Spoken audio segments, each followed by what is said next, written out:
Here comes your 1 minute time check for this Auburn broadcast. Mark.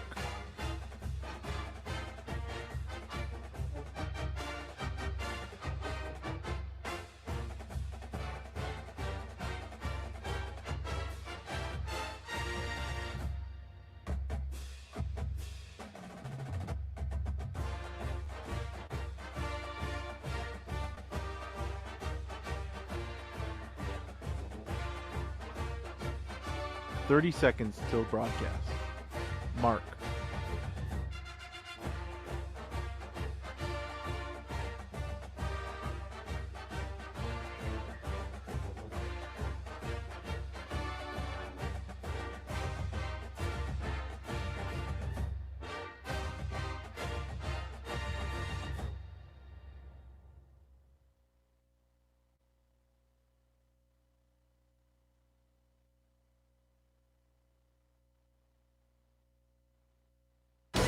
From the Auburn Sports Network and Playfly Sports, Auburn baseball is on the air. 25 NCAA tournaments, 8 regional titles, and 6 trips to the College World Series. Exclusive game day coverage begins with the leadoff show. Now, let's go out to the ballpark. In wins over LSU and Texas A&M at the SEC tournament, Auburn pitching has given up a total of 1 run on 6 hits. To get to championship Sunday, the Tigers will need to slow down one of the hottest teams in the SEC. Good afternoon and War Eagle from the Hoover Met with Brad Law and Quinn Burkeen in our Skyview Auburn studio. I'm Andy Burcham. Auburn received dominant pitching from Andres Alvarez and L.J. Cormier last night in a 7-0 win against Texas A&M. It was the first time this season the Aggies have been shut out. Mason McCrane and Ethan Bingaman both homered. Arkansas has taken care of Tennessee and Texas in its route to the semifinals. Camden Kogel homered twice last night for the Hogs in an 8-1 win over the Longhorns. The trio of Hunter Dietz, Steele Evans, and Gabe Gackel held the Texas Longhorns to 1 run on 4 hits. Auburn goes with legacy captain Alex Petrovic today. The redshirt sophomore right-hander is 9-2 with an earned run average of 3.38. Arkansas counters with Cooper Dossett. The redshirt junior right-hander has no record and an ERA of 7.90. With all of that said, we are going to be delayed getting the second of the semifinal games of the SEC tournament underway. As a result, the first game of this semifinal Saturday pits Florida and Georgia, and the Gators lead the Bulldogs 7-4 in the 7th. The tarp is currently on the playing surface at the Hoover Met after a rather short but heavy shower in the Hoover area. There is likely more rain on the way, and they are right now getting the water off of the tarp before they can take it off the field and get this game in resumption. So all of that to say we will be delayed, and we will have some special programming coming up as we continue through our pregame of Auburn and Arkansas. So when we return, the Butch Thompson pregame report. This is the Auburn Sports Network. In 1977, Ford F-Series became the best-selling trucks in America. 33 million trucks later, we've kept that title every year since. And that's a formula we plan on repeating. Ford F-Series, built Ford tough. The best-selling trucks in America for 49 years and counting. Based on 1977 to 2025 calendar year industry reported total sales. Here's a clip from a recent Talking Tigers podcast with Andy Burcham. Auburn Associate Head Baseball Coach Carl Nunemaker. Chris Finwood was here in 2005, and then he left to take the coaching job at Western Kentucky. I stayed, and Butch came in and replaced Chris Finwood in the summer of 2005. And then fast forward to 2011, Finney called from Old Dominion when he got the job there, and I went there with him.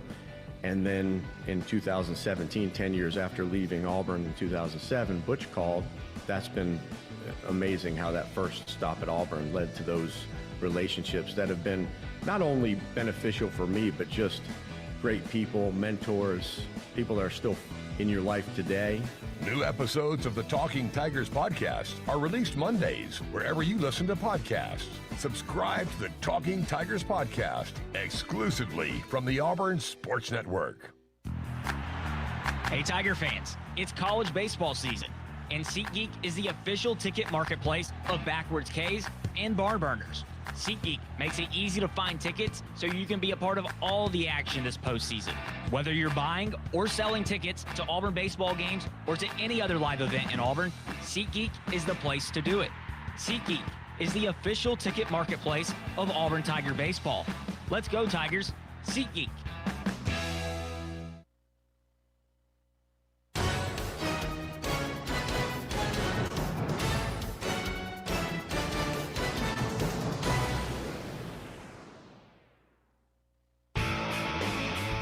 Game day coverage of Auburn baseball continues now with the Butch Thompson pregame report. Congratulations on your 401st victory. Hey, George got me a graphic. I don't know if he's going to send that out to the world, but we had a good laugh after 3 or 4 hours of sleep last night. A dominant performance from a pitching perspective, a 2-hit shutout against one of the best offenses in the country, and timely hitting on the night. Give me your just initial thoughts about last night's win. Yeah, maybe the game plan was a little more dicey than I thought. I just, part of command, having authority over the baseball, is ability to throw balls in a unique way. There's all these things that throwing strikes lets you do, and if we're one of the best in the country at throwing strikes, I think people anticipate it, expect it from us. And we kind of can use that to our advantage. We wound up having 4 walks in that ball game, but not too many times without, really going back and looking at it, did we set balls on a tee for them. And Alvarez was amazing at that last night, where he just absolutely never gave in to one of the most patient, most well-rounded offenses. It was the first time they've been shut out this year. We did walk the 8 and 9 hole there in the third inning with, 2 or 3 big leaguers coming up, with Groback, but Dre's got so much energy in that baseball and competes so good that he worked through that. And to give us 5 innings, it was 100 pitches, and he made a bunch of pitches, and we did not traditionally leverage counts the way we wanted to, 2-0, but in a unique, weird way. That's exactly how we wanted to pitch the ball last night, and it worked out. And I'm surprised that we only threw 2 guys, that L.J. Cormier came in, and 2 guys pitch an entire game, and each give up a hit apiece. But they really moved the ball. I mean, Dre threw all 5 of his pitches and really worked to avoid the middle of the plate, and it was exceptional. So it was 2 hits, 4 walks, whatever combination you want to look. And they didn't square a lot of baseballs last night, and it was pretty sporty. The offense was ready to go for us last night, and I mean, you brought up before we record and talk about Bingaman. First 2 guys strike out in the ball game, and then Bingaman works an at-bat like that, and Bub gets off a swing, and we wind up scoring 1 in the first. I mean, we got good players, good hitters, even if they are young. I thought one of my biggest teaching moments of the whole night was, Chris, remember, your only position player that's first-team All-SEC. He's willing to lay down a bunt and bridge some offense instead of just getting off a couple good swings and hitting a couple of home runs. That 4 spot and the ability to really play offense as the whole group was powerful. And then, I guess you click in, and all 3 phases were great.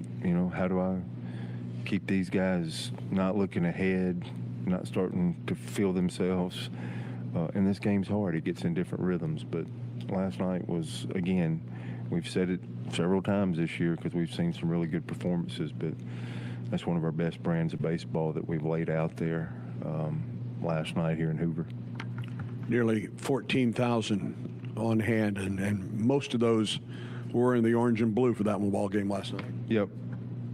Just in first year, 2017, with this team bringing a group here and seeing that following, that interest, and I mean, Birmingham loves Auburn. I know that, you know, living here for 10 years and things of that nature. But really, this tournament has surprised us again. Our people surprised us back at Plainsman Park, and we've advertised that. And I don't think I've ever been this surprised up here and been coming here for on and off, I guess, for 25 years now. Played LSU. That's just a baseball following in a group. The other night, first game against them, I was like, man, LSU people, they're just crazy. They love baseball. They're coming. Playing A&M last night, I mean, I could hear the Auburn crowd the other night, and I'm like, man, there's some Auburn people here. It was a no-doubter last night of how many, and more than ever, of Auburn people that flooded through there to be with us last night. And you get a really good Arkansas ball club here today in the semifinals. You know, if you're going, we're only halfway through this journey because there's still today and tomorrow. But you know, a great offense like A&M. I thought LSU's two games that looked like the LSU that I'm used to seeing. They got after it, and their pitching was phenomenal the other night. So they were scratching and clawing, and now we get the hot group. This Arkansas bunch, buddy, they've been beating people in the first inning. So come out swinging and doing damage and the whole 9 yards. So these guys are absolutely playing for a host and scratching and clawing, and I'm just the best training in the world. We got a team fighting for their life. You got one of the best teams in college baseball, and now you got one of the hottest, best teams going. So all this has been great training for us, but at the same time, we're pretty interested in seeing how we can figure that out today, because our team carries a little confidence out there when you got an Alex Petrovic starting for you. Wish you all the best here today. War Eagle. War Eagle. Children's of Alabama reminds you that every child's head injury should be treated like a serious injury until a doctor says it's not. The CDC estimates some 4 million sports and recreation-related concussions occur each year. Even a minor fall or collision may be a concern. Symptoms typically include headaches, unsteadiness, confusion, or sleepiness. To find out what to do in case of a suspected concussion, visit childrensal.org/concussion and always dial 911 in case of an emergency. He's got the speed. He's got room. He's going to score. No one gets you closer to the game than Game Sirius before ours XM will College resume Sports at Radio. 3:50. Got it! Let's go! Tune in for news, talk, and analysis from the offseason through regular season and into the postseason. We've got your team covered anywhere you go. Deep to center field. Oh, it's gone! Get a free trial at SiriusXM.com/College Sports Radio 2025. Hey Tiger fans, it's college baseball season, and SeatGeek is the official ticket marketplace of Backwards K's and Barn Burners. SeatGeek makes it easy to find tickets so you can be a part of all the action this postseason. Whether you're buying or selling tickets to Auburn baseball games or to any other live event in Auburn, SeatGeek is the place to do it. SeatGeek is the official ticket marketplace of Auburn Tiger baseball. Let's go Tigers, SeatGeek. Okay, class, let's begin. Psst, love your boots. I just sold a pair like that on eBay. Oh, really? Yeah, it took like 2 seconds to list, and they sold almost immediately. I've been selling everything lately. Some chunky boots, a faux fur coat I never wore, and a vintage chair that was more of an expensive clothing rack. You know, I actually bought these on eBay. Wait, are you Kitty Sell Stuff from Brooklyn? Okay, quiet, please. Find what you love, sell what you don't. eBay. Things people love. The starting lineups are presented by Yellowwood brand pressure-treated pine. If it doesn't have that yellow tag, you don't want it. We will go ahead and give you the lineups here, though our game will start later than expected. The tarp is off the field here at the Hoover Met, and this grounds crew is working on spreading drying agent. Florida and Georgia will resume their game in the bottom of the 7th inning at 3:50. 3:50, so they will resume 22 minutes from now in the bottom of the 7th. And then after Florida and Georgia are finished, they'll give Auburn and Arkansas 30 to 40 minutes before that game gets underway. So we're going to be here a while. When we do play, here are the lineups. First for Arkansas, Dave Van Horn's Razorbacks, 38-19 on the year. Damian Ruiz, the left fielder, leads things off. Shortstop Camden Kojal hits second. Ryder Helfrich, the catcher, hits third. The cleanup hitter is the right fielder, Zach Stewart. Batting fifth, the third baseman, T.J. Pompey. Nolan Souza plays second base and hits sixth. Hitting seventh in center field, Micah New. Carter Rutenbar is the DH, batting eighth. And batting ninth, the first baseman, Reese Robinette. Again, for the Razorbacks, it's Ruiz, Kozel, Helfrich, Stewart, Pompey, Souza, New, Rutenbar, Robinette. Now for your Auburn Tigers, Butch Thompson squad, also 38 wins, one fewer loss, 38-18 on the year. Chris Rembert is at second base. He'll lead off. Chase Freilich is the DH for this evening's game. He will hit second. Ethan Bingaman, the freshman first baseman, hits third. Cleanup man is the third baseman, Eric Guevara, who tore up the Razorbacks during the regular season series. Bub Terrell in left field hits fifth. Hitting sixth at short, it's Brandon McCrane. Batting seventh in right field, Mason McCrane.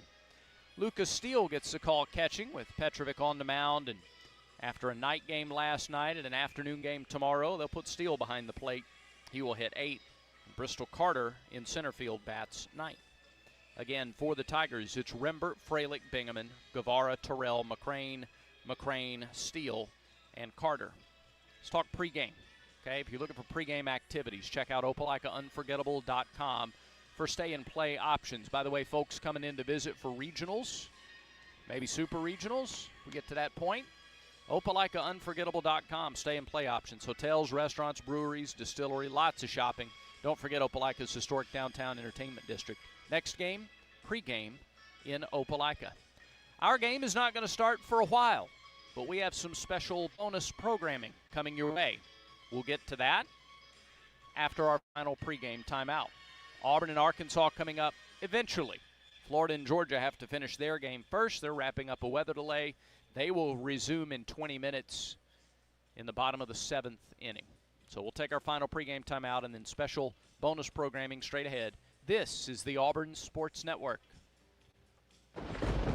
Alabama Power is here for you when big storms hit, but we're also here for the little things. We're there to get the coffee started, to make sure everyone's ready for school, for midday dance breaks, and evening entertainment. We're also there to help you save on all that energy with easy-to-use tips, tools, and efficiency programs. So enjoy these moments. Kids, movie night. And we'll do the rest. Visit alabamapower.com and follow us on social to learn more. Looking for legendary wings, mouth-watering burgers, and unbeatable pizza for your next big event? Baumhauer's Catering is here to satisfy your cravings. From tailgates, birthdays, to office lunches and weddings, boost your event with delicious flavors of Baumhauer's Catering. We offer pickup or delivery, or choose our full-service catering that includes setup and staff. Don't have space for your big event? We can even host you in our dedicated party space. Baumhauer's Victory Grill Catering. Legendary flavors, zero hassle. War Eagle. What a matchup we've got, folks. Just nonstop action. The energy is electric and the fans are all in. An intense game like this calls for a Coca-Cola. Ah, crisp and refreshing. That's a game changer.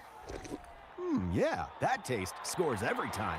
And just like that, they're back at it. Passionate fans and an ice-cold Coca-Cola. Now that's a winning combo. No matter the team, no matter the sport, everyone knows fan work is thirsty work. Enjoy a Coca-Cola. Are you ready for your winning moment? Find it at Wind Creek Casino, where the action never stops. Hottest games, loosest spins, more ways to win. We've got the highest payouts and the most epic rewards. At Wind Creek, there's a win waiting for you around every corner. Wind Creek Casino. Find your winning moment. Gambling problem? Call 1-800-GAMBLER.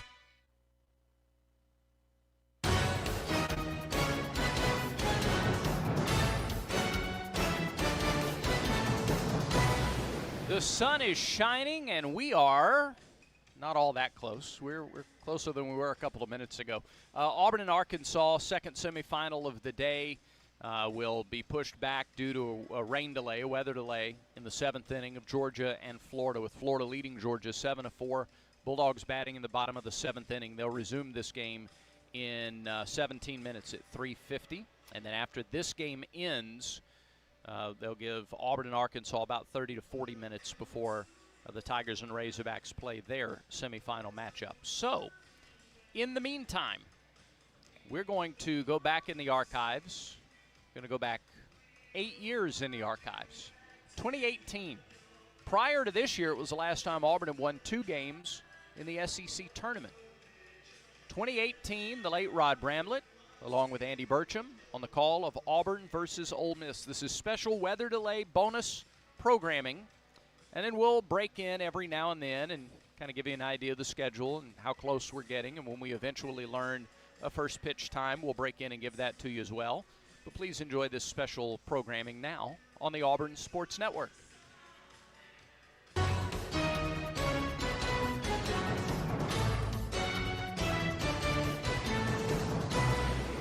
We go to the 7th, Ole Miss 2, Auburn nothing, to bring you back on this Wednesday afternoon. Here's Rod Bramlett. All right, thank you, Andy.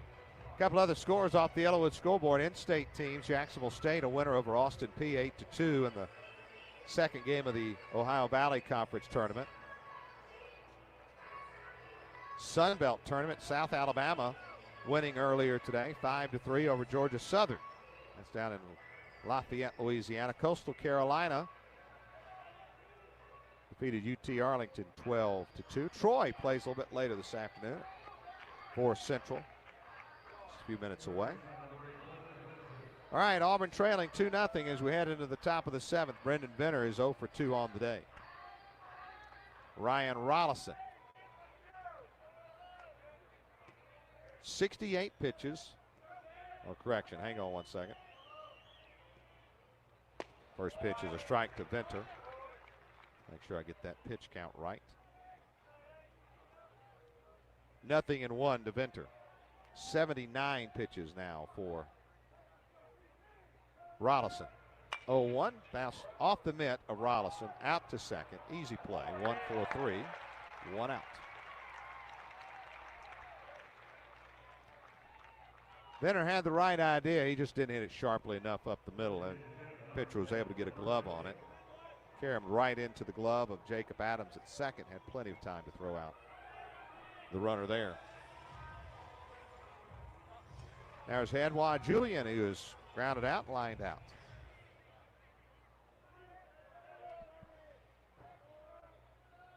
Pitch to him is late. Late on it, fouls it back. 0-1.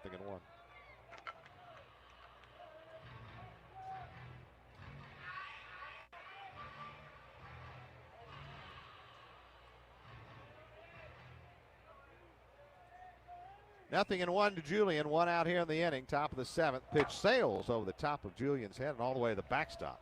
1-1.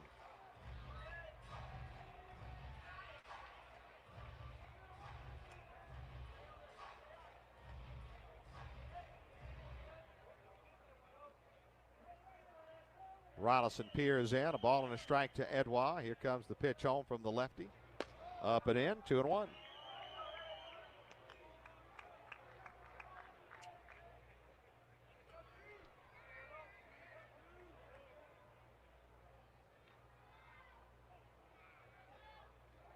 Rollison comes home with the pitch.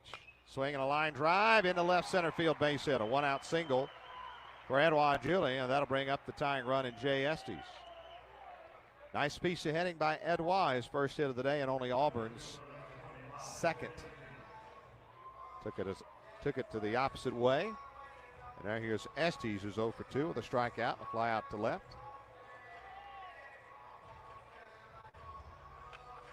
Estes looks down at his third base coach, Gabe Gross, before stepping in. 2-4-1 for Ole Miss. Those 2 runs unearned. No runs, 2 hits, 1 error for Auburn here in the top of the 7th. Auburn, the visiting team. Pitch from Rollison. Estes takes a changeup for a strike.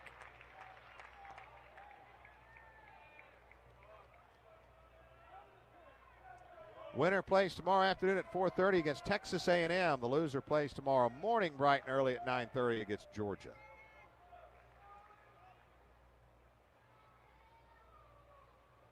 Whichever will be on the air 15 minutes prior. Stretch and 0-1. Line drive, base hit, left field. First and second, 1 out. One away in the inning. Auburn crowd, they haven't had a whole lot to cheer about today, and now the Tigers trying to put something together here in the top of the 7th.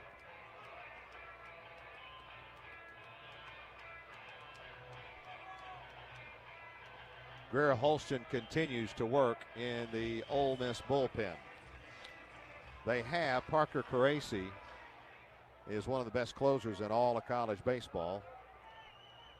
He's lurking right now. First and second, one out in the 7th. Jarvis 0 for 1 with a walk. Pitch.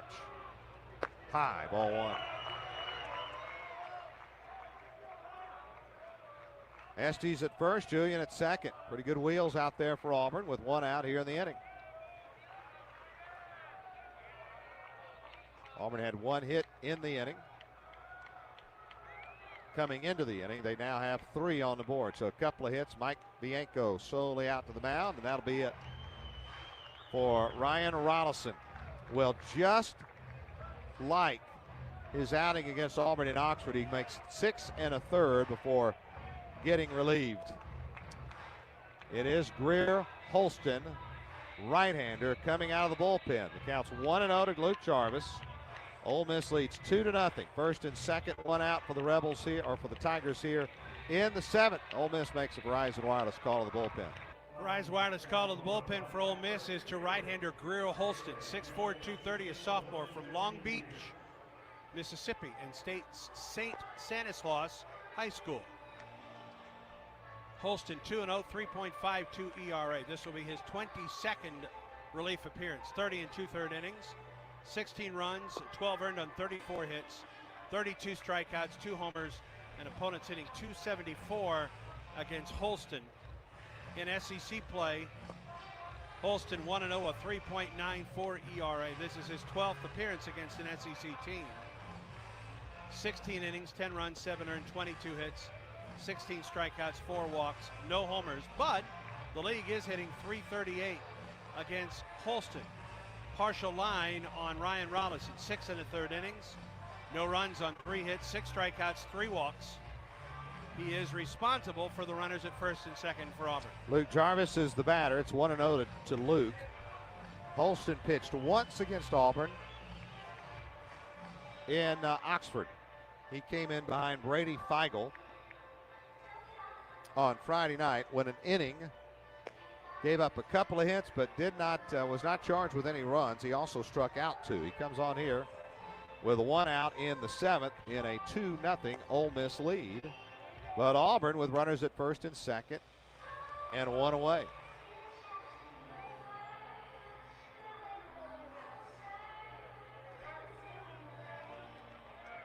Jarvis has walked.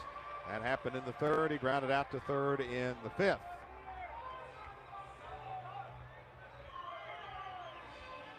Auburn was no hit in this game until 1 out in the 6th. Jarvis takes a fastball outside. 92 on the fastball from Holston. It was up 2-0 to Luke.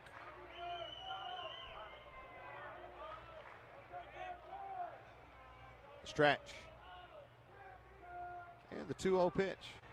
Right there on the corner, 2-1. Good fastball at 93.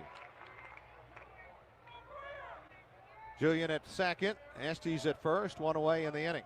2 balls and a strike to Jarvis. Connor Davis on deck.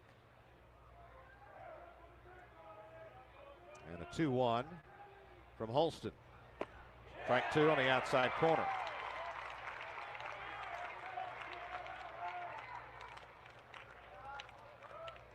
Nothing but fastballs to start things off against Jarvis. It was 1-0, now it's 2-2. Luke is yet to take the bat off his shoulder. Stretched by Holston. And the pitch. Way outside with a slider, 3-2. That is a pitch that Auburn swung and missed at on multiple occasions while in Oxford. A good job by Jarvis there to lay off. And now the count is full, 3-2, and you have to protect the plate at all costs here. Scott Klein's liable to call anything a strike. 3-2 way outside, and they're loaded with one out here in the 7th.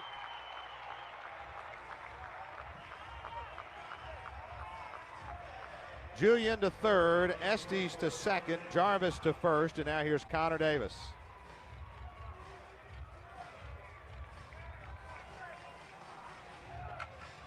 One away, and they are loaded for Connor. He has reached on an error and lined out to center.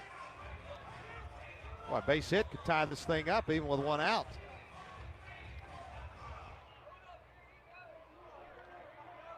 Auburn trying to strike late in this one, trailing 2-0. Holston ready, the pitch.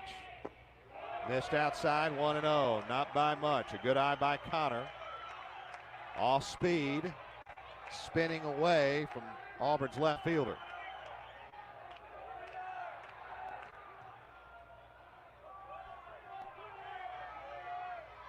Holston ready. 1-0. Swinging a line, driving to right field and deep, backing up the right fielder over his head and off the wall. 1 run is in. 2 runs are in. They're going to hold the runner at third. Jarvis, we're tied at 2 on a 2-run double by Connor Davis.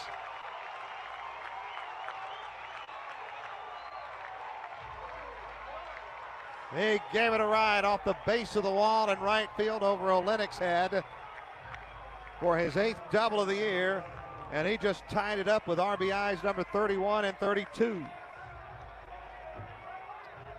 And Jarvis was motoring around third, and Gabe Gross had the stop sign up. The throw came home, and Luke was able to scramble back. And now here's Anthony. Corners in. We're tied at 2 in the 7th. Holston looks in. He's ready. Pitch to Anthony. Out in the dirt. A good block by Fortes, 1-0. Line score now even on both sides. 2, 4, and 1.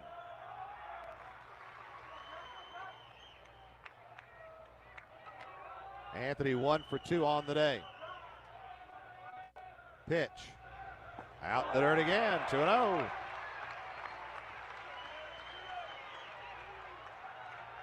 Is that Etheridge starting to throw? He was down there earlier, number 20. Yep.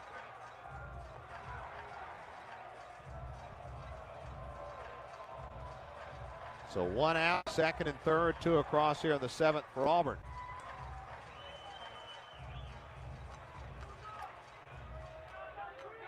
One for 2 on the day, Anthony. Trying to give Auburn the lead. 2-0 the count to him. Pitch. Swinging a nubber. Weird looking foul ball up the third base line. And it's 2-1. Jarvis standing in foul territory, had to skip out of the way. It wasn't hit that sharply.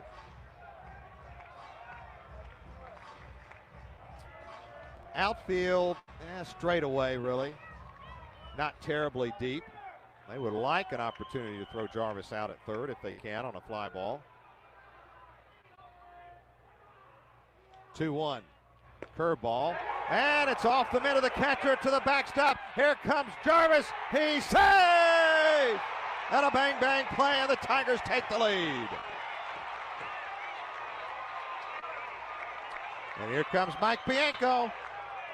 And again, don't blame him at all. And we'll take a look at the replays when we get it. We've already seen one controversial overturn today.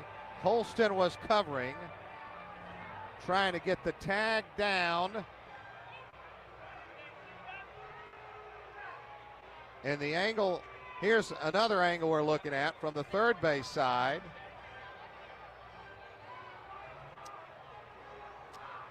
And it looks just like the play earlier in this game with Jarvis at second.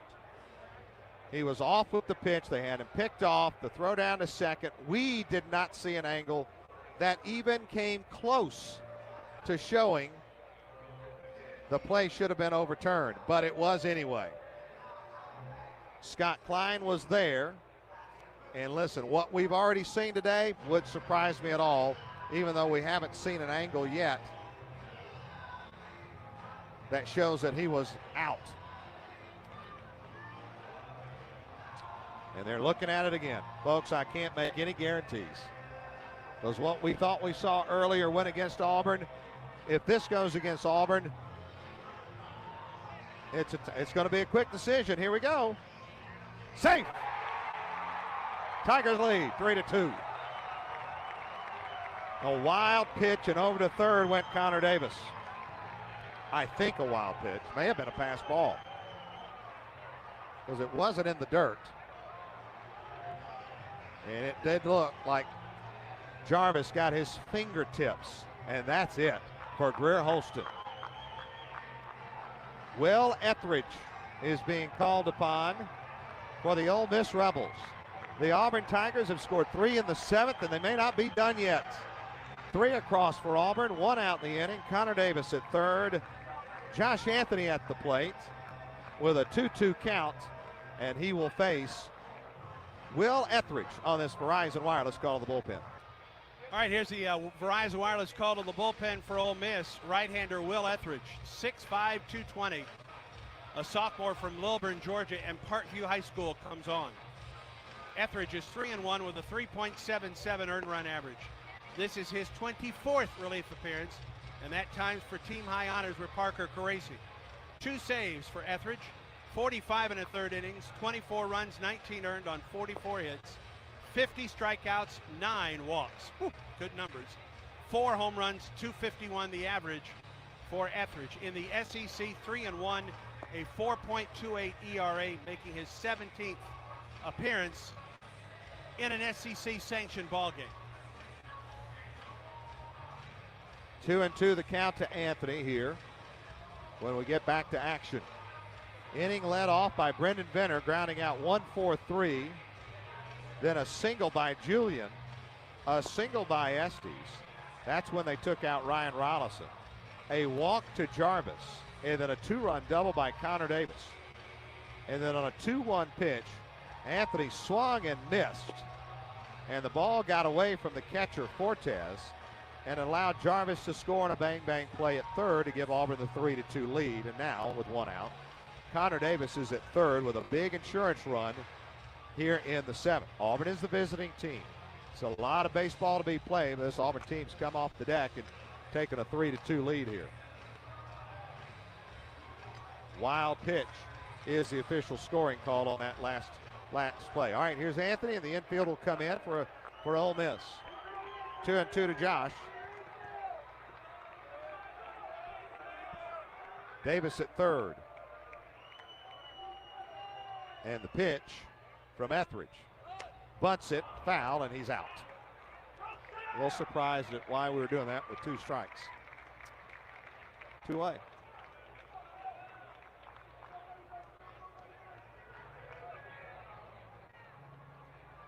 Back to the top of the order, and Will Holland. Infield was in. In 2 strikes, unless Auburn just didn't pay attention to the count. I don't know. Very unusual. Here's Holland now, runner at third, 2 away. Holland takes a strike. Holland is 0 for 3, 2 strikeouts and a ground out.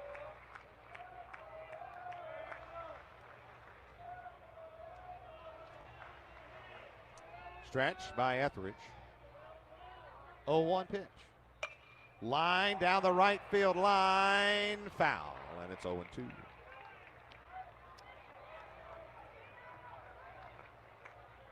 So Etheridge has come in and done what Holston had a hard time doing, and that's getting ahead of the hitter. He's now at an advantage here, 0-2.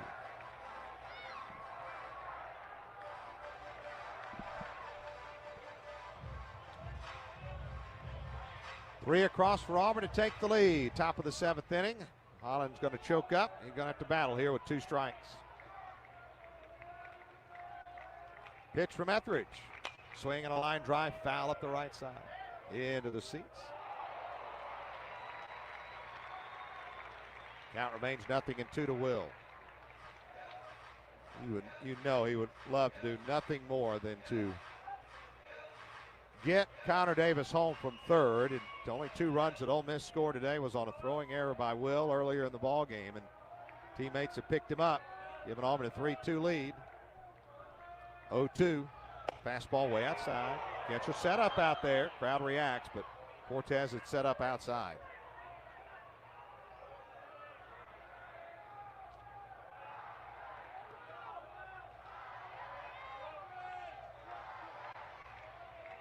Stretch. And 1-2 pitch.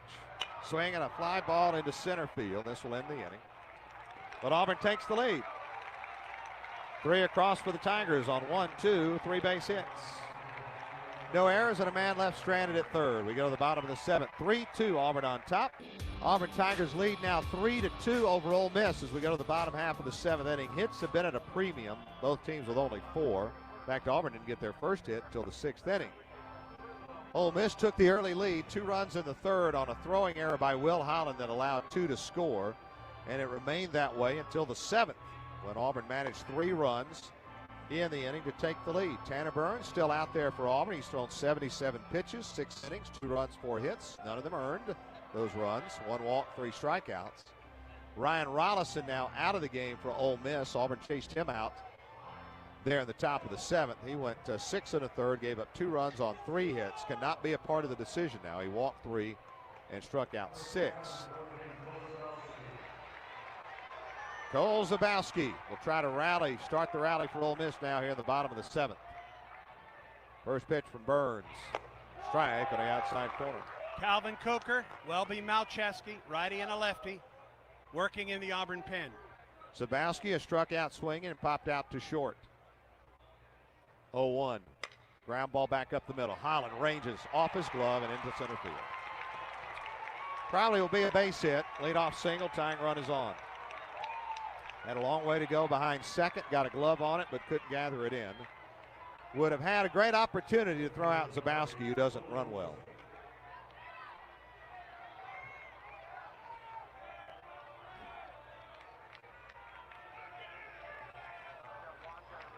And now here's Will Golson, who does not have a sacrifice this season. This is a team in Ole Miss that doesn't bunt a lot. Ryan Olenek leads them with 5. He has almost half of them. Venter will still come in at third. Anthony will hold the runner at first. Stretch by Burns. And the pitch is outside low. Did not show bunt. I don't think they will here. Ole Miss has 17 come from behind wins this season. They're down 3-2 in the bottom of the 7th. 1-0 stretch and pitch. Curveball strike. How about another 4-6-3? Auburn did it when to end the 6th.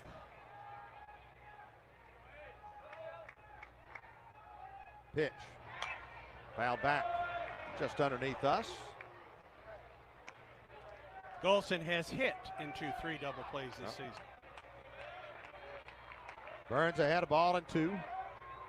Nobody out, bottom of the 7th. Tying run at first for Ole Miss.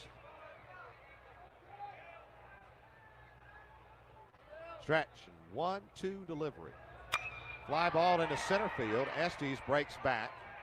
He'll get there. Plenty of room. This big old ballpark. 1 out. Back to first goes Zabowski. And now here's Tyler Keenan. Tell you what, when that left the bat rod, I thought it was going to have some more carry, and I didn't see Estes react immediately, but he didn't need to. Yep. It didn't go that far into center, and he just ranged back a couple steps to make the catch.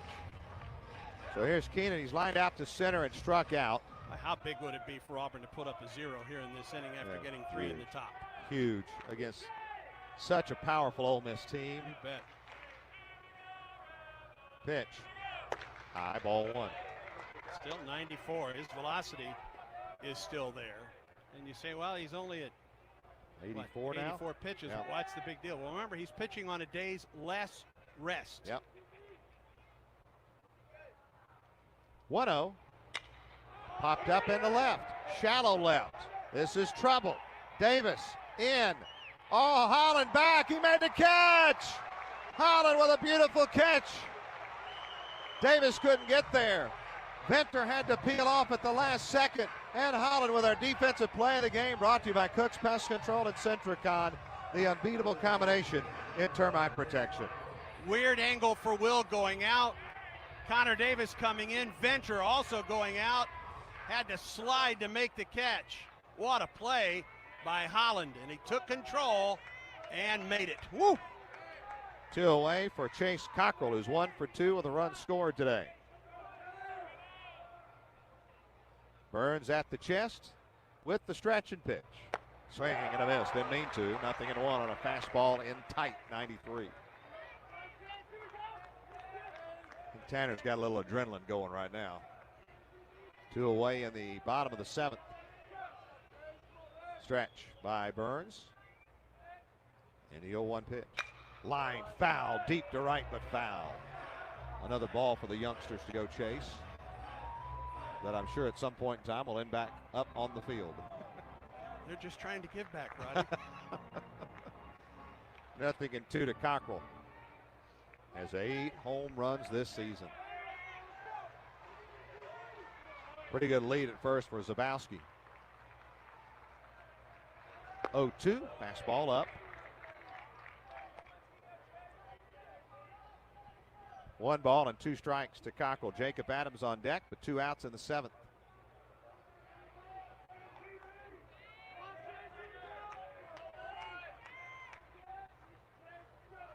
Burns off the stretch, a 1-2 count. And the pitch to Cockrell. Fly ball right field. Williams back, has it measured, reaches up, inning over. The leadoff single stays put at first. No runs on a hit.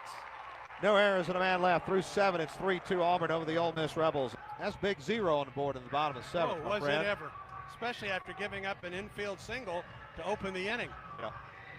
3 fly ball outs, including 1 terrific play by Will Holland going away from the infield and making the catch.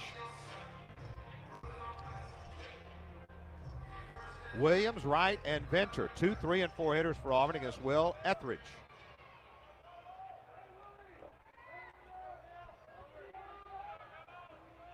He'll pitch from the stretch, even with the bases empty. Big right-hander. Off speed, swing and a miss. 0-1 to Stephen Williams, who is 0 for 2 with a walk.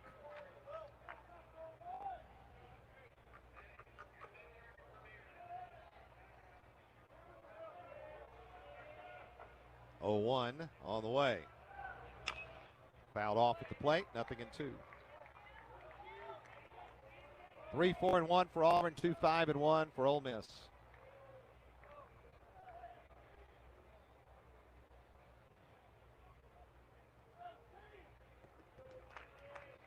Williams behind in the count, 0-2. Chokes up a good inch or 2 on the bat handle. And a fastball up and out from Etheridge makes it a ball and 2 strikes. Fortes had said so far outside. I think Williams had a good frame of reference that that pitch was going to be that far outside.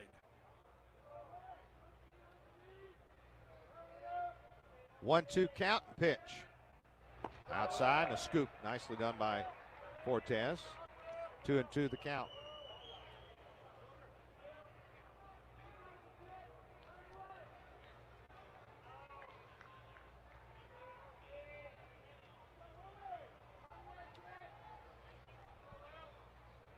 Williams, 2-2 pitch. Swing and a foul ball up and out of play down the left side. Stevens battled back. He was down 0-2, and he's got the count even 2-2, and he stays alive with that defensive swing.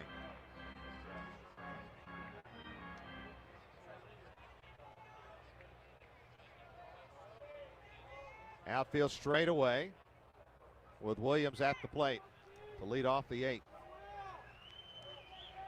And a 2-2 from Etheridge. Fastball low. Count is now full.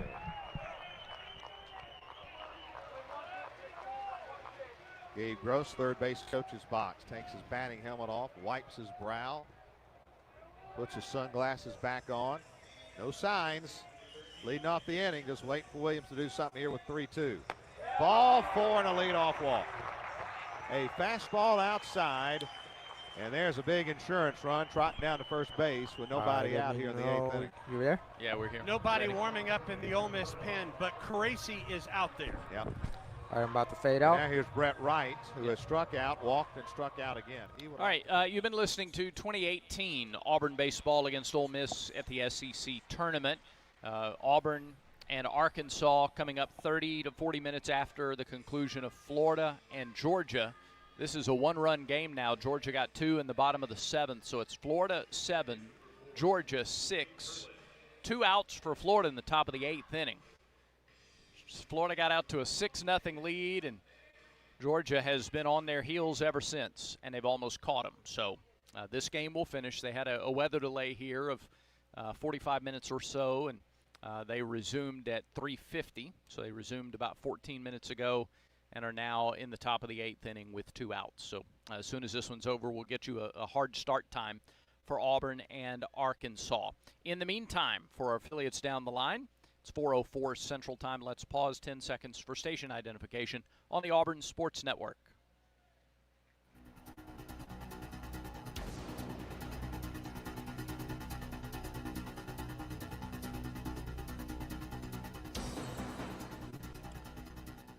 When our game gets underway, it is Cooper Dossett, a reliever in a handful of games this year for Arkansas, getting the start for the Hogs. Alex Petrovic is the scheduled starter for Auburn. We'll have more as we get closer to first pitch. In the meantime, let's take you back to 2018 SEC Tournament, Auburn against Ole Miss. The late Rod Bramlett, along with Andy Burcham, on the call in the late innings of this one.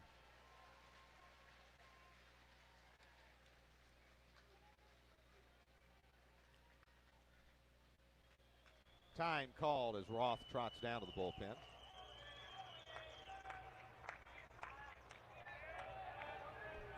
Williams a lead at first with nobody out here in the 8th. And an 0-1 to right. Out in the dirt, a good block. Fortes kept it in front, 1-1. To this point, again, I emphasize Auburn has done a terrific job today of laying off those pitches out in the dirt. Ole Miss got a lot of swings and misses in Oxford on those. 1-1. Little bit low of the fastball, 2 balls and a strike. Roth starts to warm up in the Ole Miss bullpen, right-hander.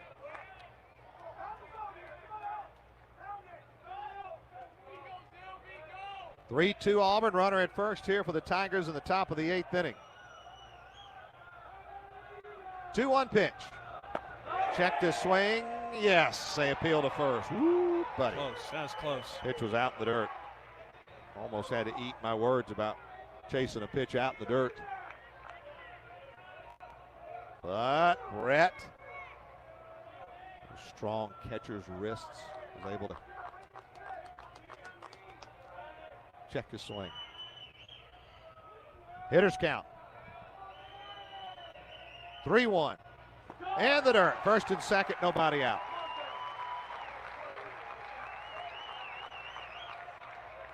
And here comes Mike Bianco.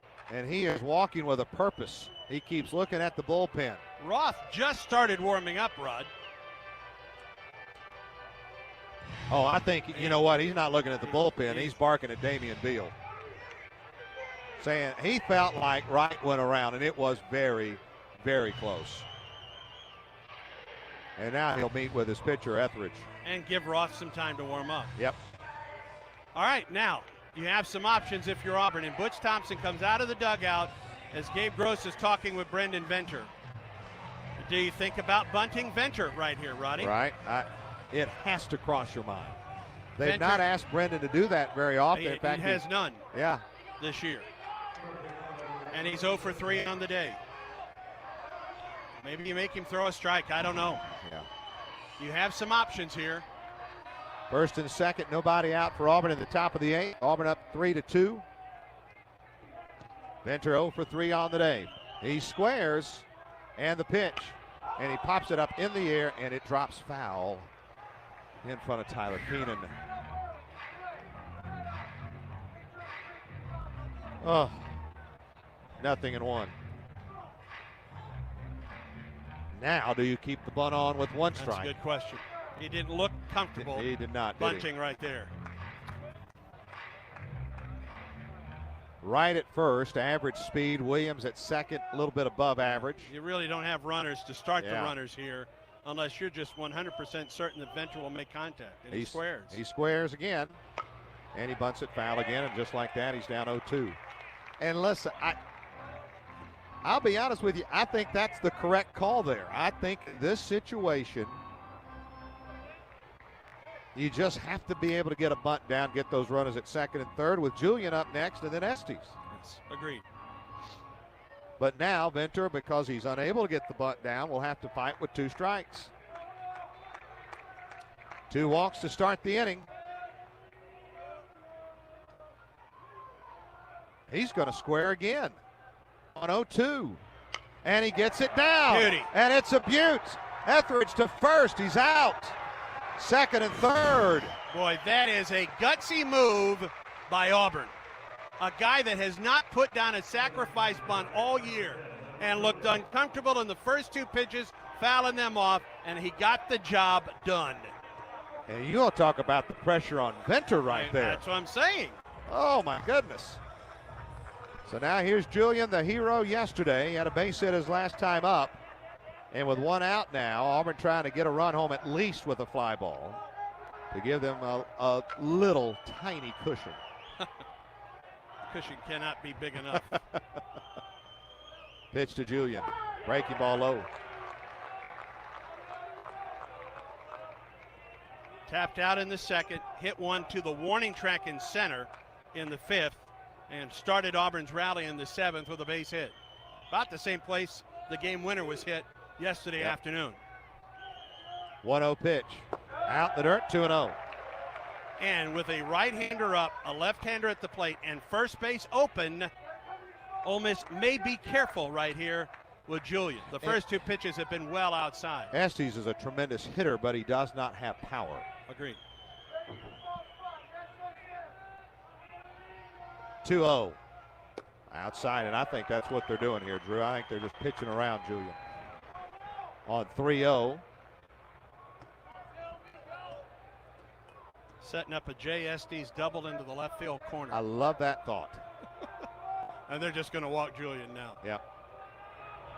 Ball 4. 3 walks in the inning. Roth is probably ready if they choose to go to the bullpen with the bases loaded. And that's exactly what they will do. So Roth comes on, 1 out, bases loaded here in the top of the 8th. Auburn leading 3-2. Mike Bianco is making his way out to the mound. And Houston Roth will make his way into the game. This will be only his 4th appearance in the SEC. A real opportunity for Auburn to distance itself a little bit here in the top of the 8th. They lead Ole Miss 3-2.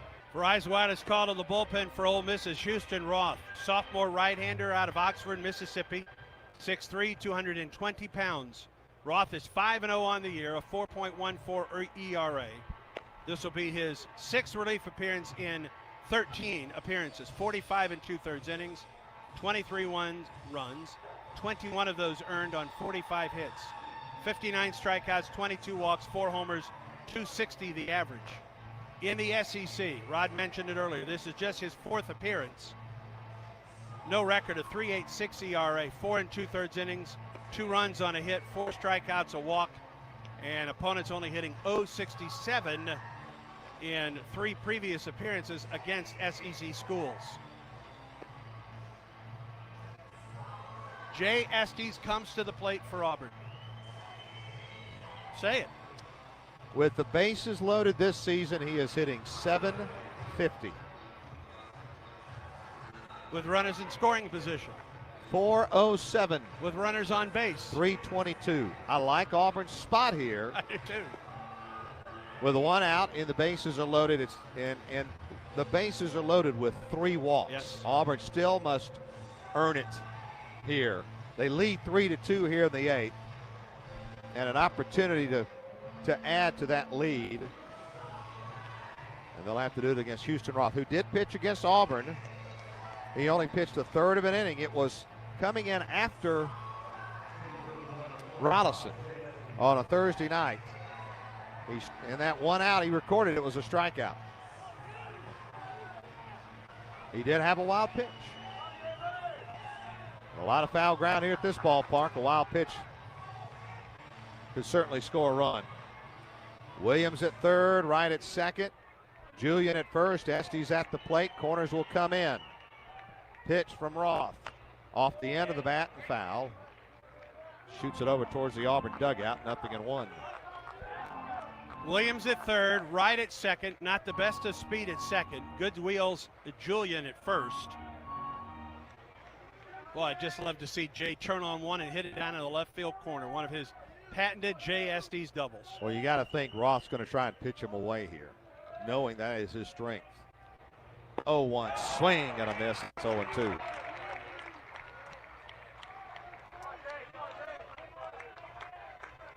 Luke Jarvis on deck.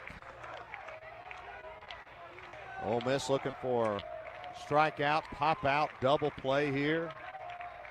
Jay's got a battle now with 2 strikes. Roth ready. And he 0-2. Outside. Ball and 2 strikes.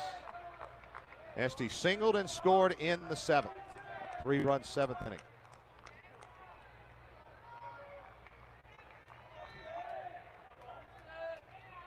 Got to make contact if you're Jay Estes right now. That's the key. 1-2. Fastball, foul back. Got a piece of it.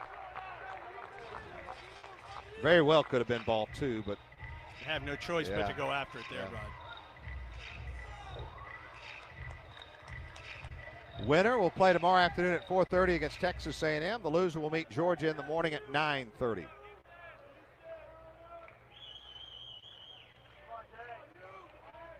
Stretch. Now Roth will step off. Just about the time he went to the stretch. Ready again. Big right-hander. With a 1-2 pitch. Out the dirt. Bounces away, but up the first baseline. And a good job by Fortes to keep it there. 2-2. All right, outfield assists. Olenek has 16 assists. I don't think that's all in the outfield, but we've seen the arm that he has. Yep. Golson in center has 3 assists. Dillard in left, 1. Yep. Bases loaded, 1 out. 2-2 count to Estes. Pitch from Roth. Fastball fought off, foul, and the count remains 2-2. That's just a swing to get to the next pitch. Yeah, it is.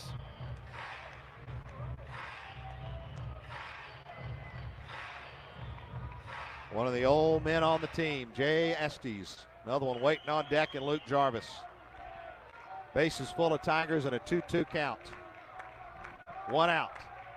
Pitch from Roth. Sit on the ground, past the third baseman. Down the line.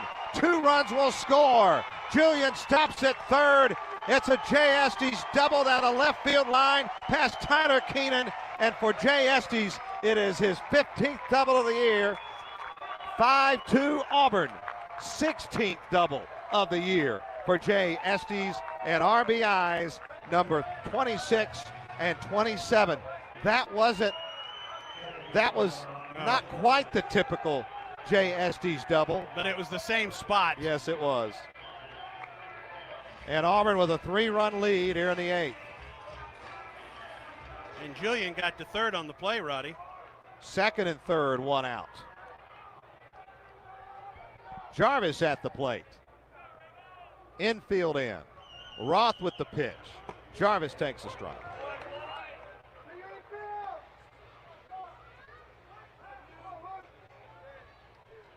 Auburn with 5 unanswered to take a 5-2 lead here late.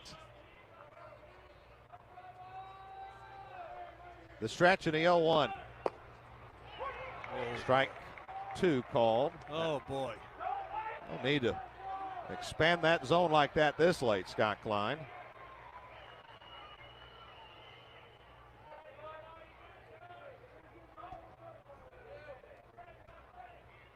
Nothing in 2 the count.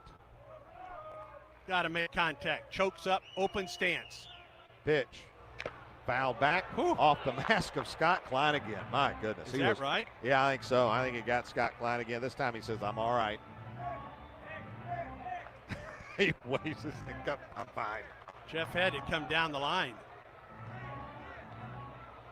Earlier in this game, Scott Klein was hit with a foul ball so flush that it broke his mask. And we think part of that mask came in and nicked his right cheek and cut it. Still 0-2 to Jarvis. Good speed out there for Auburn with Julian at third and Estes at second. If Luke can find some way to get it to the outfield, get it through this drawn-in infield. Connor Davis on deck. 0-2 to Jarvis. Infield remains in for the Rebels. Roth off the stretch and the 0-2. High and outside. That's where Fortes had set up. That's what they've done on 3 at-bats in this inning. They did it to Williams with 2 strikes and missed so far outside. They did it to Estes, who then fought off a couple pitches and doubled inside the third base bag. 1-2 to Jarvis. Here's the pitch. Just off the outside corner. Wow. Terrific pitch. I don't think I could have taken that pitch. No. I'm surprised it wasn't called a strike.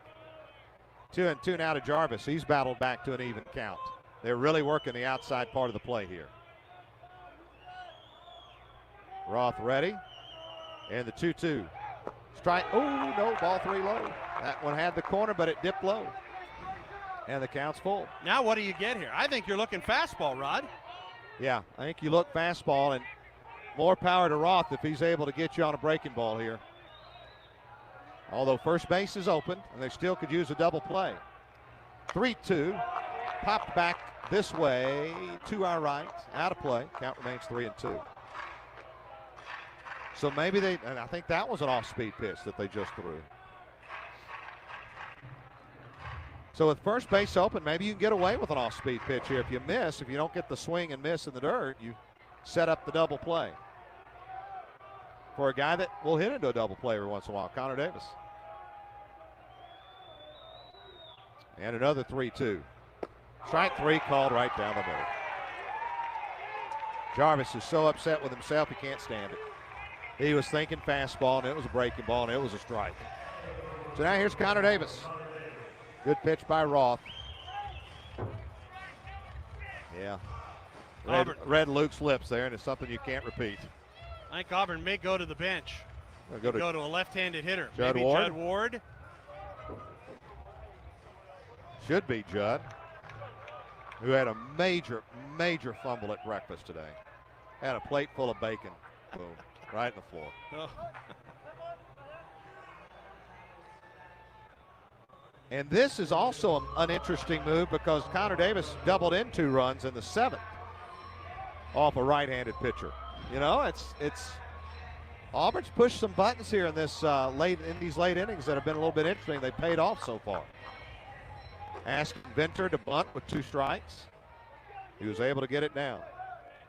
What a big opportunity here for the freshman Judd Ward. Base hit, scores a couple. 2 outs in the inning. Auburn leads 5-2. And the pitch from Roth. Fastball right down the middle of the 0-1. Ward batting in league play, just 195. Overall, 257.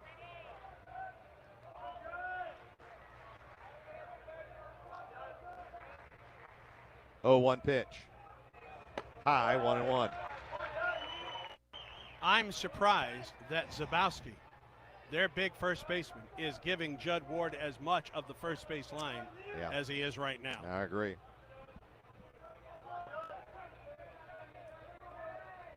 Stretch. 1-1 pitch. Swing and a miss. 1-2.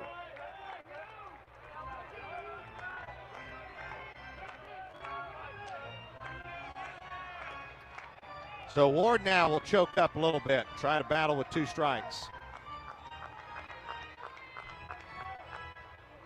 2 across in the 8th, and Auburn leads 5-2.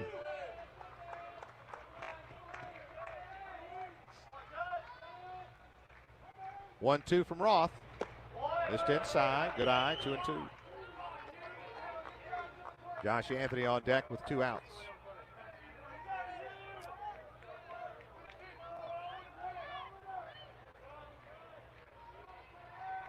Runners second and third for Auburn. 2 away in the 8th. Come on, Judge. It's something to the outfield here, bud. 2-2. Strike 3 called, inning over. Well, the button push there didn't work, but Auburn gets the lead. 2 runs in the inning on just 1 hit. 2-run double by Jay Estes. No errors and 2 men left in scoring position. We go to the bottom of the 8th. It's Auburn 5 and Ole Miss 2. 5-2 Auburn, 5 runs, 5 hits, 1 error for Auburn, 2 runs, 5 hits, 1 error for Ole Miss. 9-1 and 2 hitters for the Rebels. Adams, Kessinger, and Olenek. 89 pitches through 7 innings for freshman. Judd Ward does go to left. Takes over for Connor Davis out there.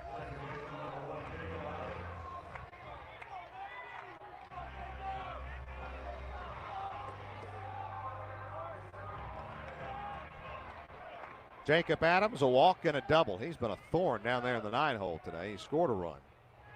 Takes one way outside, 1-0 the count. Tanner was in the dugout for a while. That's his 90th pitch. Malcheski and Coker in the Auburn pen.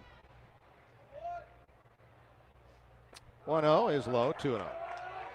Most pitches thrown in an outing, 99 for Tanner Burns. That came at Alabama, where he pitched 7 innings. That's his career-long 7 innings. He's done it 3 times, including 4 times, including today. Strike called on the 2-0.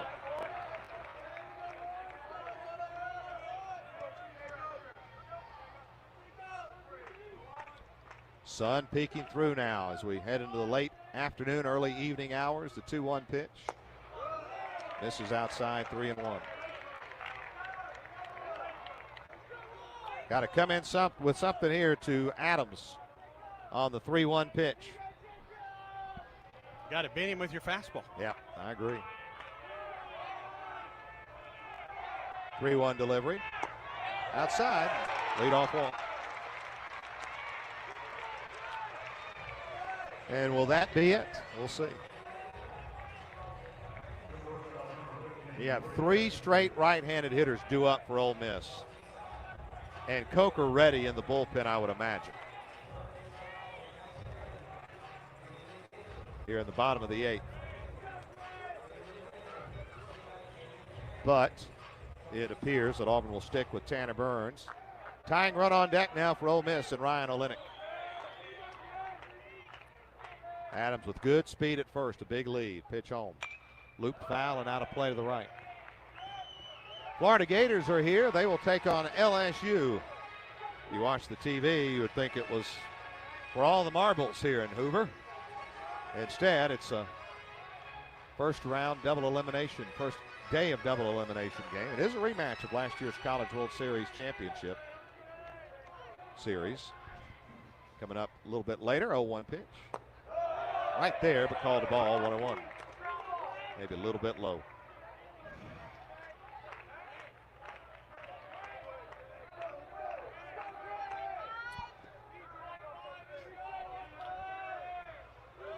Burns peeks in. He's ready now. The 1-1 from the freshman to Gray Kessinger. Strike 2.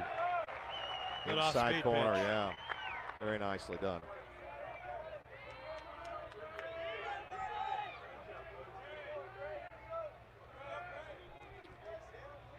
Outfield swung a little bit around towards right, opposite way against Kessinger. Kessinger has grounded out twice and popped out once today. Burns ready, and 1-2 pitch. Tap foul at the plate. He stays alive. Good job by Kessinger. Just to get a piece of that one.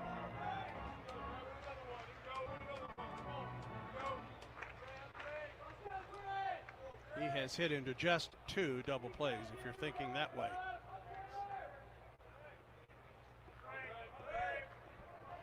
Adams the lead at first. 1-2 from Burns. This tie, 2-2.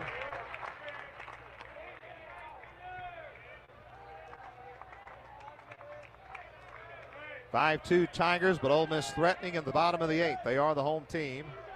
Here's the number 2 seed at Hoover.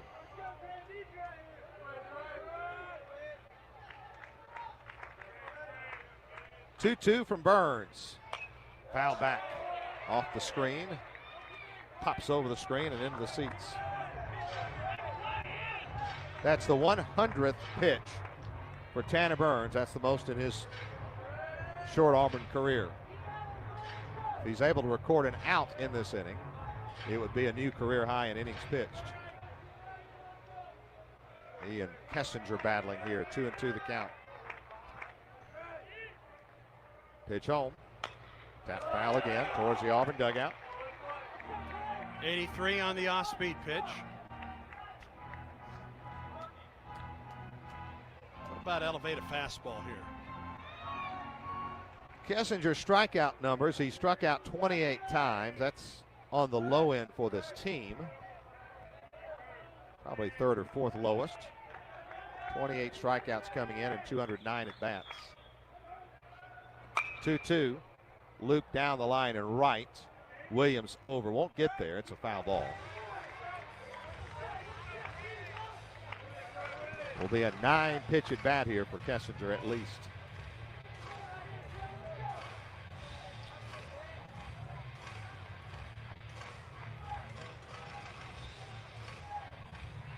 Olenek waiting on deck.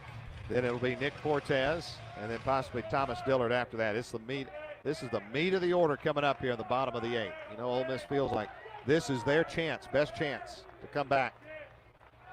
2-2, missed inside. Popped out of the glove of right, 3-2 the count, really close.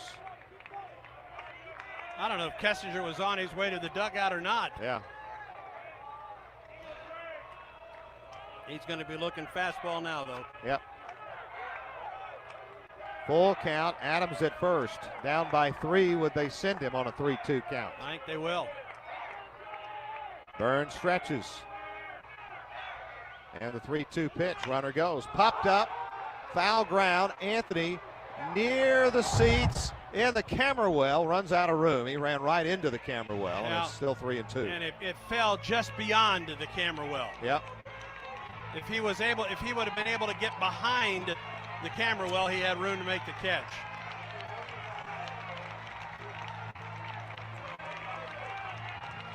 So it's a 10-pitch at bat now for Kessinger, and Brett Wright out to have a word with Tanner Burns. Tell you, more times than not, when Brett Wright goes out in a situation like that and talks to his pitcher, something good happens afterwards. Now, I wouldn't be surprised if the word cowboy was used at some point. How to cowboy up.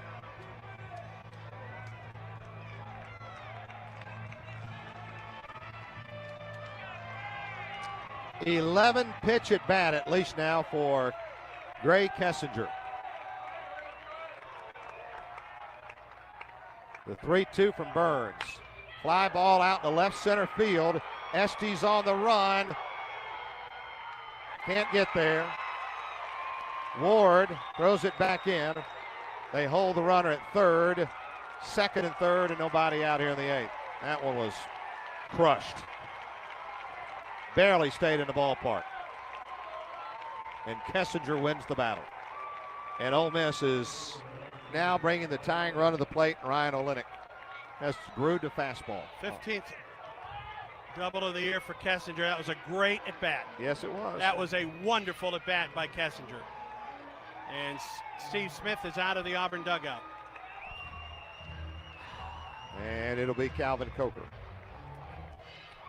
Well, a tremendous outing by Tanner Burns. Just tremendous. Game should probably be 5-0 right now, and Ole Miss trying to battle back, but oh, what a great outing by Tanner Burns. And his offensive mates have scored 5 unanswered for him here in the 7th and 8th. And he will leave the game, and Calvin Coker will come on. If it's a good Calvin Coker today, I feel pretty good. And you know the senior wants to come in and close this one out and try and advance Auburn in the winner's bracket. So, Calvin Coker, nobody out. Second and third. 2, 3, and 4 hitters for Ole Miss due up here at the bottom of the 8th as Auburn makes a Verizon Wireless call to the bullpen. Auburn's Verizon Wireless call to the bullpen is for Calvin Coker, senior right-hander, 6'3", 174 from Kyle, Texas, and Ranger Junior College. Calvin 3-2 on the year, a 4.95 earned run average. This will be his 28th appearance. That's far and away the most on the ball club. and his 27th in relief. 6 saves for Coker. 56 in the third innings, 33 runs, 31 earned on 57 hits, 52 strikeouts, 19 walks, 6 homers, and opponents are hitting .261 against Coker. In SEC play, numbers not quite as good. 0-1, 6.84 ERA. This will be his 16th relief appearance in an SEC game. He takes over for Tanner Burns, who was magnificent this afternoon for Auburn. 7 innings for Burns. 2 runs unearned on 6 hits, 3 strikeouts, and 2 walks. He threw a career-high 105 pitches. Calvin's got to keep it down, Rod. If he keeps it down, he can be effective. That's the key.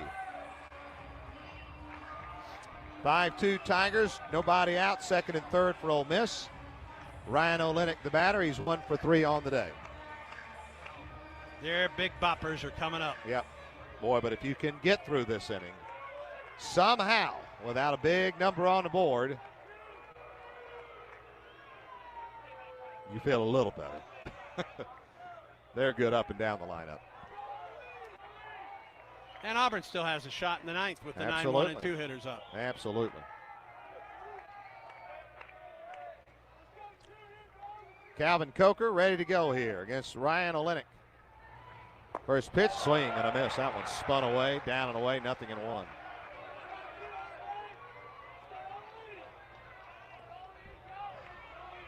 Olenek, one of the toughest players to strike out in the SEC. Only 13 strikeouts this season.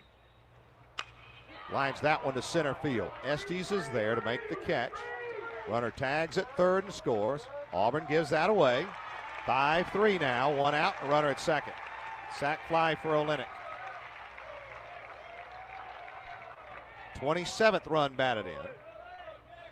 Well, here's a lesson. Don't walk Adams. Ain't that He's the walked truth? twice and he scored 2 times. Well, 3 of their runs across now have reached base. 2 of the 3 have reached that base on walks. 3 of Auburn's have reached on walks. Nick Fortes, the batter. First pitch just missed the corner. Fooled the home plate umpire that time. 1-0. Good pitch by Coker. Fortes has flown out all 3 times he's been up today, and the 1-0 pitch from Coker. Outside low, 2-0. I know first base is open. You're not trying to pitch around this guy. You have 2 left-handed hitters coming up. And one of them is Thomas Dillard, who just beat Auburn's brains out in Oxford a couple weeks ago.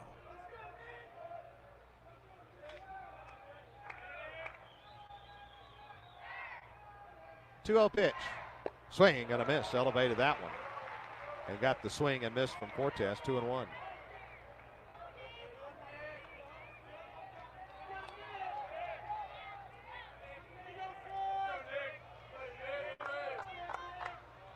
Kessinger down at second.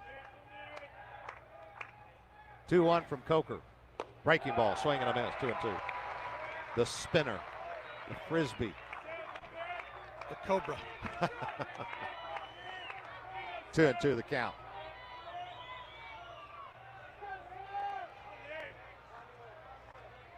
Elliott Anderson in the Auburn bullpen.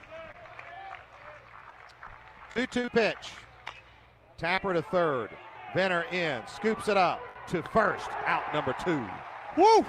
That's a big play and a really nice job, Rod, by Josh Anthony at first, because he hung in there and that throw was a little bit into the runner and he stayed his ground and caught it. So 2 outs, and now here's Thomas Dillard, left-handed batter against Coker. And also importantly, that runner stayed at second base.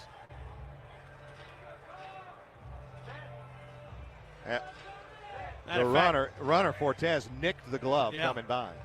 Good concentration by Josh Anthony. And a nice play by Venter, who had to get rid of it in a hurry. Yep. 2 outs. Oh, Thomas Dillard. He's 1 for 3 today. Base hit cuts it to a 1-run game. Homer ties it. First pitch missed low, 1-0. Just on the outside corner, but low. Dillard grounded out to third in the second, singled in the fourth, and grounded out in the sixth. Hitting a 4-6-3 double play, in fact. 1-0 pitch. Hit on the ground. Foul off the glove of Anthony. I think Ole Miss out of challenges. Yeah, they are. Damian Beal was right there. Called it foul. It was very, very close. Mike Bianco would like for the home plate umpire to make the call, but it isn't his call to make. Yep. When the ball goes past the bag, it's the first base umpire's call.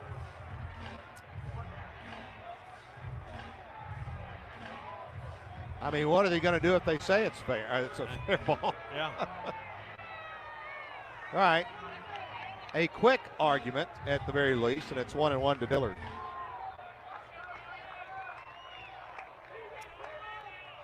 Kessinger a lead at second. Base hit would assuredly score him. Auburn trying to get out of the inning without any further damage. Pitch home. A little low again, 2-1.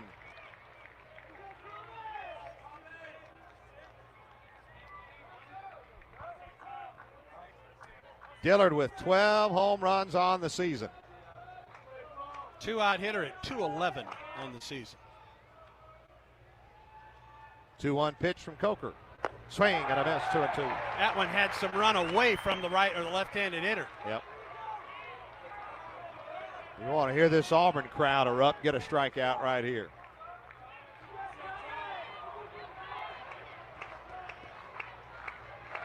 Coker looks in. Biggest pitch of the game right here. 2 balls, 2 strikes, and Brett Wright will come out and talk to him. Let's pause 10 seconds for station identification on the Auburn Sports Network.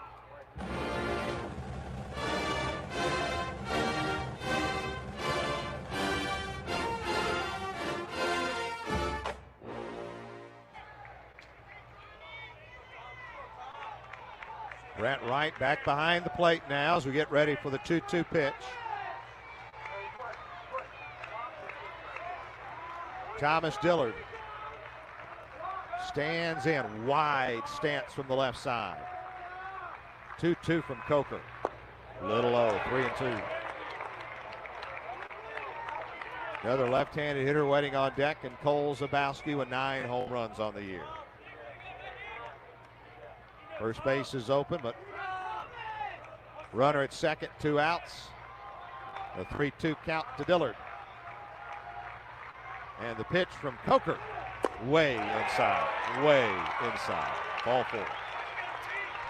And the go-ahead run steps to the plate here in the bottom of the 8th. Cole Zabowski's 1 for 3 on the day. Zabowski has struck out swinging, popped out to short, single.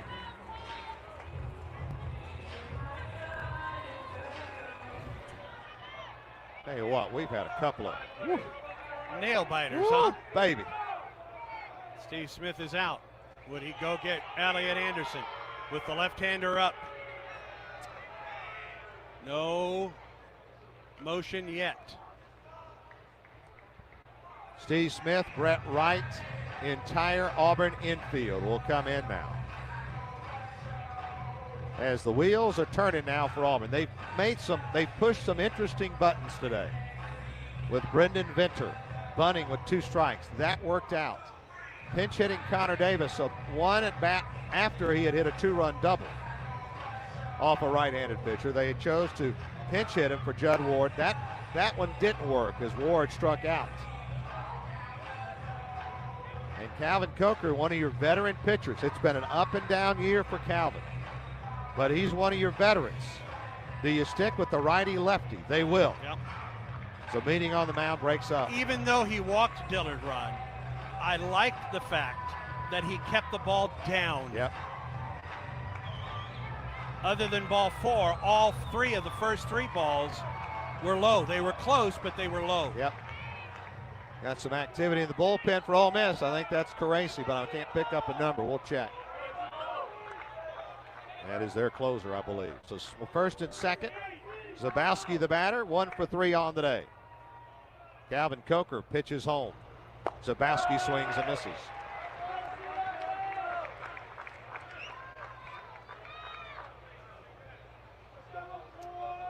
0-1, the count to Zabowski. It is Caracci in the bullpen for Ole Miss. They want him ready if they get the lead. Stretched by Coker. 0-1 pitch. Tapper foul, and Calvin's ahead 0-2. Boy, if he could just, the pitch that was strike 2 to Dillard, moving away from the left-hand hitter.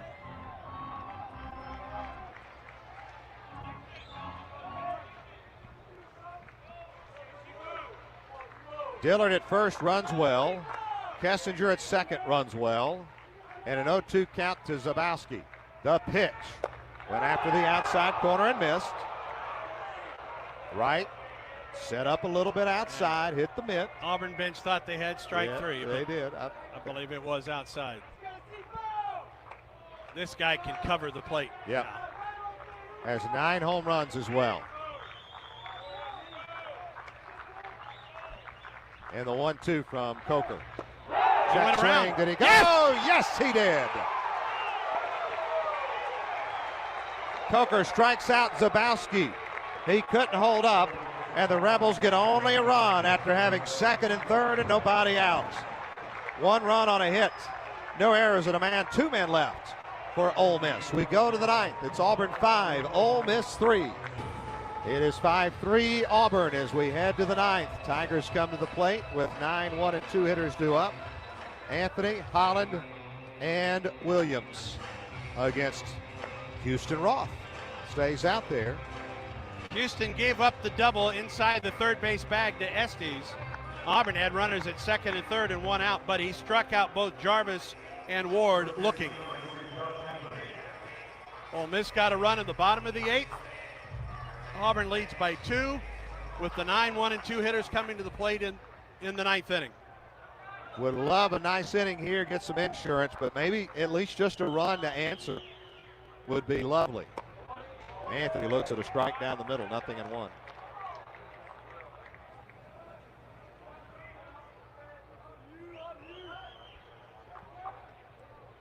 Roth ready. And the 0-1 to Josh. Way outside, a ball and a strike. Texas A&M awaits the winner of this game tomorrow at 4:30. Georgia losing to A&M today 7-0 in the first game of the tournament of this day awaits the loser tomorrow morning at 9:30. 1-1 pitch. Swing and a line drive to left. He hit it well, and he hits it over the head of the left fielder, Dillard. Off the wall, and it's a leadoff double for Josh Anthony. That is his 8th of the year, and this Auburn crowd erupts here at the Hoover Met.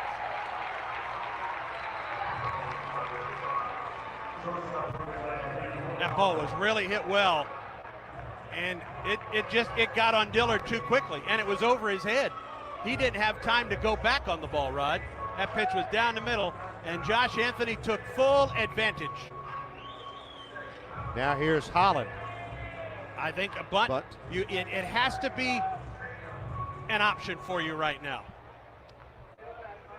Will's one of your better hitters. Time called. Second hit of the day for Anthony. 6th hit of the day for Auburn. He has 2 of them, yeah. He is 4 for 8 in the tournament. Bluff back to second. Holland had squared. Yes, he had. That can't be a huge surprise. Will bring Zabowski in now. Zabowski was playing back. Keenan is back on the edge of the dirt. I think he would like to hedge his bet in case they have a chance to throw out Anthony at third base. Yep. Holland squares. Roth pitches and bunts it in the air. Diving attempt. First baseman can't get it. Underneath his body, and everybody's safe. Zabowski took a big risk there. And it's first and third and nobody out. It wasn't a good bunt by Will Holland. He popped it up. Zabowski probably is the slowest player in the lineup for Ole Miss, despite the fact that he's a big guy. Yep. And he dove. He came up 8 inches short and then rolled on top of the baseball, and no one could get it with Holland flying down the first base line. First and third and nobody out in the 9th for the Tigers with Stephen Williams at the plate. Blow it open, boys. Roth looks in. Comes set. And pitches. And it's a strike. Nice pitch moving down and away over the outside corner to Williams, who is 0 for 2 with 2 walks. I am interested right now. Ole Miss is playing back with their middle infielders. They are not playing up. They will take the double play and give up a run. That is interesting this late, isn't it? Yes, it is. Let's see what happens now. They've got some new defensive signals out from the catcher Fortes, but they'll stay put. Elevate one. Steven? He's walked twice and scored once today. 0-1 from Roth. Very low strike called, 0-2. Nobody out, 1st and 3rd, Brett Wright. Waiting on deck for Auburn. Stephen Williams at the plate. Now we'll have to battle with 2 strikes. Throw to first, not a bad idea. Holland scampers back. Roth has 1 pickoff. And opponents are 0 for 3 running on Roth. I don't think Auburn would be doing any running here, but could be wrong. I don't think on 0-2. 0-2 to Williams. Swing and a looping foul ball off the left side. Keeps the count, 0-2.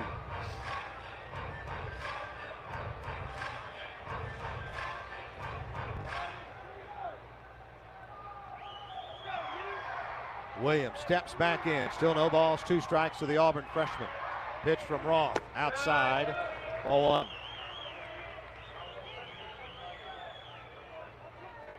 The inning started with a double by Anthony, then a bunt or just a sacrifice attempt by Holland.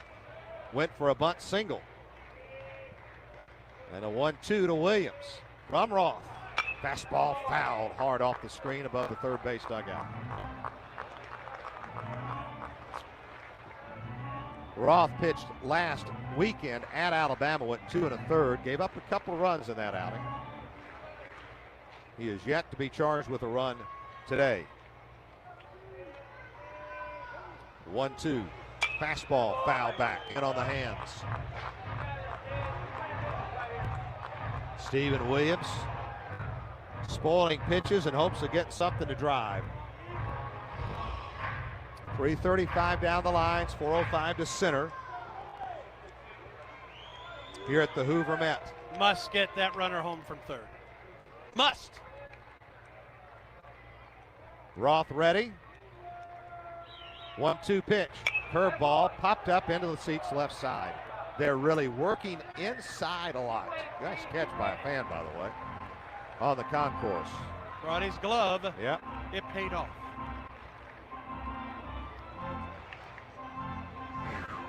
Be at least an 8-pitch at bat for Stephen Williams.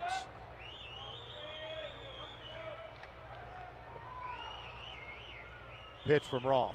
Outside with a fastball. 2-2 the count.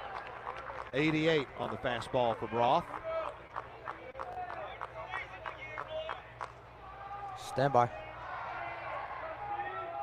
Runners on the corners, nobody out in the ninth for Auburn. They're up 2. 2-2 pitch. Swing and a fly ball down the left field line. Into foul ground, long run, and not making the tag. All right, let me end the suspense. Auburn beats Ole Miss in the 2018 SEC tournament. If I'm not mistaken, Edouard Julian hit a grand slam oppo down the left field line to salt that one away. I trust your Auburn baseball memory and knowledge implicitly. Okay. All right, special bonus content. We're almost ready to go here at the Hoover Met. The coaches have met at home plate. Your 6-man umpiring crew is now at the plate. You got 2 extra umpires. You got a left field line and a right field line umpire here for the SEC tournament semifinals. And we're getting ready to watch 2 of the 3 teams that have finished in the top 6 of the SEC 4 out of the last 5 years. There are 3 that have done it. They're the 3 teams that are left at the SEC tournament: Georgia, Arkansas, and your Auburn Tigers. Georgia came from behind to beat Florida in the first game of the day, and it just felt like you knew it was coming. Florida got up 6-0 after 2 innings, and then here came Georgia. They scored 2 in the bottom of the 8th, and then got the Gators 1-2-3 in the 9th. Georgia beat Florida 8-7 on the Yellowwood scoreboard. And so the winner of our game today gets the Georgia Bulldogs tomorrow in the SEC Tournament Championship game. Arkansas and Auburn. Your Auburn Tigers are taking the field right now in their orange jerseys and white pants. Alex Petrovic walking to the mound now. Defensively behind him, it is Bub Terrell in left, Bristol Carter in center, Mason McCrane in right field. Infield is Eric Guevara at third, Brandon McCrane at short, Chris Rembert at second, Ethan Bingaman at first. Lucas Steele gets to start behind the plate. He started the first 6 or 7 weekends of the year when Petrovic was pitching. And with the night game last night, and I got to tell you, this one's got a chance to go a little while tonight. We'll get into that. And then the earlier game tomorrow, coaches decided to put Lucas back behind the plate, move Fralick to the DH role only today, and then put him back behind the plate tomorrow. Alex Petrovic on the season, 6'4", 241, redshirt sophomore right-hander from Cypress, Texas. He is 9-2 in 14 starts this year. Earned run average of 3.38, 77 1/3 innings pitched, 60 hits, 29 earned runs allowed. He's walked 17, struck out 74, and teams are batting .211 against Alex Petrovic. Petro this year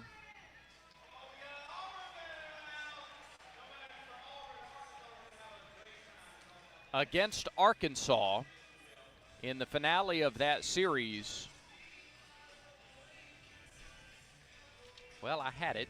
Where is it? There we go. All right, against Arkansas this year, Petrovic 3 runs on 3 hits in 5 innings of work.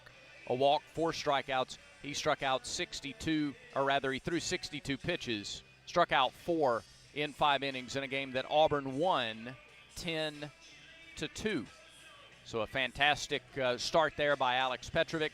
He'll try to do something similar here today against a potent Arkansas team that has won 10 of its last 14 SEC games. Ruiz, Kozel, and Helfrich, the first 3 to greet Alex Petrovic. And we will finally turn it over to the voice of the Tigers, Andy Burcham, to get you going on a cloudy Saturday afternoon. First pitch weather forecast brought to you by Jackson Services. When your comfort quits, Jackson Services shows up. Heating, air, and plumbing done right the first time. Family owned since 1973. Call Jackson Services today. Feel the difference. Jackson Services, delivering comfort, creating trust. 78 degrees at game time. Wind out of the south to southeast, 5 miles an hour. Cloudy skies. We had rain in the 7th inning of game 1. And I'll be shocked if we don't get rain at some point in this ball game tonight. Petrovic against Ruiz, Kozel, and Helfrich in the first inning. Both of these teams are 2-0 after playing Wednesday and yesterday. And Petrovic always off the stretch, and the first pitch home misses inside to Ruiz. 2 for 7 in the tournament with a couple runs scored, batting .318 this year. 5 homers and 27 runs batted in.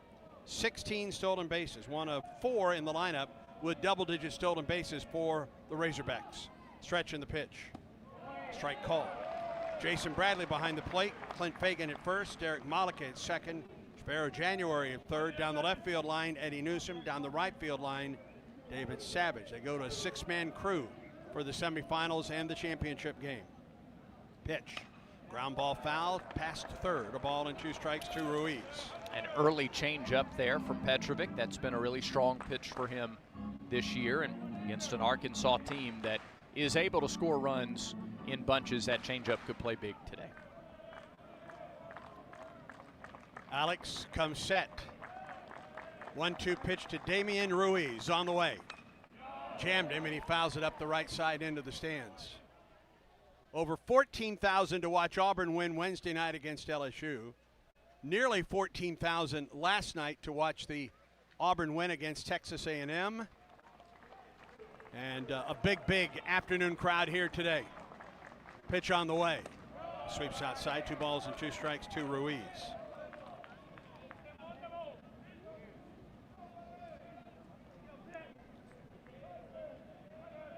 Outfield straight away, infield back. Awaiting this 2-2 pitch from Petrovic. Another foul ball up and out of play on the right side. A good at bat by Ruiz. Yeah, the key lately against Petrovic the last 5 to 6 weeks has been get to him early. if you're going to get to him.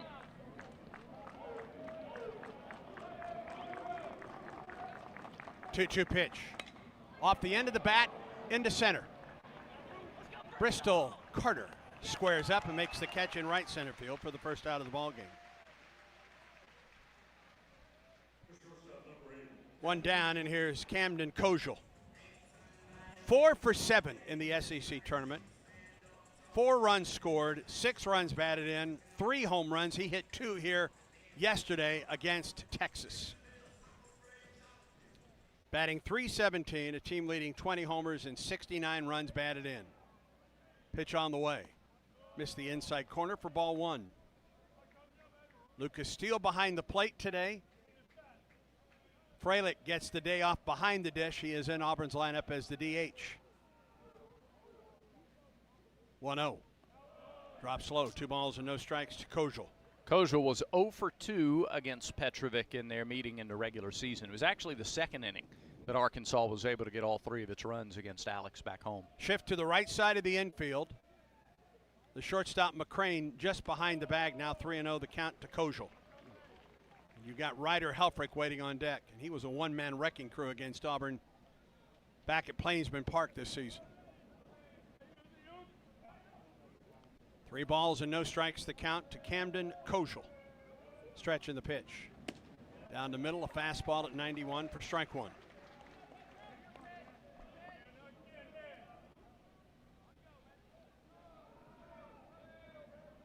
Kojal awaits a 3-1 delivery from the right-hander Petrovic. Comes set at the belt. Pitch on the way. Up the middle and through for a base hit. Alex hung a changeup right over the middle of the plate. You really are in peril if you fall behind this lineup. You can say the same thing against the team that gets Georgia tomorrow as well. And now Helfrich to the plate. 0 for 7 in the SEC tournament. Catcher batting .281, 15 homers and 48 runs batted in. Close stance from the right side. Kojal at first, a stolen base in 2 attempts this season. Stretch and the pitch. Missed outside. He's fallen behind all 3 of the hitters. Yep. Again, we've seen this from Petrovic the last month plus. First inning, takes an inning or so to get settled in. Interesting about Helfrich, he's 0 for 7. He's walked twice, he's scored twice. 1-0 to Helfrich. Swing and a miss at a high fastball. 1 ball and 1 strike to count to the Arkansas catcher. Runner at first. 1 out, underway here in the final of the semifinals of the SEC tournament. The winner moves on to play Georgia tomorrow at 1 o'clock Central Time. Stretch in the pitch. Fly ball into center. Back goes Carter. Plenty of room. He makes the catch for the 2nd out. Let's pause 10 seconds for station identification on the Auburn Sports Network.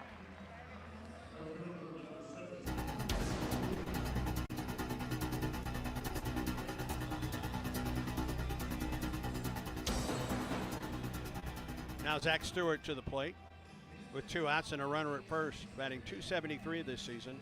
13 homers and 35 runs batted in. He's 2 for 9 in the tournament. 3 runs batted in, a couple home runs. He hit both home runs on Wednesday. Pitch on the way. Swing and a miss on a pitch on the outside corner. Change up, away. It's been feast or famine for Stewart. 2 hits, both home runs. The other 7, all strikeouts. 0-1 to Stewart. Kojal gets his lead. The pitch, swing and a miss to Stewart. Nothing but off speed early on in this at bat. 2 swings and misses by the big center fielder for Arkansas. Petrovic stretches. Runner at first, gets his lead. Pitch.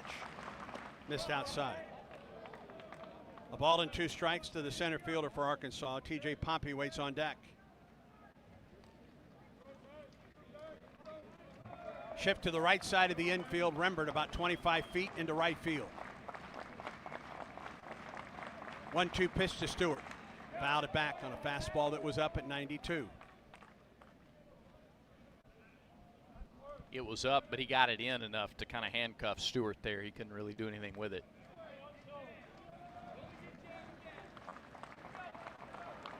We'll do it again on 1 and 2 to Zach Stewart. Stretch in the pitch. Down and in, 2 balls and 2 strikes. A 1-out walk to Kojal. He's still at first.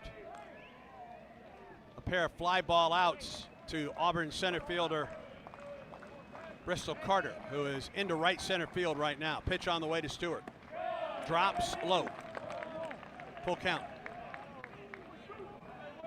2 3-ball counts in the first 4 batters of the ball game. He did a good job to get ahead of Stewart for the first time in 4 batters, but now we'll try to finish him off 3-2. Kojal will be off with the pitch. There he goes. The pitch, swing and a miss. Struck him out. Inning over. First strikeout of the day for Petrovic. K-Canner presented by Kia of Auburn, where you're always #1. No runs, no hits, no errors. A man left for Arkansas. Auburn comes to the plate in the bottom of the first, and this is the Auburn Sports Network. Here's a clip from a recent Talking Tigers podcast with Andy Burcham. Auburn gymnastics coach Ryan Roberts. The facility that we have has every landing surface, every safety thing you can have, every training tool.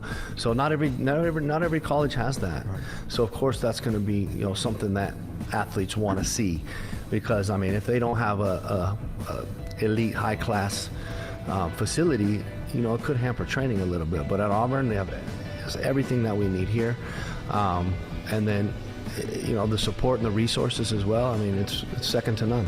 Yeah. I think that's a huge aspect when gymnasts are high-performing individuals and they want to continue to progress and they want to go somewhere where they know they're going to continue to get better and better and not stay the same or degrade. New episodes of the Talking Tigers podcast are released Mondays wherever you listen to podcasts. Subscribe to the Talking Tigers podcast exclusively from the Auburn Sports Network.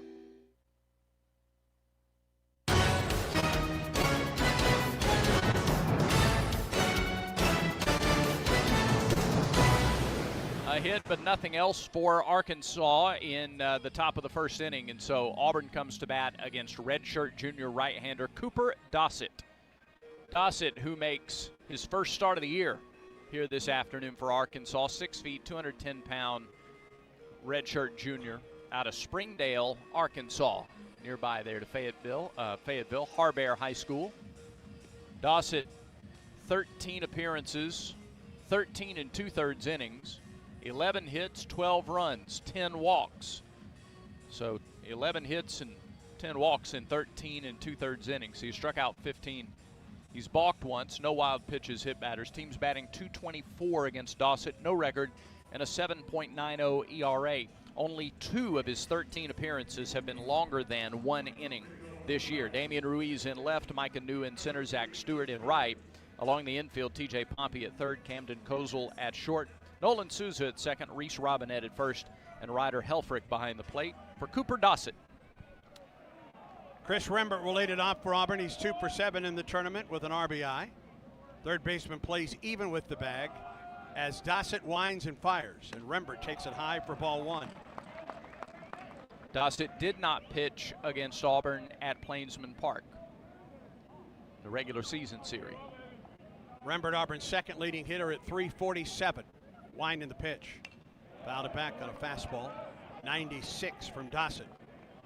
Rembert hitting .347, 4 homers, and 43 runs batted in with 11 stolen bases for the first team all SEC second baseman.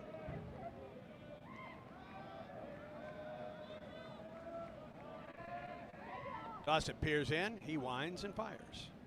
Up and in. Off-speed delivery, up and in to Rembert. 2 balls and a strike. Rembert, Freilich, and Bingaman. For Auburn in the first, no score. Bottom half of the first inning, Auburn in Arkansas in the semifinals of the SEC tournament. 2-1 pitch. Rembert fouled it back to the screen again. 95 on that fastball, 2-2. Dossett missed all last year with an injury. He pitched twice at Auburn 2 years ago, that series where they came in ranked #1. Auburn won the finale. He pitched in the second game and the third game of the series. An inning and a third in game 2. Didn't retire an out. Gave up 2 runs in the finale. 2-2 pitch to Rembert. Here it is.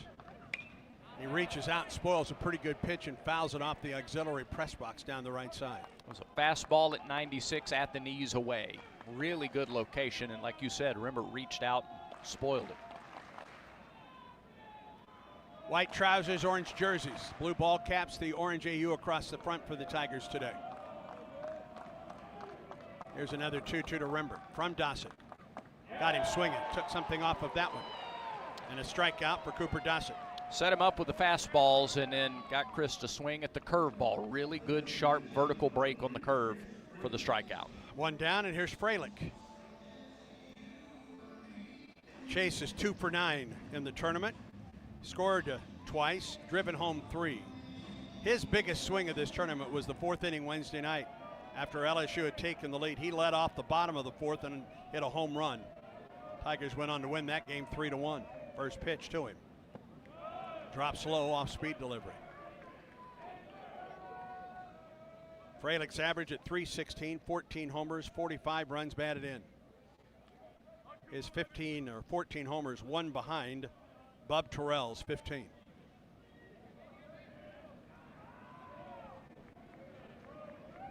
Dossett, size, winds, fires, and misses up. Maybe a little bit out. 2 balls and no strikes to the Auburn DH. Dossett was not the original plan to start their 3rd game here in Hoover, but they had to adjust their plan yesterday when their starter was hit by a comebacker in the 1st inning. 2-0. Fralick, jam shot to the second base to his left, flips to first for the out.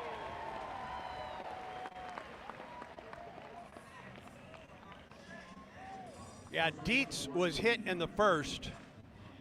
Their primary starter this season, best starter, and as a result, they had to go to their closer really early. Yeah. 2 outs, and here's Bingaman. 2 outs and nobody on for the Tigers. The pitch. Right down the middle, a strike at 96. Fastball, cutter, curve. Those are the big 3 for Dossett. He got the strikeout on the curveball. Fastball's been 96. 2 outs and nobody on for Auburn. The wind in the 0-1 to Bingaman. Strike 2. Another fastball at 95. You got to watch curve here. Pitch clock down to 6 as Dossett comes home. Fastball that missed high and outside. A ball and 2 strikes to the Auburn first baseman. His lone hit was a 410-foot home run here last night against Texas A&M. Wind and delivery. Outside and appeal to first. He did not go. 2-2 the count. He drove in 5 runs and scored 3 runs in the 3-game series against Arkansas during the regular season. 2-2 to Bingaman. 2 outs and nobody on for Auburn. We're scoreless in the 1st. The wind in the 2-2 pitch to Bingaman. Upstairs and inside. 3-2. Bingaman fell behind 0-2 last night in the 1st inning, worked a walk and scored a run for Auburn in that 1st inning. Came with 2 outs.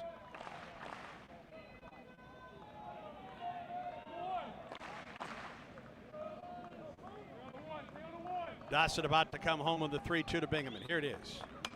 And he fouls it off the right side, the screen above the Auburn dugout. He was ready for the fastball, was probably looking off speed first and trusted his bat speed to be able to adjust if he got the fastball. Another 3-2 pitch from Dossett to Bingaman. Here it is. Bingaman goes after a high fastball and comes up empty. Dossett strikes out 2 in a perfect 1st inning. We're through 1, no score, Auburn and Arkansas. And Auburn baseball continues in a moment. You've created a comfortable home office. Now let Carrier provide the cash bonus. For a limited time, you can claim up to $1,550 in cool cash rebates on a qualified Carrier home comfort system. There's never been a better time to upgrade to year-round premium comfort and energy savings. Carrier, turn to the experts.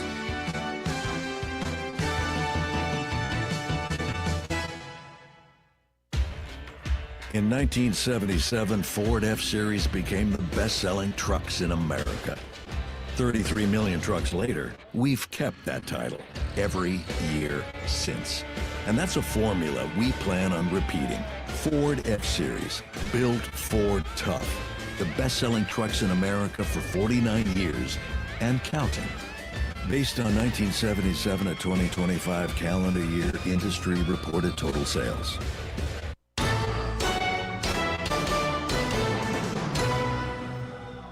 Go to the second.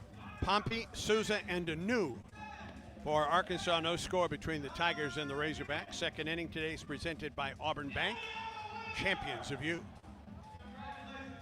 Cloudy skies overhead. And yes, we are keeping a look at the radar.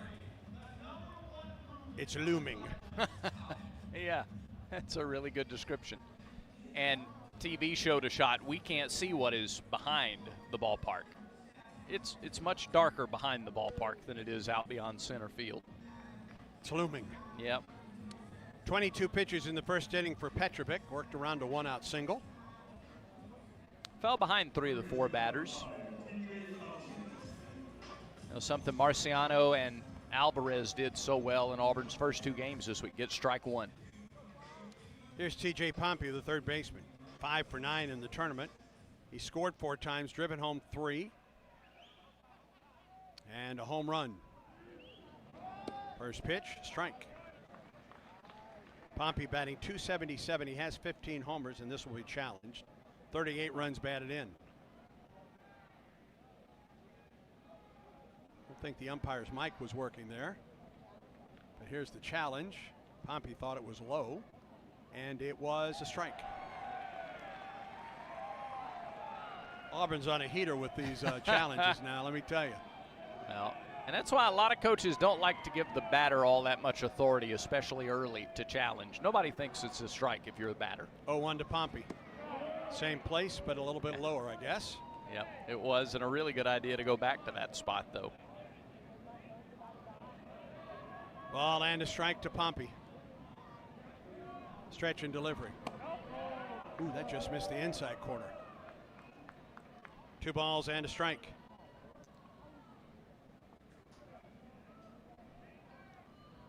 A new baseball for the Auburn right-hander.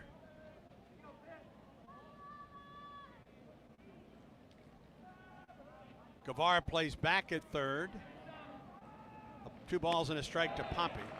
Off speed in there for a strike. Changeup's been the best pitch so far. It is the pitch that Kozel singled on, but he's gotten a lot of swings and misses with that changeup early. 2 balls and 2 strikes to Pompey. Pitch. Fastball a little bit up. 3-2.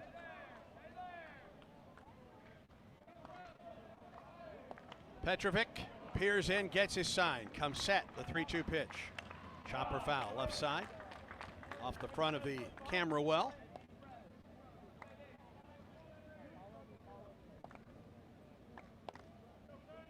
And we'll do it again on 3-2.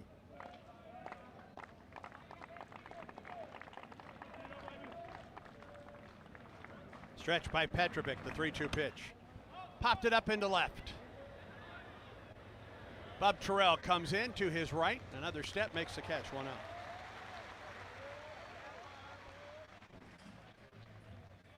Bub was so smooth with that. It looked like he didn't know where the ball was initially. He just kind of stood there, but he was reading it the whole way. Knew he didn't have to take more than a few steps in.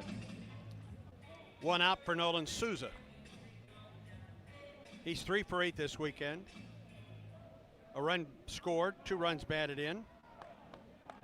Batting .281 with 3 homers and 29 RBI. Pitch to him, swing and a miss. Fastball, chasing away from the left-handed hitter.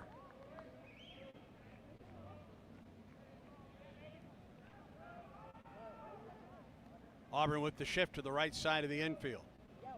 Guevara plays up at third. That one missed the outside corner. Curveball, a ball and a strike. Steele not wanting to use any challenges this early in the ball game, and on 9, you might see that with 2 strikes to get the strikeout. 1-1 pitch. Souza takes it high and outside. I'd think about that one. 2-1 the count.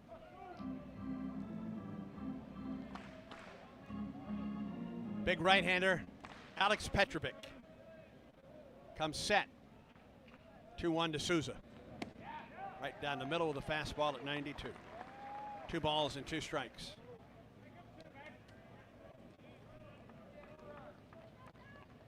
And now Auburn goes to the full shift to the right side. Guevara, the only one on the left side of the infield. 2-2 pitch. Swing and a miss. Second strikeout of the day for Petrovic. The K counter presented by Key of Auburn, where you're always number one. So you have the high breaking ball that breaks over the plate, and then you have the breaking ball that starts at the knees, looks like a fastball, and then dives out of sight. And that's the one that he threw to get the strikeout of Souza. 2 outs, and here's New, the center fielder. 2 for 8 on the weekend.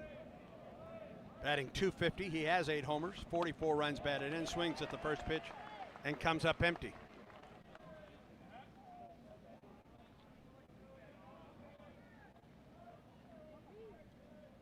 Micah New bats with 2 outs and nobody on for Arkansas. We're in the top of the second. Stretch in the pitch. Missed the outside corner. A ball and a strike.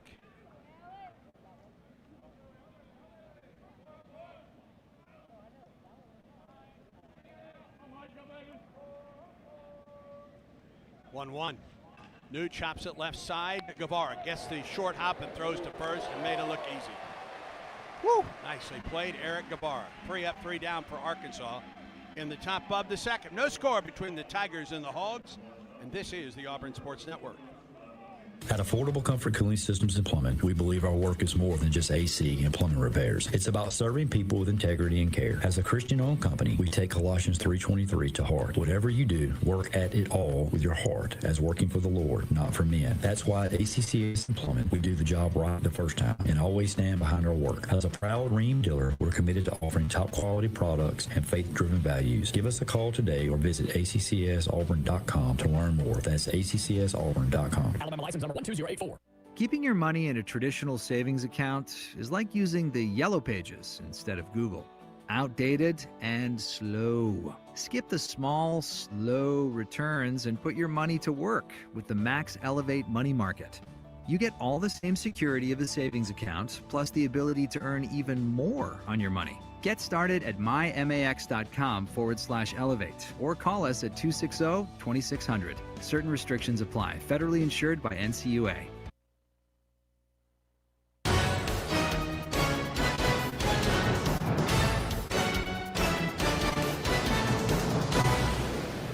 Bottom of the second, no score. Auburn and Arkansas. Tigers will send Guevara, Terrell, and McCrane, that's Brandon McCrane, to the plate in the second inning against Cooper Dossett, who needed 16 pitches to roll through Rembert, Freilich, and Bingaman, striking out Rembert and Bingaman. Ball down to second base. Winner tomorrow, or winner today, plays Georgia tomorrow at 1 for the SEC Tournament Championship. Guevara, all defensive team in the SEC, second straight year, and that last out in the top of the inning showed you why. He doesn't just dominate the routine play. He makes a play that's not routine look routine. Eric is 4 for 9 on the weekend, or the tournament, I should say, with a home run. Driven down 2. As Dossett winds and fires. Guevara sends one up the right side and off the screen. Out. No balls and a strike to the Auburn third baseman. 4 for 9 this week. Batting .341, 12 homers. He leads Auburn with 49 runs batted in. Dossett's fastball has been really good early on. Here's the pitch. Ground ball to the left side, shortstop in the hole. Fields and throws low to first and out. Scooped over there by Robinette. 1 out. Yep, nice play by Robinette. He had to reach, make sure the foot stayed on the bag, read the bounce well.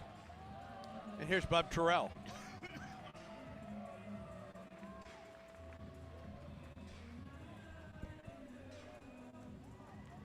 Bub is 2 for 9 this week with an RBI. It came in the first inning last night.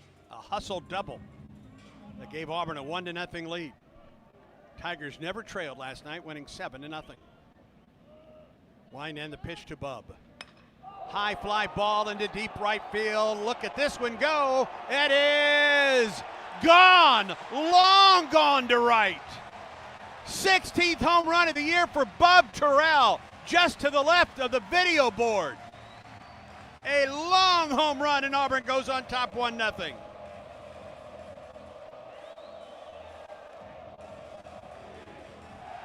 Holy cow. 414 feet, 109 off the bat. Auburn leads at 1-0. Against LSU, he had Auburn's first hit. Against Texas A&M, he had Auburn's first RBI. Today he's got both. There's Brandon McCrane. 2 for 7 in the tournament. Pitch to Brandon. Fastball that misses outside at 95.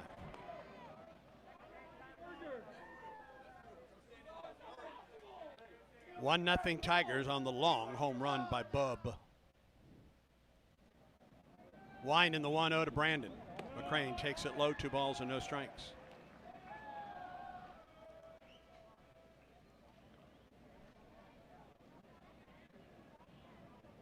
New supply of baseballs to the home plate umpire, Jason Bradley. Folks still buzzing about that home run by Bub Terrell. 2-0. McCrane to right. Back is Stewart. Just shy of the warning track to make the catch for the second out of the inning. Seeing some different swings this inning than what Auburn had in the first inning against Dossett, who's only had one outing this year where he went 2 innings. And that'll bring Mason McCrane to the plate. Auburn right fielder today. DH on Wednesday, the right fielder last night. 2 for 5 in the tournament. Led off an inning last night for Auburn with a home run. There's the wind of the pitch. And a strike call. Boy. A ball and no strikes to Mason, batting .310 in his freshman season. 6 homers and 35 runs batted in. 6'6" right fielder from the left side, open stance. Awaits the 0-1. Swing and a miss. He kind of had to go after that one after the strike 1 call. Quickly 0-2 to Auburn freshman Mason McCrane. Tigers lead 1-0. We're in the bottom of the second. Shift to the right side of the infield. Awaits this 0-2 to McCrane. Here it is. Ground ball foul just beyond Sonny DeShera. Auburn's first base coach. They are wearing out the inside and low area against McCrane. Make one mistake out over the plate and he'll do what Bub did. 1-2 the count to McCrane. 2 outs and nobody on for Auburn. The pitch. Fouled it back on a fastball, on a cutter perhaps at 88. Count remains no balls and 2 strikes. Auburn leads 1-0. We're in the second. Clouds continue to roll in.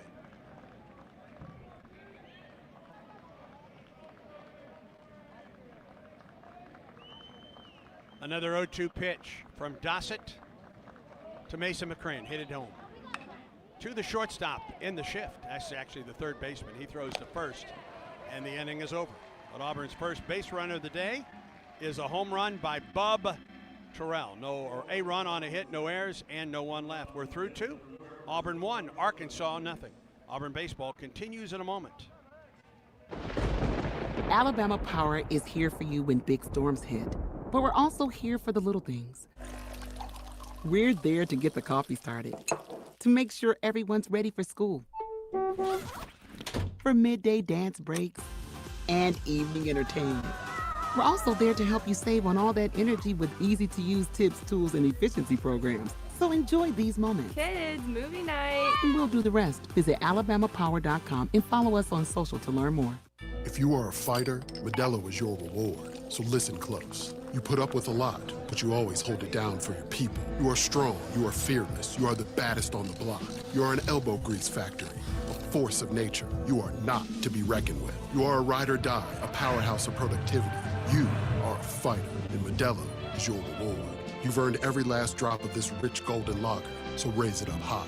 Modelo, the mark of a fighter. Drink responsibly. Beer imported by Crown Imports, Chicago, Illinois.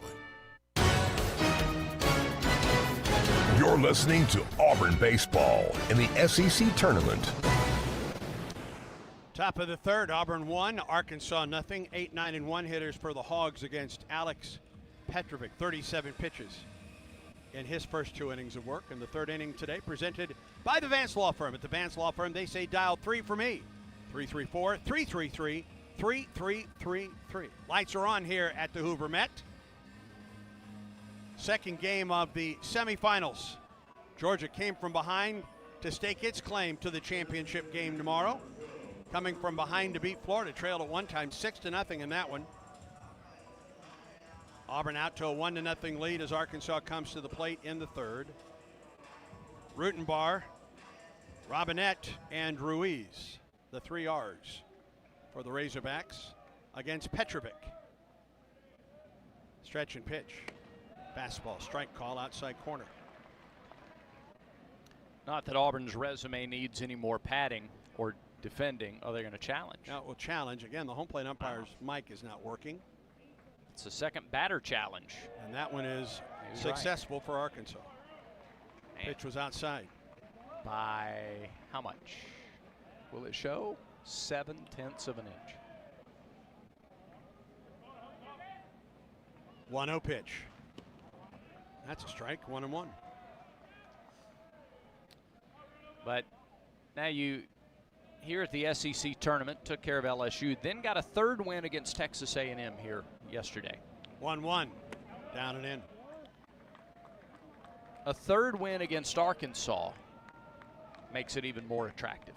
And the opportunity to then split in 4 games with Georgia.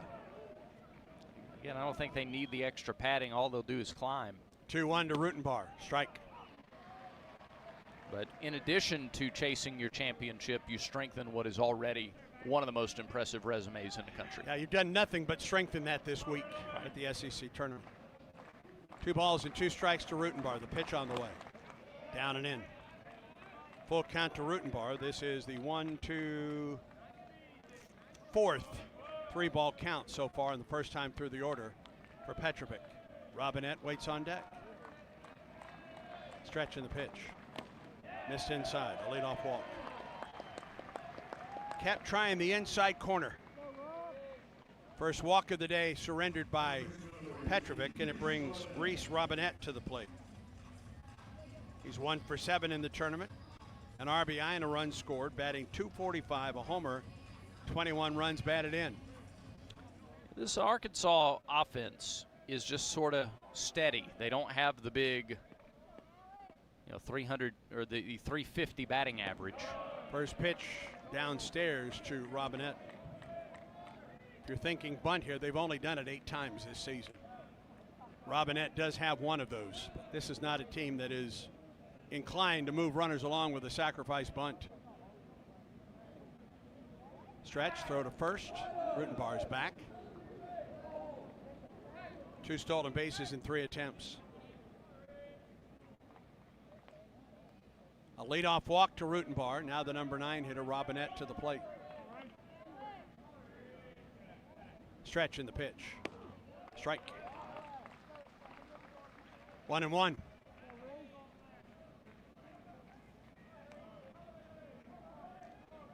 Auburn with the outfield plays Robinette to pull slightly. Big lead over there by Rutenbar. The stretch in the 1-1. Fouled it back here. Rutenbar has run selectively this year. They run a good bit with certain guys. Ruiz, Pompey, Souza, New, all 15 or more attempts. Now a ball and 2 strikes to Robinette. Stretch in the pitch. Got him swing with a high fastball at 92. Third strikeout today for Alex Petrovic. The K-Cannon presented by Kia of Auburn, where you're always number 1, now to the top of the order. What, half a foot or 2 or 3 inches can make a big difference. And the key with Petrovic and that fastball to lefties, he's able to get it in just enough Just enough. Inner third of the plate right there. Yep. One out. Here's Ruiz, who flied into right center field to open the ball game. Stretch in the pitch. He shows bunt, does. Third base side. Let it go foul. Auburn does. Because they weren't going to throw him out. But it rolled off of the infield grass and into foul territory. Not a bad idea. 0-1 to Ruiz. Ruiz leads Arkansas with 2 sacrifice bunts. That was not a sacrifice attempt. No. And he almost pulled it off. Let's see if Guevara comes up at third after that bunt attempt.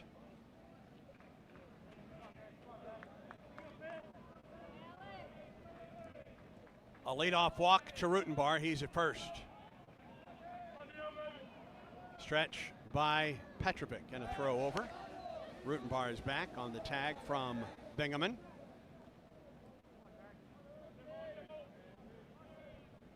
Wind blowing out a little bit to left into the left field corner right now.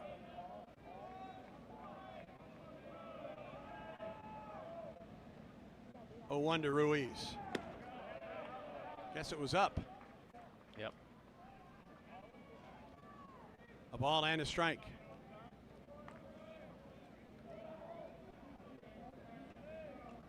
Lucas Steele behind the plate. First time he's had an opportunity to use the challenge system. 1-1 to Ruiz. Throw to first. Rutenbar is back. Ruiz did not play in the Auburn series. He was not at our place in early April. Their leading hitter coming into today. He has tapped into 3 double plays. 1-1. Drops low. 2-1. Including one against Texas yesterday. 1-0 Auburn leads it. We're in the top of the third. A 1-out home run by Bubba Terrell to right field, just to the left of the big video board out there. Rutenbar gets his lead. The pitch fouled back on a high fastball. Ruiz has a 5-game hitting streak that he's working on. Had a 3-for-5 day with 3 RBIs in their regular season finale at Kentucky.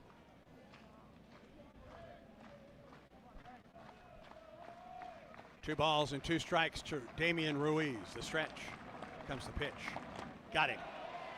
Pulled the string for his 4th strikeout for Petrovic. 2 outs and a runner at first. Got him in between right now. He struck out Robinette with a fastball, got Ruiz with the changeup, got Stewart with the changeup back in the first inning. So now when you get to 2 strikes, Arkansas has to think about both. Is he throwing the in? You almost have to just pick one. 2 down, and here is Camden Kojal. Singled back in the first inning after getting ahead 3-1. Rutenbar at first now with 2 outs. The pitch down and in. 20 homers, 69 runs batted in for the Arkansas leader.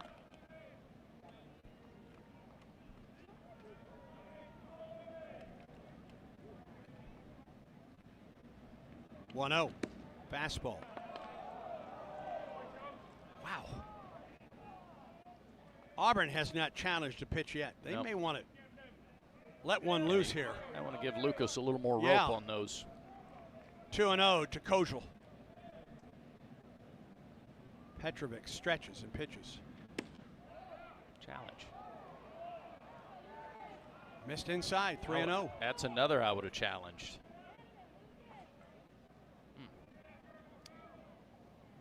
He's gone to 3 balls twice now to Kojal. Gave up a single in the first. He's 3-0 now. The pitch. Goodness. Oh, that. And Auburn will challenge this one, I think. Yeah. I'm not sure they'll get this one, however.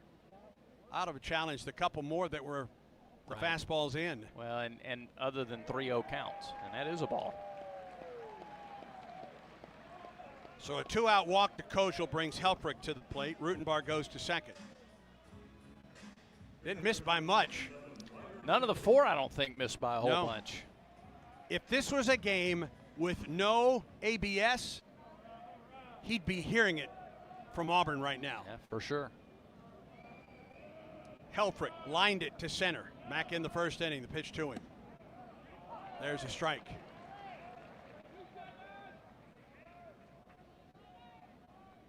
Rutenbar at second and Kojal at first. They're there with 2 outs in the third. We're in the top of the inning with Auburn on top 1-0. 0-1 to Helfrich. Strike 2, curveball on the inside corner. A pair of off-speed pitches to Helfrich to get ahead 0-2. Fastball up and in.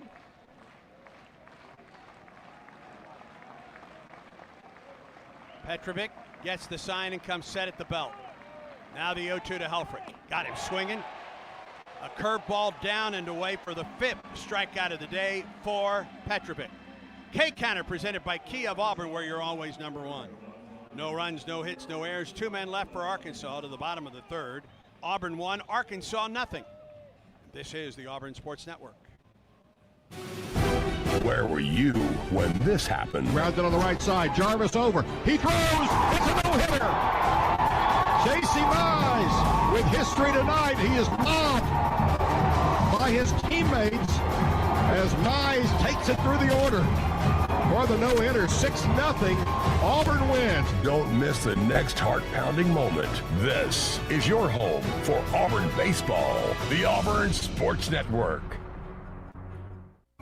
In the SEC, it just means more. But what is it exactly? It's the fans, the students, the traditions, the legends. It's passion to celebrate deeper, reach farther, think smarter, make an impact off the field. It's that intangible thing that happens when 16 schools raise the bar as one. Because in the SEC, it just means more.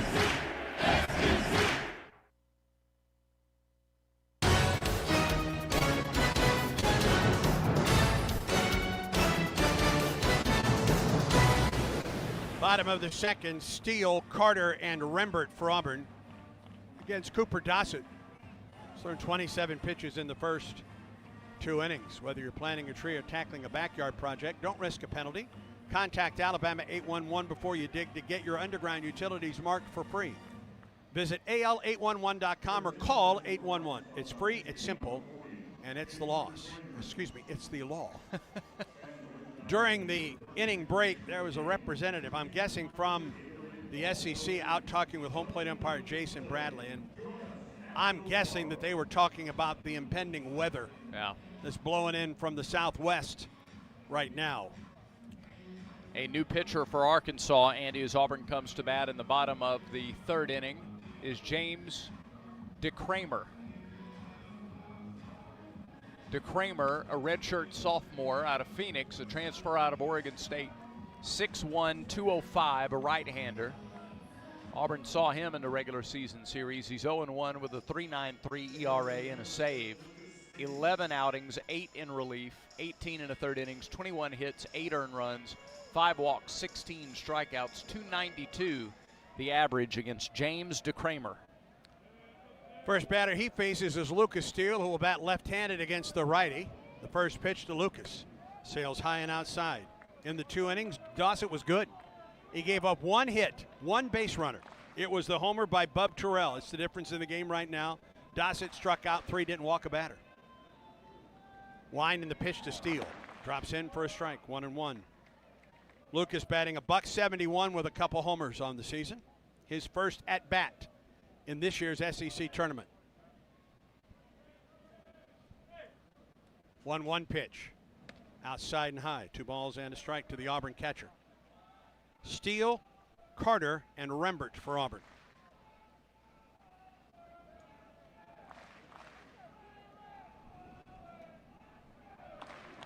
Two-one pitch to Lucas. Out in front, fouled it off. I think that got the foot. Yep, it got the foot. The right foot of the home plate umpire, Jason Bradley. 2-2. DeCramer pitched an inning against Auburn in the opener. Walked Carter, gave up a double to Rembert. Got a couple of pop-outs. He's going to get to face both of those guys in this inning. 2-2 the count to Lucas Steele. Shift on the right side of the infield. Here's the pitch. Lucas drives it into right center field. That's going to get down. That's in the gap. Steele around first base. He digs for second. He's going to get a double. How about that, Lucas Steele? That's his second double of the year. 2-2 pitch, hitting lefty against the righty. And he pulled it into the gap in right center. Didn't get all the way to the wall. Stewart got over, cut it off before it could get to the warning track. That was a hanging breaking ball, letter high from DeCramer, and Steele's not going to miss that. And that brings Bristol Carter to the plate, and a bunting opportunity if Auburn chooses here. Get that runner to third. A stand-up double for Steele, his second double of the year, and Carter to the plate. 2 base hits in last night's win against A&M. Pitch, he shows bunt, does, right back to the pitcher. His play will be to first. He throws and gets Bristol by a step. Nicely played. Bristol Carter, and Lucas Steele goes to third. 9th sacrifice bunt of the year for Bristol Carter on the first pitch of the at-bat. Got up there, did his job, got out. And that brings Rembert to the plate with a runner at third and 1 out here in the Auburn third inning. Chris struck out in the first, but that was against Cooper Dossett. Infield in for Arkansas. Boy, that leaves the middle susceptible. Stretch the pitch. Rembert to the first baseman. Gets it, steps on the bag, and Steele has to stay at third. He tried to slice it through the right side. He just didn't get enough of it. And Robinette was able to take the ball and with one step was at the first base bag. Yeah, that's just a tough break. That's the right swing on a breaking ball that didn't break enough in. It was inside. Hugged the line, and he just took a step to the bag. And they're going to walk Fralick. Oh, they would like to pitch to Bingaman. Okay. They want the righty-on-righty matchup here. That's it. Well, DeCramer's already hung one breaking ball to Steele, and Bingaman hits a fastball really well. So what do you throw him in this spot? First walk of the day for Arkansas, an intentional walk, and you've got the Auburn catchers at the corners right now. Steele at third and Fralick at first. And here is Bingaman. Struck out in the first. Middle of the infield is wide open for Ethan. The pitch almost hit him. Yeah, he doesn't have any control of the breaking ball right now. And if you give him one pitch to sit on, you let Bingaman just sit fastball. And the pitching coach is out for Arkansas. Yeah.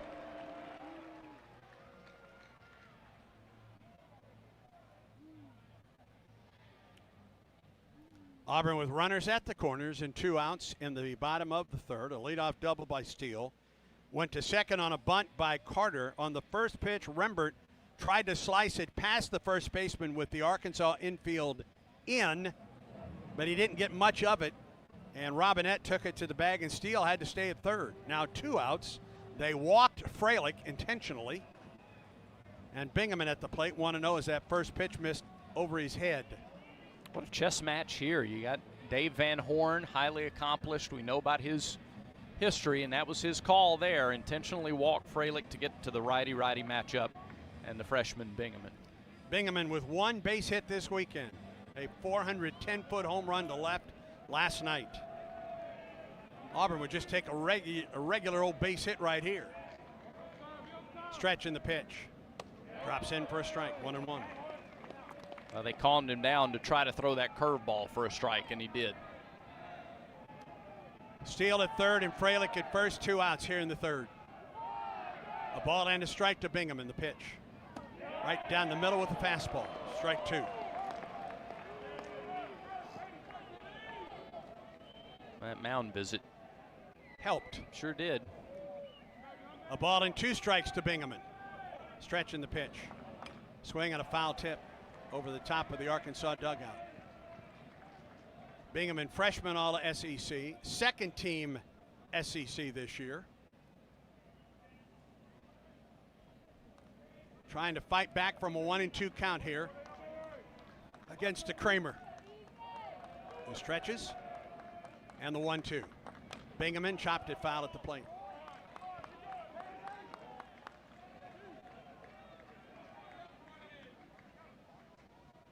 One nothing Auburn. Tigers trying to add to that lead here in the third.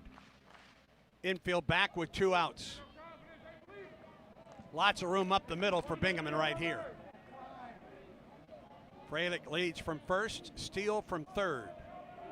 As DeCramer comes set. Another 1-2. Miss low, 2-2. Had the plate, but it missed low. Guevara waits on deck. Like the weather, Guevara looming on deck.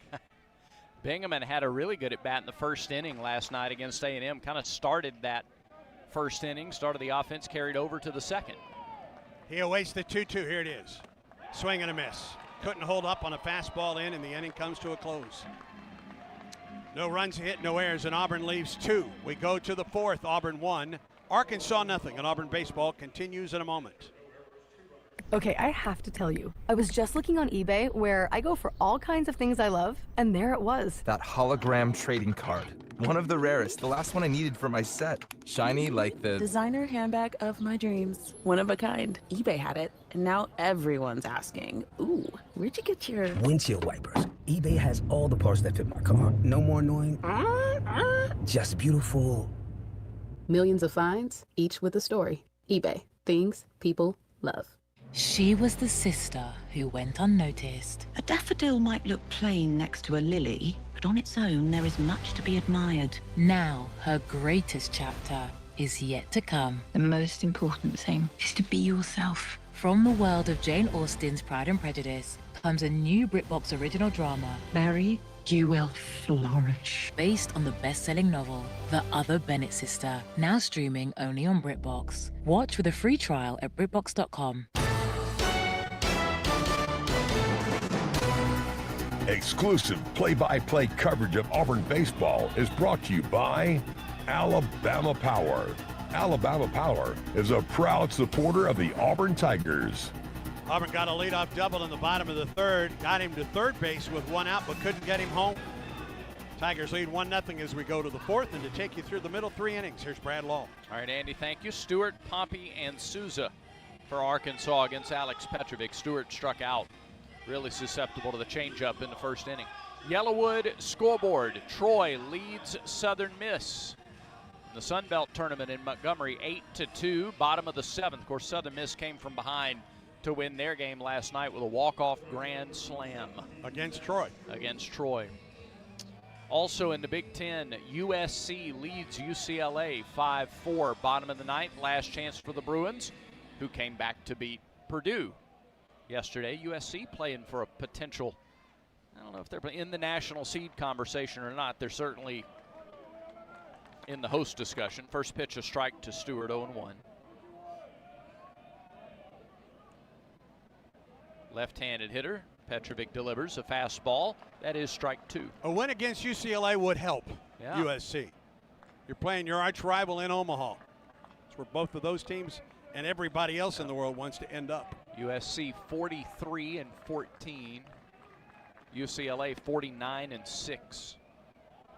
Pitch misses up and in. It's 1-2 to the Arkansas right fielder. Stewart, either home run or strikeout. 2 home runs, 8 strikeouts here at the Hoover Met this week. Petrovic kicks and fires. Swing and a miss. Strike 3. He was tardy on the fastball. Petrovic with another strikeout. 6 on the day for Alex. K-Counter presented by Kia of Auburn, where you're always number 1. In the ASUN tournament, Brad, it's a championship. Lipscomb in North Alabama in the top of the 10th, tied at 4. Nail biter time. Here's TJ Pompey. Flied to left. His first time up. Shows bunt. Bunts at left side. Good bunt. Steele gets it and cocks but doesn't throw. Beautiful bunt by Pompey. Got 15 home runs. Not expecting him to put a bunt down on the first pitch, but he did. Right up the third base line. No hope for it to roll foul, and he's aboard with a 1-out infield single. Bunt single by Pompey. He could be a threat to run. He has 16 stolen bases, only been caught twice. He's aboard for the first time today for Nolan Souza. He's 0 for 1 with a strikeout. Left-handed hitting second baseman. There goes Pompey. Pitch high, throw to second, nowhere close. Stolen base number 17 for Pompey. He's playing like there's rain coming. Bunting on the first pitch, running on the first pitch. In scoring position, just like that. Count a ball and nothing on Souza. Tying run at second, top of the 4th inning. 1 out, 1-0 Tigers. Pitch, Souza swings and misses. Change, good change too.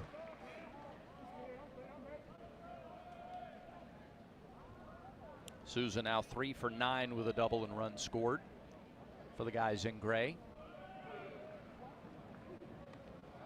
There's the spin and the throw back to second. McCrane in front of the bag receives the throw. No tag applied. You do not see Auburn bluff very often back to second base. We've seen other teams do that. Yeah. But boy, they don't. Auburn doesn't do that very often. Oh, they follow through with the throw. Guevara in on the grass at third, and the pitch is lifted into left. Long run, Bub Terrell. Bub's still going. He's at the warning track. He leads. Oh! He made the catch! Oh, Bub Terrell robbed a home run! Bub Terrell robbed a home run! Reached over the wall in left and brought it back. That may be the play of the year defensively. Holy cow. It kept slicing away from Bub, and he got to the wall, and he absolutely brought that one back in. Holy cow, what a catch by Bub Terrell. He had to go a long way just to get to the ball, and then he used every bit of that frame and brought it back and brought a little bit of the wall down with him. He looked like the Jordan logo when he got in the air with the legs kicked out. Yeah. That's our defensive play of the game, presented by Cook's Pest Control. Best defense for your home is Cook's, the South's most trusted name in pest control since 1928, and the official pest control provider of the Auburn Tigers. You're going to see that one on the highlight reels the rest of the season. I've got to do something with the covering on the wall where Bub he brought it crashed down. in. Yeah. It's part of it's hanging down onto the warning track, and they'll wait for some of the grounds crew or somebody to take a look at it. In the meantime, the weather keeps coming. I mean it's a 2-1 ball game if Bub Terrell is not there. He preserves the lead. Yeah. I mean, put that up there with like Cason Howell at Jack State 4 or 5 years ago. You or bet. 3 or When he 4. climbed the center field wall. Yeah. Put that up there with the best catches you have seen from an Auburn outfielder. Wow. I don't recall, and I should, before I talk about this. Auburn played a series at Arkansas several years ago. And an Auburn player made a catch very similar to that one. He wasn't as big or as tall as Bub, but he went up and over and brought it back. Okay. And I cannot remember for the life of me who it was, but my goodness, this is just an unbelievable play. That is easily a home run if Bub Terrell is not there to make just a simply sensational catch. And remember, he's the one that gave Auburn the lead. Yeah. So he's given Auburn the lead and preserved it. Yes. Whew. My. DeMarion making his folks proud right now. DeMarion made that catch. Yes, he did. Wow. Wow. Okay. If you didn't see it, if you're just listening to us, you're going to see it. It's going to be on Sports Center tonight. Don't worry. Yeah. First pitch, strike to Micah New. That's a top tenner right there, and I can't imagine something being better than that one today.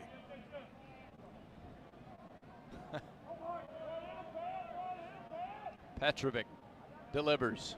New takes a strike, 0-2. Somebody on YouTube says, looky, looky, looky, here comes Bub. That's good. All right. Runner at second, 2 down, 2 strikes. Petrovic ready. He deals. Check swing. Little excuse me swing. They appealed down to first. He didn't go. Just a defensive swing by New. And Arkansas asking, did it hit him? And it was a foul ball. And they're going to give him first base. Jason Bradley, the home plate umpire, gives New first base. And Auburn's going to challenge it. And I think they're challenging whether they hit him or not, or whether there was a. I'm not sure you can't challenge the swing, I don't believe. Challenge whether it hit the bat or his hand, maybe. We get a look at the replay. Ooh. That hit the bat. That sure did. That hit the bat. Yeah, that's above the batting gloves. Yeah. Let's get the look from the home plate umpire. Bring him back to home plate, please. That'll be the best look. Yeah, it's off the bat. That's off the bat. It's clearly off the bat. That shouldn't take long. No. I guess they're going to make sure. They've got the umpire wearing a camera, and that was an even clearer view than the one. No, it's off the bat. On the side. And I'm afraid we're about to get some weather. Yeah. Oh, it's gotten noticeably darker in the last 5 minutes. Yeah. And that cloud looming overhead right now is. Remember, like in Independence. All right, here we go. Yeah, Here's the call. It's overturned foul ball. Sure. And Auburn keeps its challenge. Yeah, that's correct. It's like that scene in Independence Day where the mothership hovers over. Yeah. It's kind of what it looks like right now coming over the ballpark. Dark, dark clouds. I don't know if the president's in a plane about to blow it out of the sky right now or not. No, it's not apples to apples. No. The wind has shifted too. The wind, you can tell we're right ahead of a front because the wind is now blowing out towards center field. Let's get out of this inning and then deal with the weather. That's right. Clean break. All right, we're in the top of the fourth. No balls, 2 strikes. What are we waiting for? Souza had taken off his gloves and his all of his apparel. Gotcha. Now he's back in the box. No balls, 2 strikes, 2 outs, 1 on. Petrovic set and he deals. Swing and a miss. Strike 3. Got him with the changeup. And look at Alex Petrovic pointing at Bub Terrell, giving him the credit one more time. Highlight play from Bub in left field. He saved a home run. Petrovic then strikes out New to end the inning. And here come the umpires. And I think that may send us into a delay. They're going to get the tarp. The tarp's about to come onto the field. All right. Well, Auburn does get out of it clean, though, in the fourth. We'll see what that means for Petrovic afterwards. So I'll tell you what we're going to do. Right now it's straight up 6 o'clock. Let's pause 10 seconds for station identification on the Auburn Sports Network.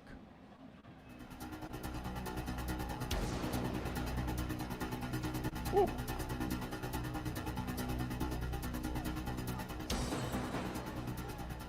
Boy, that cloud is dark and low. We're going to turn the camera around to show the field on YouTube, and we're going to go ahead and take our break.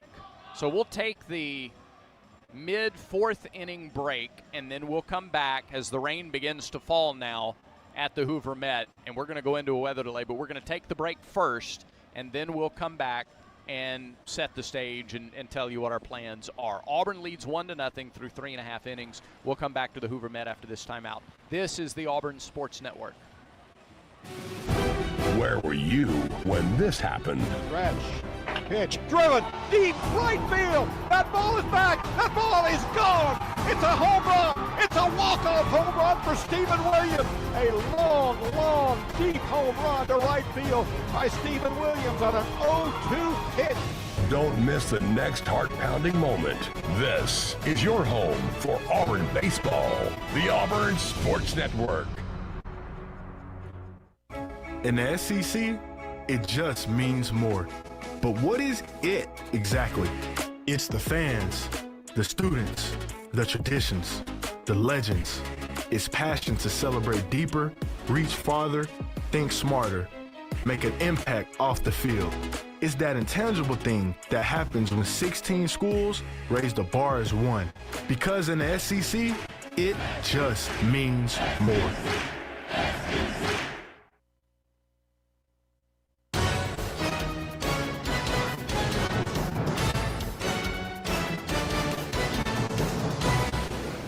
Well, we have entered into a weather delay. Andy, this isn't like 2009 West Virginia or anything, but close. But it's a monsoon right now.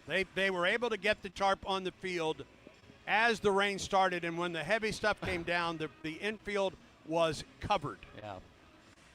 And that's where we are right now, with Auburn coming to the plate in the bottom of the fourth, leading 1-0. And so far, it has been the Bub Terrell show here. Oh. with a home run to right field to give Auburn a 1-0 lead, and he took away a 2-run homer to left in the top half of this inning. I'd like to tell you this is going to be a short delay. I don't have a lot of confidence in that. I would prefer truth. Yeah, and I'm afraid we could be here a while. So we're going to let local affiliates, if they want to break away, we could be sitting here for a while. So if affiliates want to go back to regular programming, they can certainly do that. In the meantime, here on the network, we will go back 8 years. We'll go back to 2018. Some pretty good things happened in 2018, including a historic pre-conference matchup. Paul Ellen on the call, 2018, when Auburn took on Northwestern. Weather delay programming here on the Auburn Sports Network. We played 3 for Northeastern. No runs, no hits, 1 error. Nobody left on base. They haven't had a base runner the first time through the order. For Auburn, 3 runs on 5 hits, no errors, 2 left on. Big hit of the game so far. Brendan Venter's 2-run homer. Josh Anthony was able to drive in another run. Didn't get the RBI as the runner scored on a bobble in right field on an Anthony double. So we go to the 4th. It'll be the top of the order ready to face Casey Mize here. Charlie McConnell set to lead off. Casey Mize threw 3 innings, just 34 pitches, despite 6 strikeouts the first time through. Left-hand hitter digs in. First pitch is a fast strike. Got him a changeup over the inside corner. McConnell struck out swinging his first trip. And now he calls timeout. They play McConnell in at third, straight away everywhere else. Pitch misses inside, the count evens. Add a ball and a strike. Straight away in the outfield, moderate depth. 1-1 in the dirt. The count goes 2-1 now on Charlie McConnell.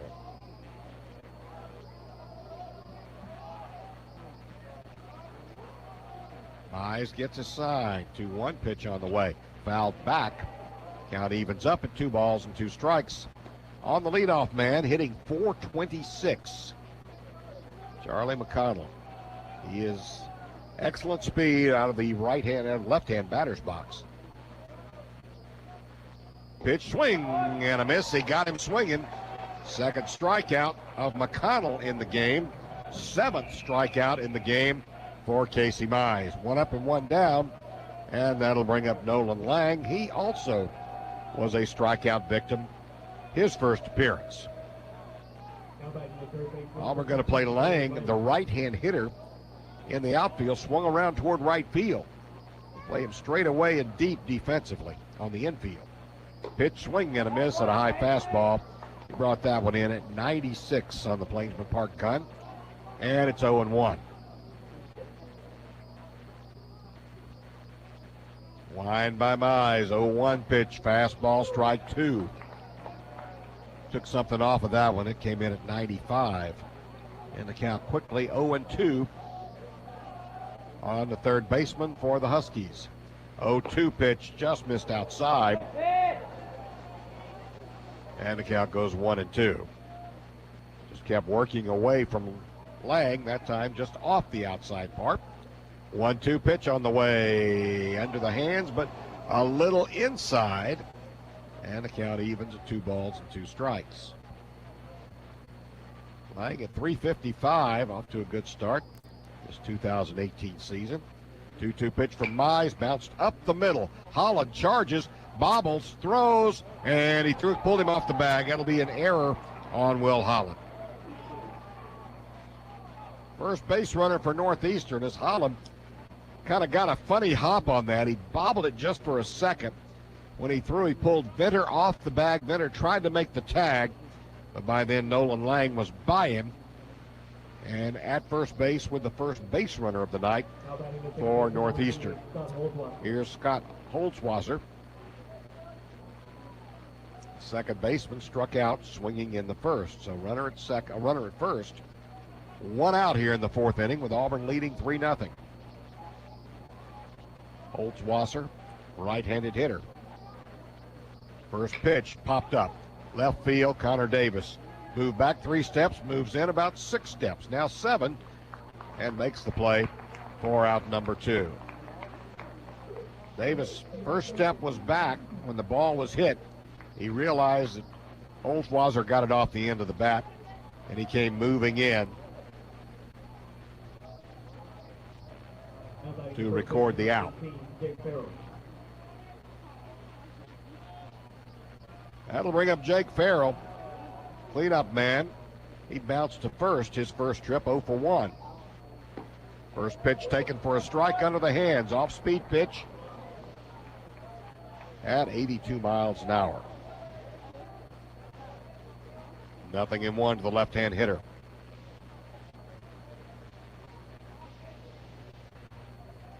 By stretches. Runner with a short lead. That ball's driven. Deep right field. Way back is Stephen Williams. He reaches up, and he made the catch right in front of the wall. Stephen Williams got turned around on a high drive to deep right field, but the freshman made the backhand catch right in front of the bullpen for out number 3. That's our defensive play of the game, brought to you by Cook's Pest Control and Citricon, the unbeatable combination in termite protection. For Northeastern in the fourth, no runs, no hits, 1 Auburn error, 1 man left on base. Middle of the fourth, Auburn 3, Northeastern nothing. We move to the bottom of the fourth inning. Auburn will send up Brett Wright, Jay Estes, and Edouard Julien. 6, 7, and 8 in the order to face Brian Christian.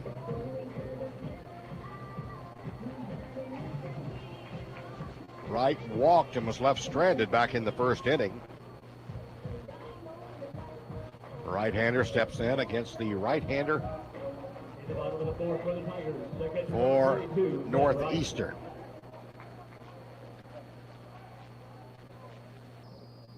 The wind, the pitch, called a strike on the inside half at the knees, and quickly 0-1 on Auburn catcher Brett Wright. Right-hander Christian gets a sign from Mazza.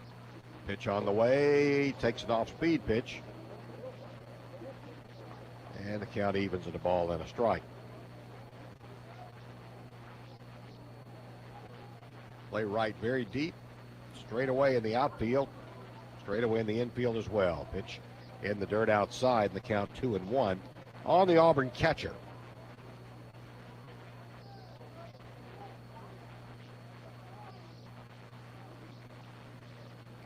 Two balls, 1 strike. Wright leading off for Auburn in the fourth. Tigers lead at 3-0. Pitch driven. Left field. Did he get enough? Left fielder is back. He's at the wall. He looks up. It comes off the wall. Wright is digging for second, and he'll be in there standing up with a double. A high drive by Brett Wright. Left fielder Kyle Peterson went back to the wall as the ball started coming down, but it hit above his glove right near where the wall starts to jut towards center field. And he could not make the play, and Wright's in with an easy double. So Brett Wright has reached base twice tonight. That is his 5th double of the year, and he leads at second. Runner at second, nobody out for Auburn. Tigers trying to add to the lead here as Jay Estes steps in.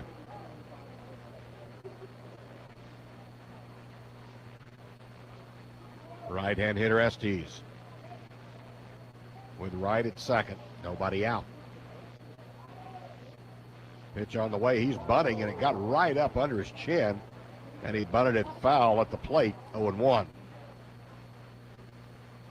Pretty good pitch by Brian Christian. Saw him square around, rode that fastball right in on Jay Estes.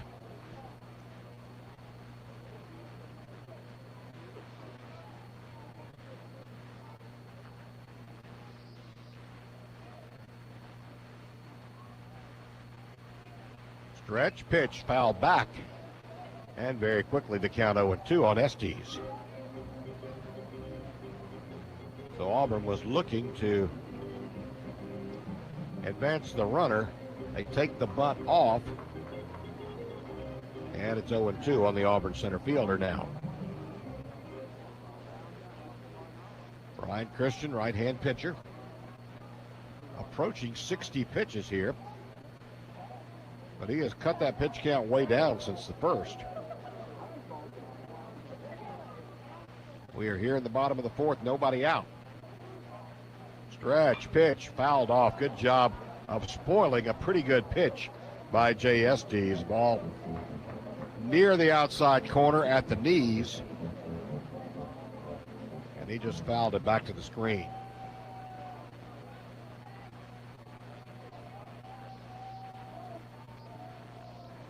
New baseball for Brian Christian. Brett Wright leads at second. He opened the inning with a double. Pitch on the way, low for ball one. The count 1-2 now on the Auburn center fielder.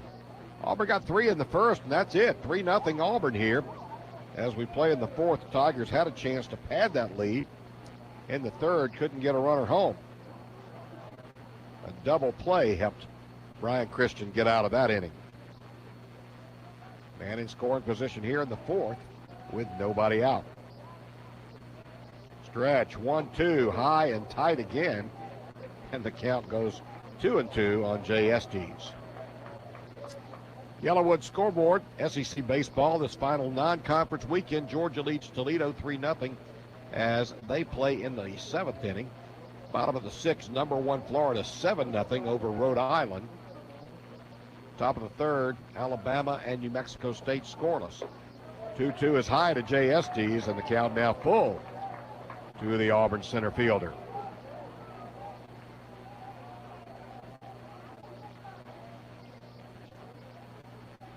Somebody's got the grill working down the right field line as the smoke wafts across the outfield. Or maybe just a hand-warming fire, who knows. Christian working slowly now, stretches. Payoff pitch on the way, driven left field. Pretty well hit, it's way back, it is off the wall. Brett Wright scores easily. Jay Estes is in at second base sliding with an RBI double. Estes turned on the 3-2 pitch and hit it very, very hard. No doubt it was going to get to the wall, not high enough to get out of here. For Jay Estes, that is double number 5 on the year. And RBI number 9. So Auburn leads at 4-0 now here in the bottom of the fourth. And here's Edouard Julian. Population now in the Northeastern bullpens. Pitch count getting up in the 60s on Brian Christian. Julian struck out swinging his first trip. Left-hand hitter. Stretch. And there's a pitch driven up the first baseline fair. Another run will score for Auburn. Julian heads for second. He's thinking about 3. He's going to slide in and be safe with an RBI double. Auburn now leads it 5-0. RBI double for Edouard Julian.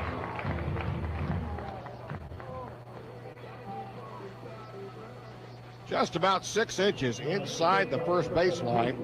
Jake Farrell gave it a dive. That ball hugging the line all the way down in the corner.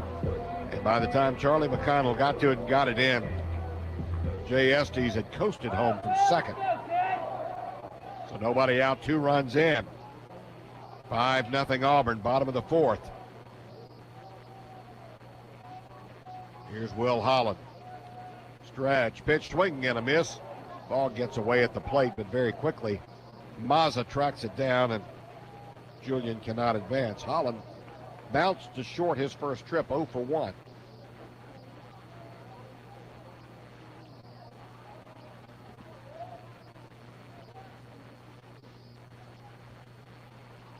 Christian working slowly. Julian with excellent speed at second base. Nobody out. Pitch missed outside. Count evens. Had a ball on a strike. Elsewhere, Yellowwood scoreboard, bottom of the third. South Carolina leads Princeton 3-1. Number 7, Arkansas trailing Kent State 4-1 as they play in the top of the third. Stretch by Christian. 1-1 pitch, bounce to third. Third baseman gloves, holds the runner, throws to first in time to retire Holland for out number 1. On the play, Edouard Julien has to hold at second base. 1 down, and we're back at the top of the order for Luke Jarvis.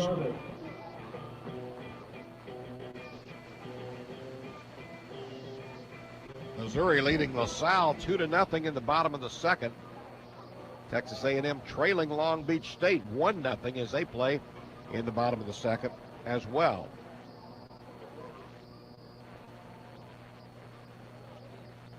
Jarvis, right-hand hitter against the right-hander, Christian. Jarvis singled on the first pitch he saw tonight. Pitch on the way is a strike. He was on base when Benter hit the first inning homer, so he has singled and scored and flied to right.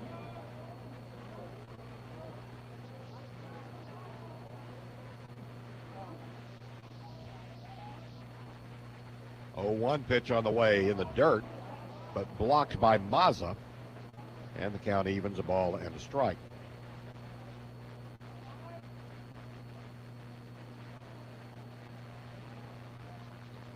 Auburn 3 in the first, 2 here in the fourth.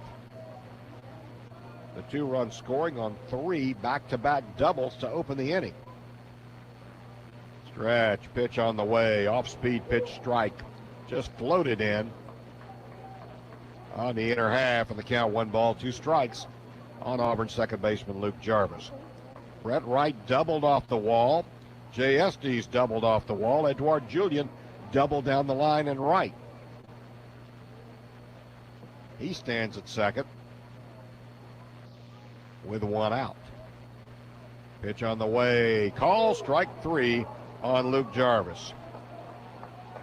Through the fastball by Jarvis on the outer half at the knees. He looks at a call, 3rd strike, and that'll bring up Stephen Williams with a runner at second now and 2 out. Now batting the right fielder, number 41, Stephen Williams. Williams struck out swinging in the first, fouled out on a nice play by the third baseman Nolan Lang in the second. So Williams digs in against Christian. Auburn leads at 5-0. 3 in the first, 2 here in the fourth. Pitch is a fast strike under the hands. Took something off the breaking ball, and it floated just in the strike zone. Williams, left-hand hitter, slightly open stance, and very close to home plate. Stretch and the pitch, foul back. Williams with a big cut that time, and it's 0-2.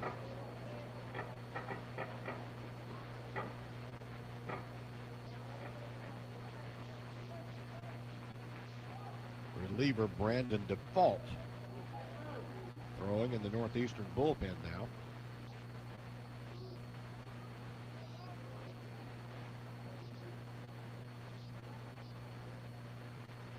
Christian working slowly. Julien, excellent speed at second, leads. 0-2 pitch to Williams, missed way inside. And the count goes 1 ball, 2 strikes on the freshman Auburn right fielder. 74 pitches here in the fourth inning for Brian Christian. So Default may be the default pitcher here before long. Stretch by Christian. The big right-hander delivers, fouled back to the stream. Just got a piece of that 1-2 pitch. And the count remains 1 ball, 2 strikes.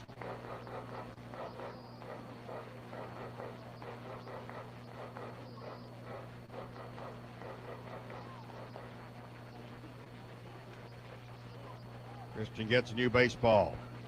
Williams digs back in. Julien leads at second. They play Stephen Williams to pull fairly deep in right field and in center field. 1-2, missed high and away. And the count evens up, 2 balls and 2 strikes.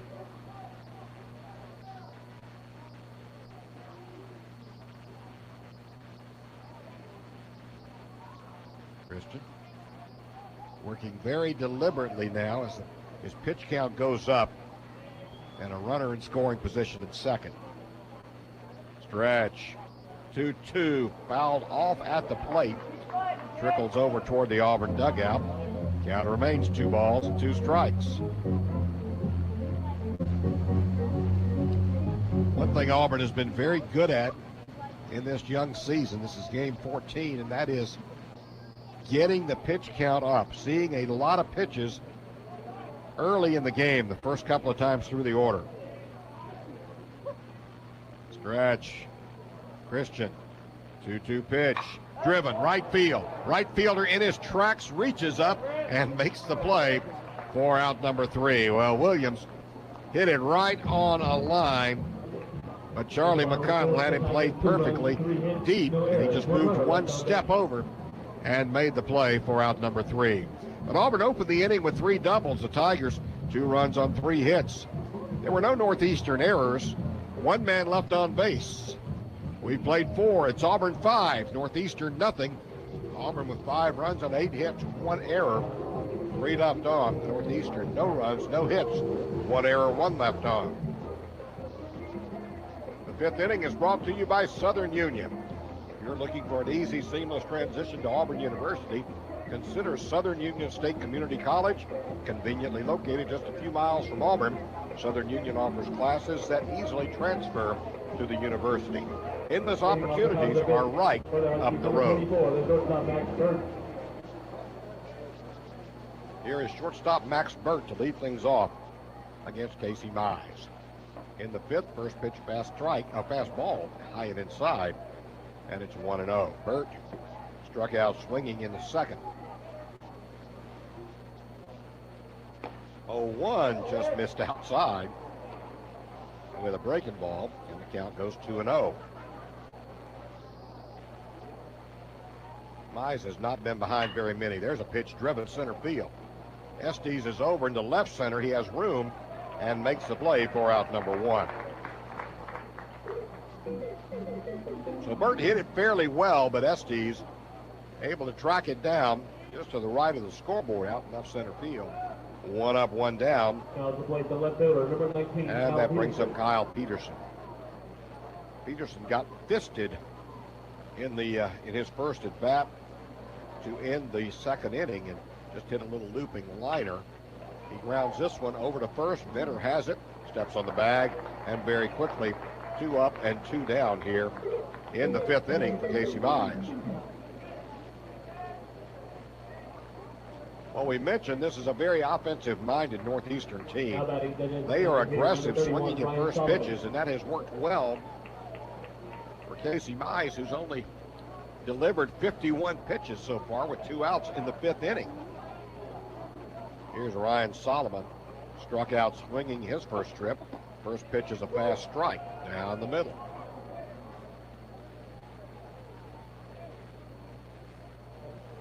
They play Solomon, a right-hand hitter shaded toward right field.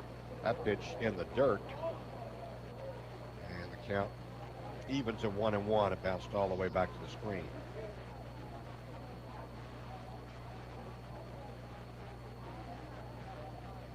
Eyes with a new baseball. Now he's set. 1-1. Swinging and a miss at a fastball. Got that one right under the hands at 94. Solomon very late on that one. It's 1 ball, 2 strikes. 2 outs here in the 5th as we sail right along. 1-2. Call strike 3, inning over. Solomon looking at call strike 3. And the Huskies go down in order. No runs, hits, or errors. Nobody left. Middle of the 5th, Auburn 5, Northeastern nothing. Ryan Christian still out there for Northeastern. Auburn leads at 5-0 as we go to the bottom of the 5th inning. It'll be 3, 4, and 5 in the Auburn order to face the Husky right-hander. Tigers got 3 very quickly out of the gate. Luke Jarvis opened the Auburn half of the first with a single on the first pitch. 1 out later, Brendan Venner with a home run over the left field wall. Then Connor Davis single. He scored from first on a Josh Anthony double that was bobbled by the right fielder and gave Davis enough time to get home. So those 3 in the first, and then back-to-back doubles by Brett Wright, Jay Estes, and Edouard Julian in the bottom of the 4th, played at 2 more runs. So it's 5-0. Auburn leads it here as we go to the bottom of the 5th inning. And here is Brendan Vetter. He is 2 for 2. He has seen 2 pitches tonight. Hit the first one over the left field wall. Hit the second one into left center for a single. So we'll see if he takes a pitch here. It goes right after the first one again. Wide by Christian. Throws him a strike on the outside corner at the knees.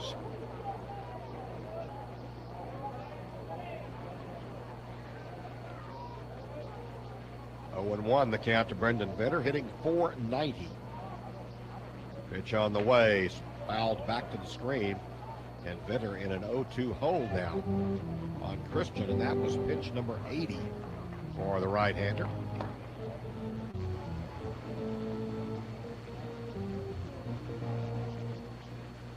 New baseball for Christian. Vetter steps back in.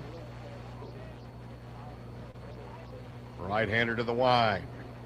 0-2 is bounced just foul by about a foot or so. Up the third base line. Third baseman Nolan Lang was playing very close to the line.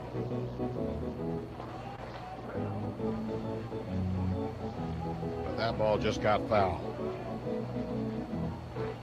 Northeastern has already canceled their game with Hartford for Tuesday night. They open conference play with Holy Cross next weekend.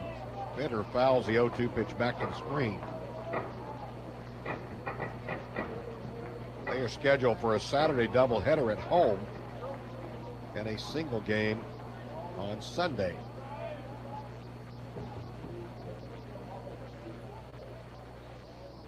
Line by Christian.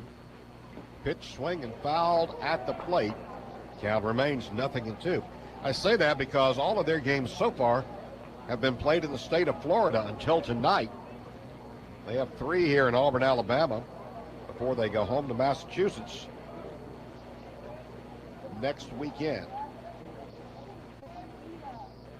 Christian winds, 0-2 to Vetter. Missed inside. I thought it hit him for a moment. He walks around for a second and digs back in.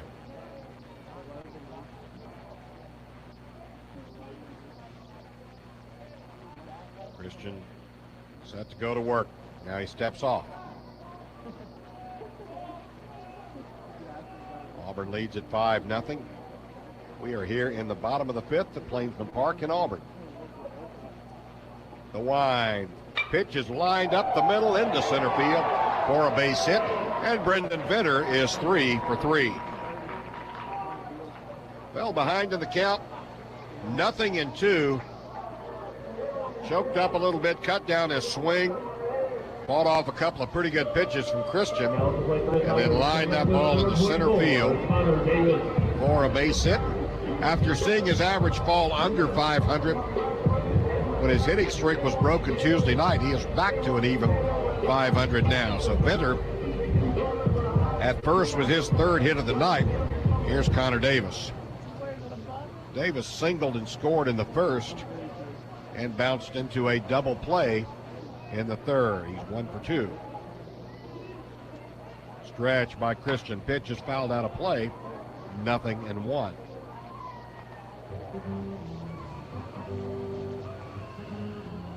Connor hitting .283. Right-hand hitter. He has committed to making himself a left fielder. Came in as a primarily first baseman a year ago, but that area got a little crowded. He has become a pretty good left fielder. Takes the 0-1 low.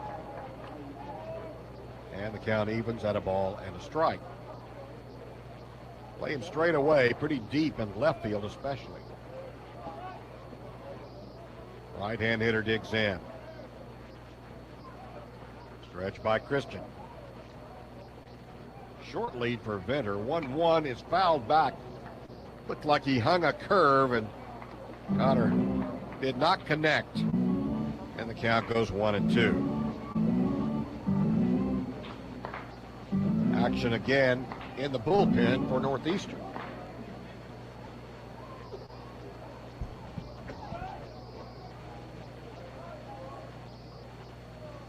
Christian working slowly with the leadoff man at first. Pitch is in the dirt, and the count evens at 2 balls and 2 strikes on Connor Davis.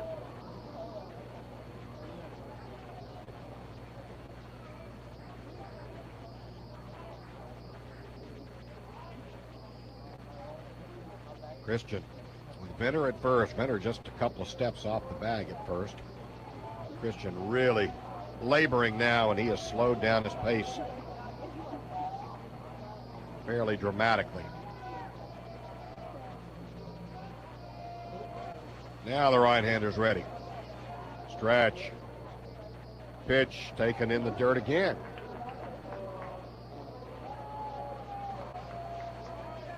Three balls, 2 strikes now to Connor Davis. We'll see if they elect to send Venter here. Auburn can afford to be aggressive if they want with a 5-0 lead. Stretch. There goes the runner. Pitch is fouled out of play on the first base side, and the count remains 3 balls, 2 strikes on Connor Davis. Brian Christian has crossed the 90-pitch threshold now. That was pitch number 91 for the big right-hander.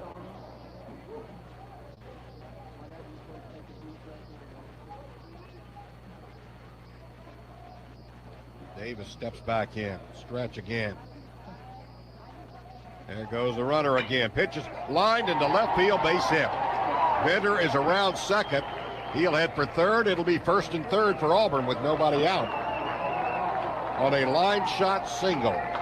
With the runner going, the shortstop, Max Burton, cheated just a step towards second base. And that was all Connor Davis needed to get it by him and into left field. So runners first and third, and that'll bring up Josh Anthony. Anthony with the average at 326 now. He doubled in the first, struck out looking in the third. Up here with a chance to really do some damage in the 5th inning with runners first and third and nobody out. Stretch by Christian. Pitch on the way outside, ball 1. Hit by Davis, Auburn's 10th of the game. 3 hits tonight for Brendan Venter, 2 hits for Connor Davis.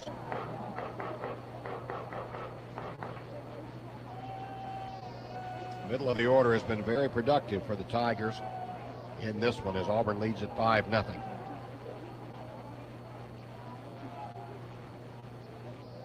Anthony is set. Christian comes set. Pitch in the dirt again. And a count 2-0 on the Auburn third baseman.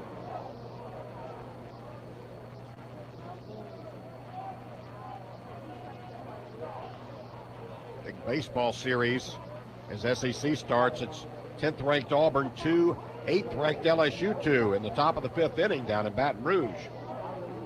So Auburn has rallied to tie that one up. Pitch on the way. Anthony takes a strike. And the count goes 2-1 on the right-hand hitter. McCracken with a 2-run homer to tie things up for Auburn in the softball game tonight.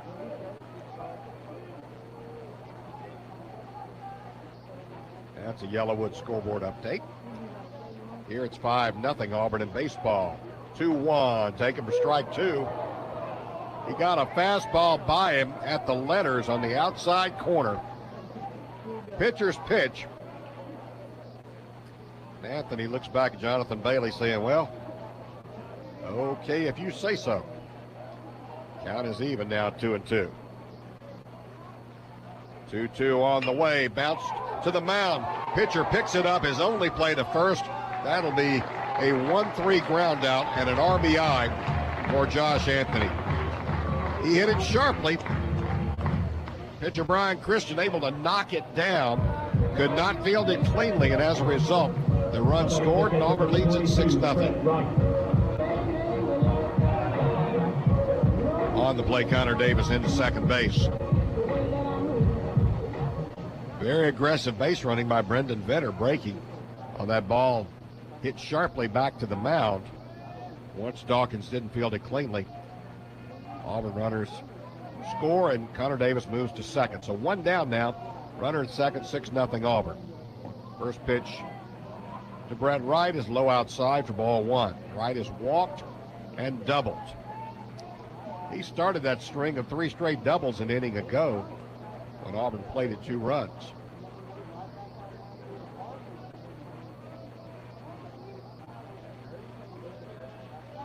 Christian with a stretch.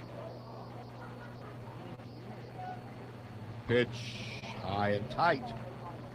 Ball 2, and now John Mazza's going to call timeout. Go visit with his pitcher on the mound. He's approaching 100 pitches here. He's at 99.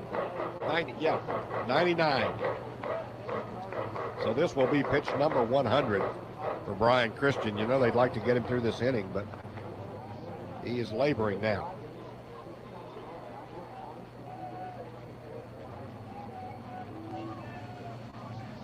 Conference is broken up. Here's a stretch by Christian. 1-1 to Wright. High, way up high. And the count 3-0 now on the Auburn catcher.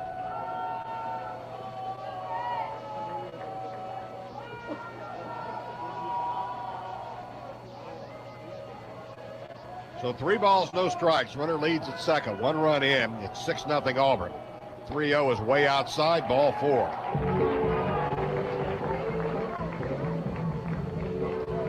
See how long they arrive with Brian Christian here.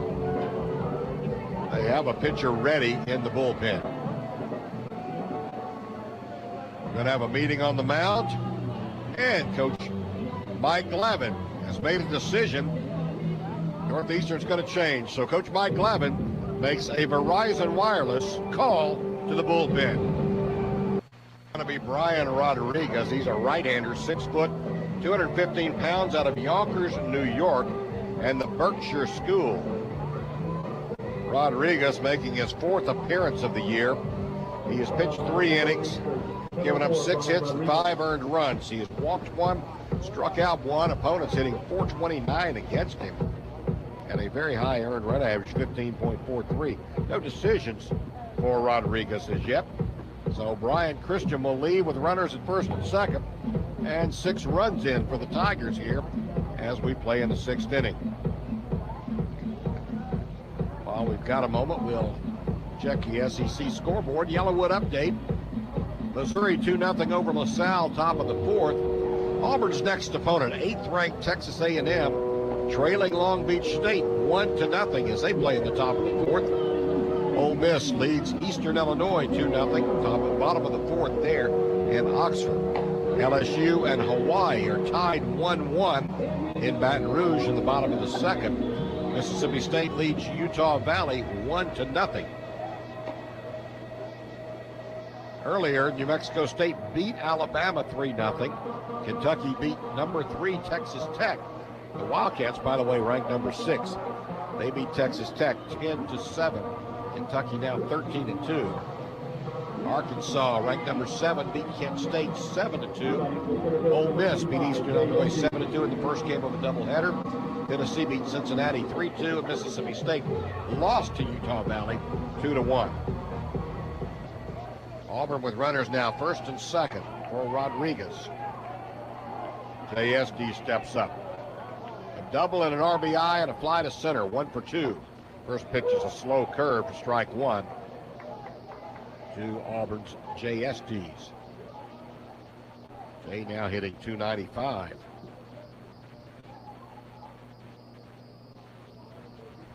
Connor Davis at second. Brett Wright at first. 0-1, missed inside. Good play by the catcher, Johnny Mazza.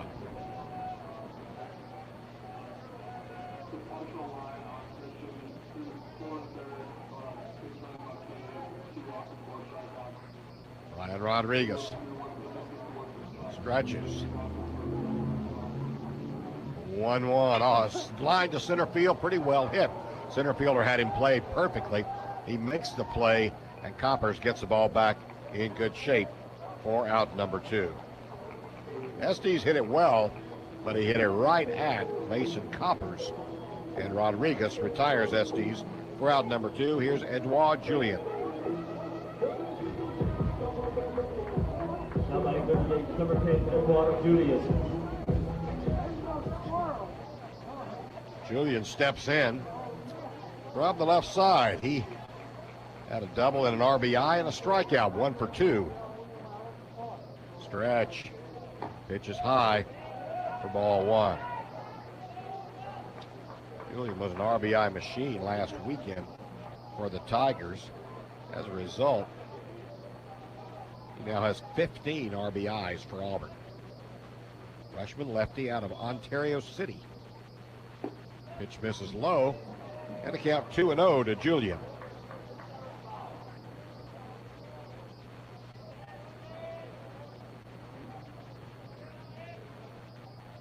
Stretch. Rodriguez taking his time.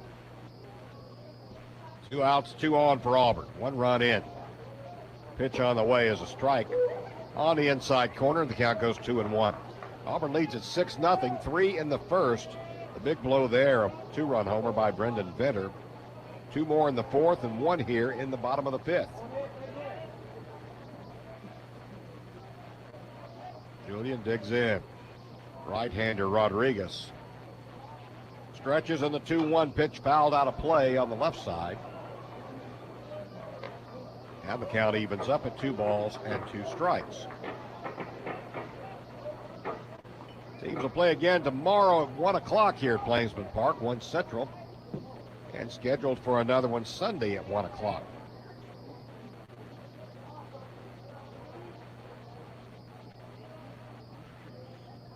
Stretch by Brian Rodriguez.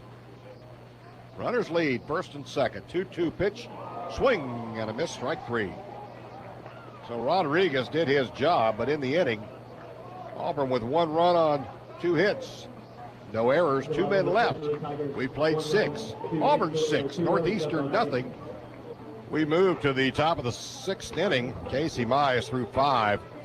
As dominant as you will ever see a pitcher be. Just 1 over the minimum. An infield error allowed a runner to reach with 1 out in the 4th. He'll face 8, 9, and 1 here in the 5th inning. Mize just 55 pitches through 5 innings.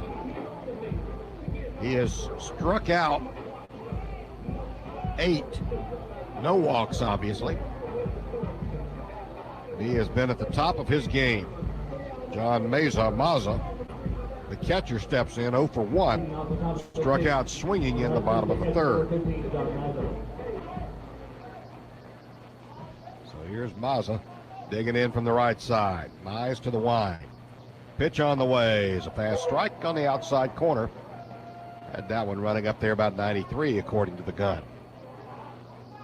They play Mazza shaded toward right in the outfield, straightaway infield. 0-1, swing and a miss, strike 2. High heat from Mize that time. Often you'll see him go to the split change or a lot more to the breaking stuff second time through. He hasn't done that tonight. 0-2 misses outside, and the count goes 1-2. Coming in, Northeastern, the top offensive team in the Colonial Athletic Conference. They had a team batting average of .302.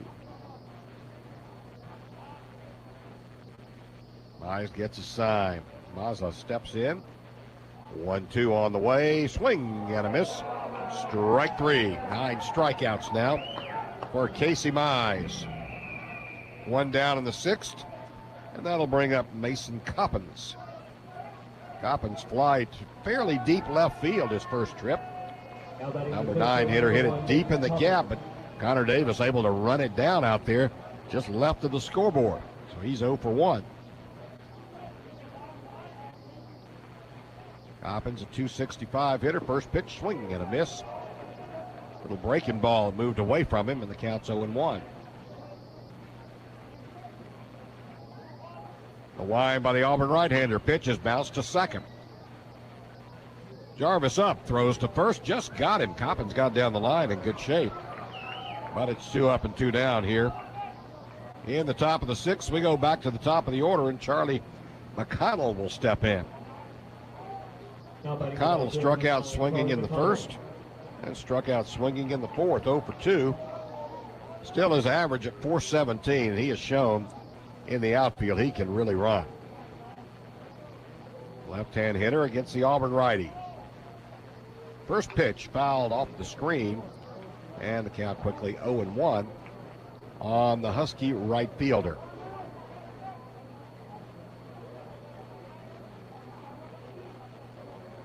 Buys to the wind. 0-1 misses low. Count evens up, a ball and a strike on Charlie McConnell. 6-0 Auburn as we play here in the top of the 6th inning. Swing and a miss. It's 1-2 on McConnell.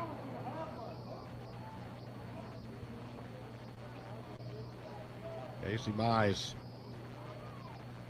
just going over 60 pitches now. The wind, the pitch, struck him out swinging. Strikeout number 10 for Casey Mize through the top of the 6th inning.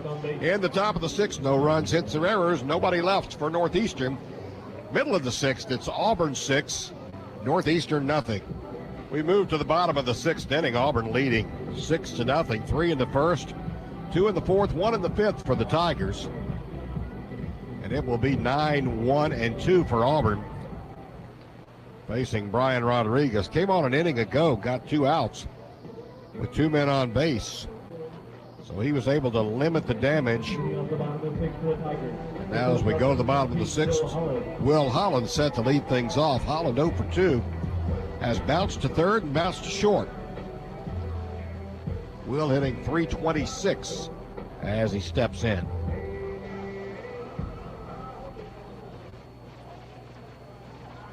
Right-hand hitting Holland, right-hand pitcher is Brian Rodriguez.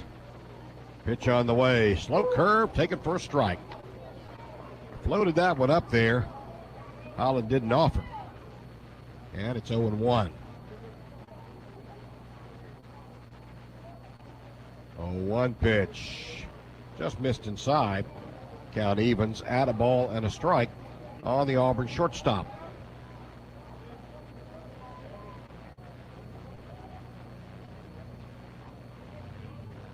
Stretch by Rodriguez. 1-1. Pop foul out of play on the right side. Softball in Baton Rouge on the Yellowwood scoreboard. 1 out, bottom of the 6th. LSU batting. Number 10 Auburn 2, number 8 LSU 2. They get SEC season started off with a big series between 2 top 10 teams down on the Bayou. 1-2 pitch, check swing. Did he go? No. The count evens, 2 balls and 2 strikes on Auburn shortstop Will Holland. Auburn 6 runs, 10 hits, an error, 5 left on. 2-2 pitch, popped up. This one may stay in the park. First baseman Farrell moves over on the track, has just enough room, and gloves it for out number 1 for Auburn here in the 6th inning. So Jake Farrell able to move over behind the camera well, right by the screen, and field that ball in foul territory. 1 up, 1 down. And we go back to the top of the order, Luke Jarvis. Jarvis 1 for 3, led off the game with a single, stole a base, and scored on Venter's home run. He's also flied to right, struck out looking. First pitch from Rodriguez, fouled back off the screen to the right side of home plate. And it's 0-1. Luke hitting .309. He has been the leadoff hitter for Auburn throughout this season. Pitch on the way, popped up behind the plate, out of play. Quickly the count 0-2 on Luke Jarvis. In fact, Jarvis has hit in the leadoff spot in 13 of Auburn's 14 games so far. 0-2 pitch, he went around for strike 3. Tried to hold up, could not. So Rodriguez gets a strikeout. Quickly 2 up and 2 down for Auburn, and here's Stephen Williams.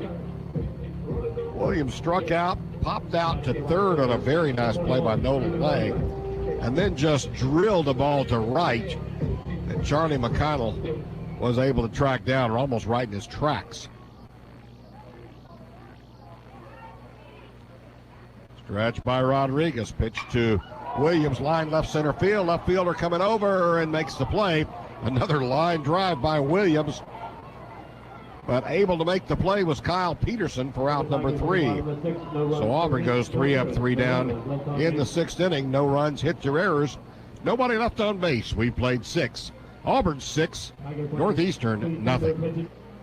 We go to the top of the 7th inning, 2, 3, and 4 in the Northeastern batting order to face Casey Mize, the Auburn right-hander, who has been in control of this game. Casey thus far, 10 strikeouts, no walks. Through 6 innings, he's thrown 65 pitches and faced just 19 hitters. Nolan Lang will lead things off. He is struck out, reached on an error, and was left stranded in the 4th. The third baseman, Lang, right-hand hitter. Number 16, the third baseman, Nolan Lang. Set to go to work. Jonathan Bailey holding things up just a moment, the home plate umpire. Now we're set to go. Auburn bullpen is populated, but they're just kind of milling around out there. Nobody really working at this point to get loose. And here we go in the 7th inning. Mize to the wind, pitch to Lang, pass strike on the outside corner. A breaking ball, might have been a slider. Right on the outside third.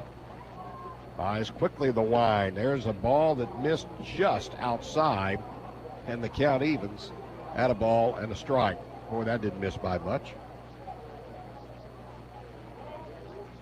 Wind by Mize. 1-1 is bounced on the right side. Deep in the hole is Jarvis. Flips to first, low throw, and Venter reaches down and grabs it for out number 1. Nice play on both ends there as Jarvis went deep in the hole. Venter broke toward the ball, but then broke back toward the bag. Got there in plenty of time to retire Nolan Lang. 1 down, and we go to Scott Holzwasser. Holzwasser 0 for 2, struck out in the 1st, flied to left in the 4th. Pitch by Mize, swing and a miss, strike 1. Threw the fastball by him that time. Holzwasser, 300 hitter. 0 for 2 as he steps in. Pitch on the way, swing and a miss. Strike 2, breaking ball. It moved away from him. And he is in an 0-2 hole to the Auburn right-hander. The wind and the pitch just missed outside. And the count goes 1-2.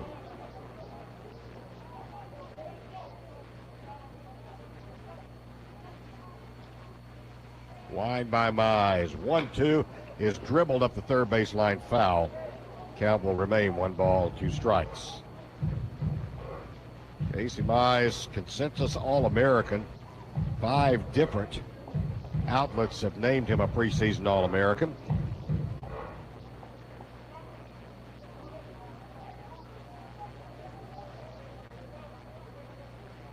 Gets new baseball now.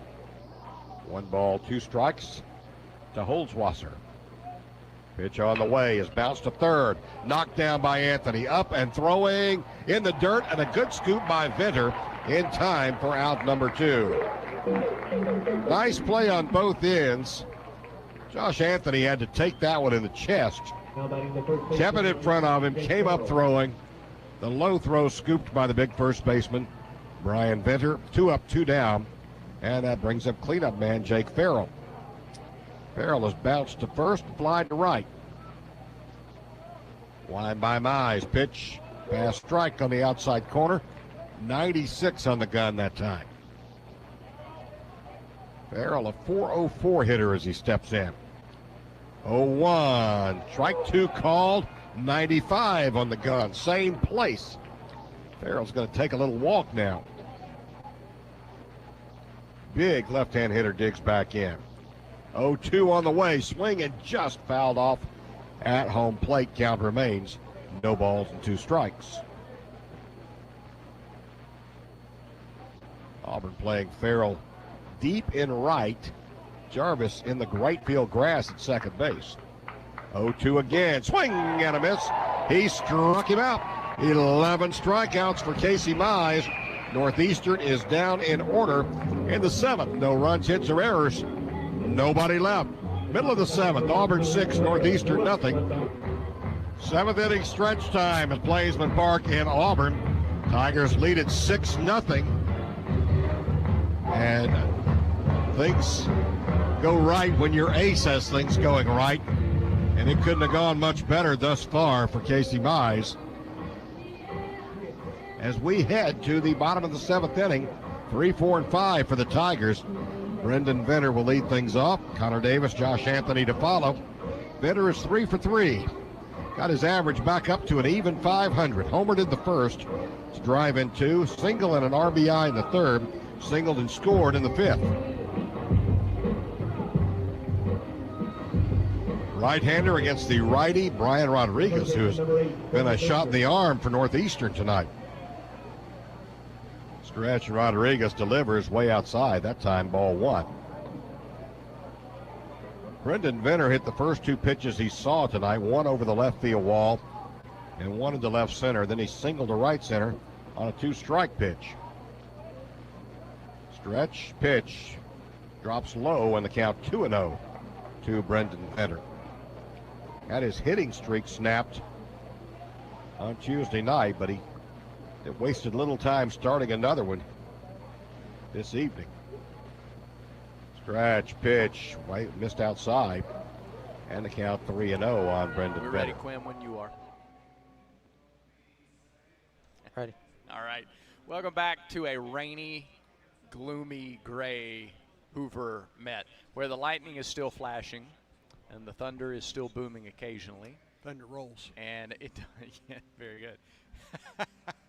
And a trail of ruby red lights are seen off in the distance as a whole bunch of people who were here for this matchup between Auburn and Arkansas have decided either to go to dinner and come back because they think they have time, and they probably do, or just to change plans and call it a night. We're in the midst of a weather delay. Been going on for an hour or so, or right around an hour now here at the Hoover Met. Auburn leads Arkansas 1-0. We are in the middle of the 4th. Auburn just got the 3rd out in the top of the 4th inning, and that's when this game went into a weather delay. There's rain falling now, and Andy, there's rain coming behind the rain that's falling now. And it's not just rain, it's lightning as right. well. And so and the rain is steady, and the rain isn't moving a whole lot. It's coming down straight. Yeah. So this is rain that's going to be here for a while. They try. Let me give the grounds crew here credit because they got that tarp on the field quickly as the deluge started after the 4th or the top of the 4th inning. But now they're using a blower to try and get some of the. They're using a blower underneath the tarp to try and get some of the water off of the tarp that's accumulated in the last hour as a result of the rain. And the rain is not letting up anytime soon. I mean, it is a hard, steady rain with lightning in this as well. And, of course, with every lightning strike within 8 miles of this facility, it's at least another 30 minutes. But even if it were just lightning, or excuse me, even if it were just rain with no lightning, we wouldn't be starting anytime soon because the rain is coming down, and they're doing their very best to get ready to start this game, Brad, whenever they can. Auburn leads 1-0. A Bub Terrell home run gave Auburn the lead in the bottom of the 2nd. Auburn is the home team. Yeah. And then at the top of the 4th with a runner on, we saw one of the best defensive plays at any level in baseball that I have seen this year, again from Demarion Bub Terrell.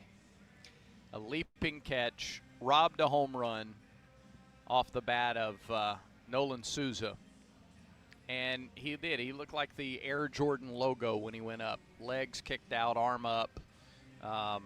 The SEC posted on social media 2 clips, the home run and the catch. He said he gives and he takes away. It is perfect. It is perfect. And his home run was 415 feet just to the left of the video board and right. And that's as good a defensive play as I've seen in a long, long time at any level of baseball.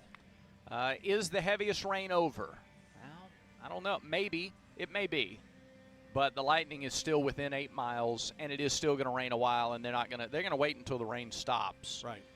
Before they take the tarp off the field and start to dry. Even when the weather passes. Yep.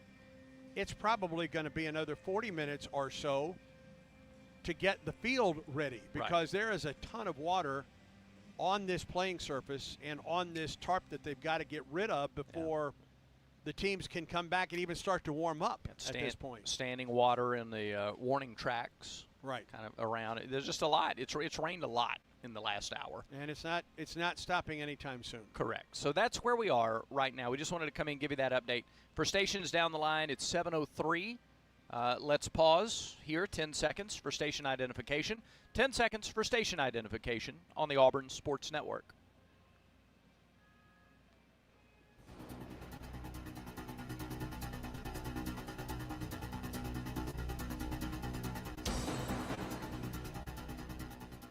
Continue to monitor your local affiliate. Continue to monitor the Auburn Tigers YouTube channel, where we have in the booth, and we have the camera turned to show the field so you can see the tarp and the gray clouds and can see the rain falling that way. Appreciate those of you who are tuned in there.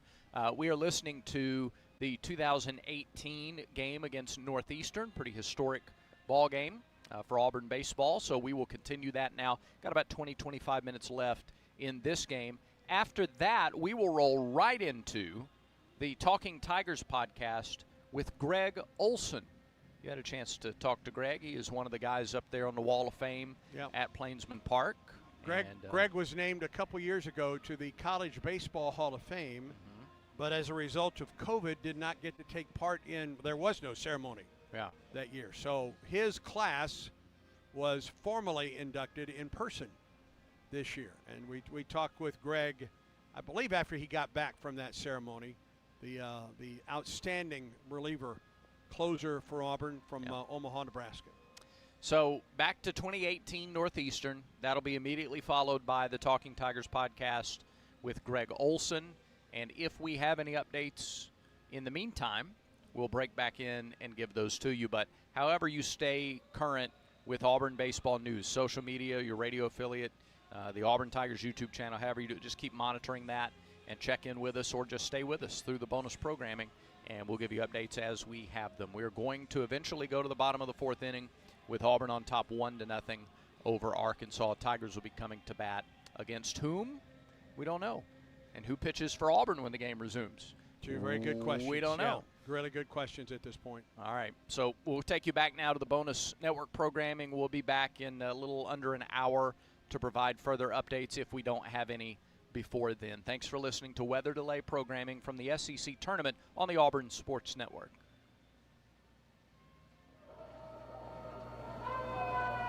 Pitch on the way is a strike. And the count goes to 3-1. Brendan Vetter tied for the home run lead for Auburn with 3. Stretch. Pitch is lined, right center field, base hit. Brendan Vetter is 4 for 4. And the average goes above 500 now. Just a good job of hitting. Took it over the outside corner, and he took it into right center field. Have a brief timeout. A ball has gotten loose, I guess, from the bullpen or somewhere. First base umpire's going to have to go down and run it down. Brendan Vetter with 3 RBIs tonight. He's up to 14. Still trailing Stephen Williams in that category. All right, we're set to go again now with Vetter at first. And Connor Davis at the plate. Davis has doubled or singled and scored in the first. Hit into a double play and singled in the 5th. 2 out of 3. Davis up to 298 now. Right-hand pitcher, right-hand hitter. Pitch is a fast strike on the outside corner. 0-1 to the Auburn left fielder.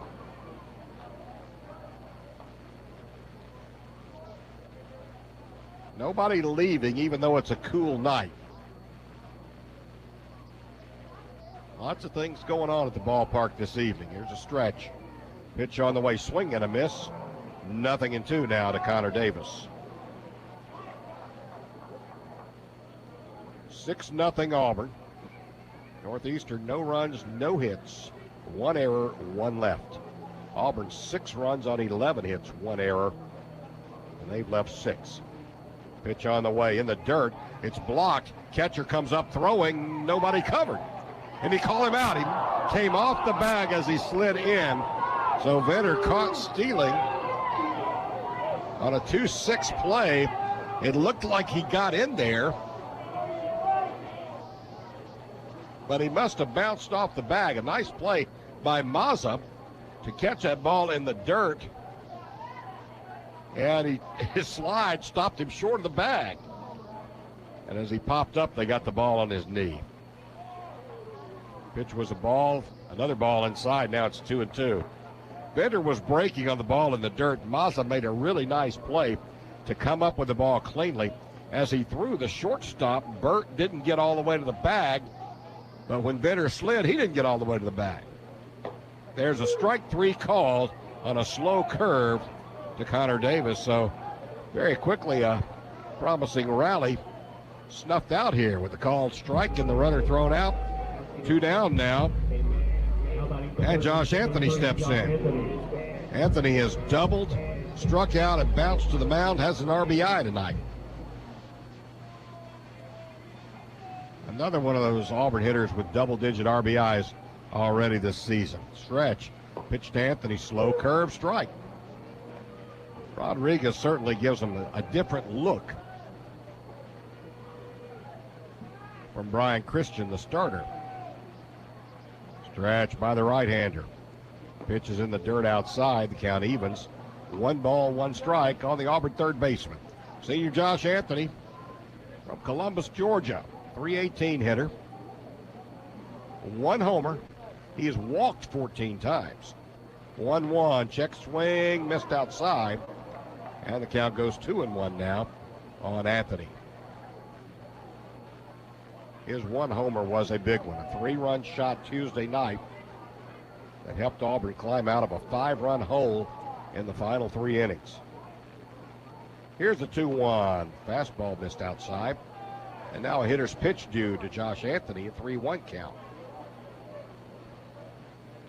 2 down in the 7th. Nobody on. Auburn leading 6-0. Stretch by Rodriguez. Swing and a miss. And the count goes full now on the Auburn third baseman. Well, he thought he liked it, but he didn't connect on a big swing. So a payoff pitch coming for Josh Anthony. Stretch. 3-2. Fouled out of play on the right side. Count remains 3 balls and 2 strikes.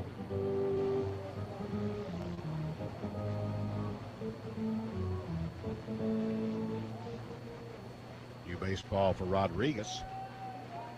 He came in with 1 out in the 5th, put out a promising Auburn rally, and has shut Auburn down since then. There's a pitch fouled back on another payoff pitch, and count remains 3-2.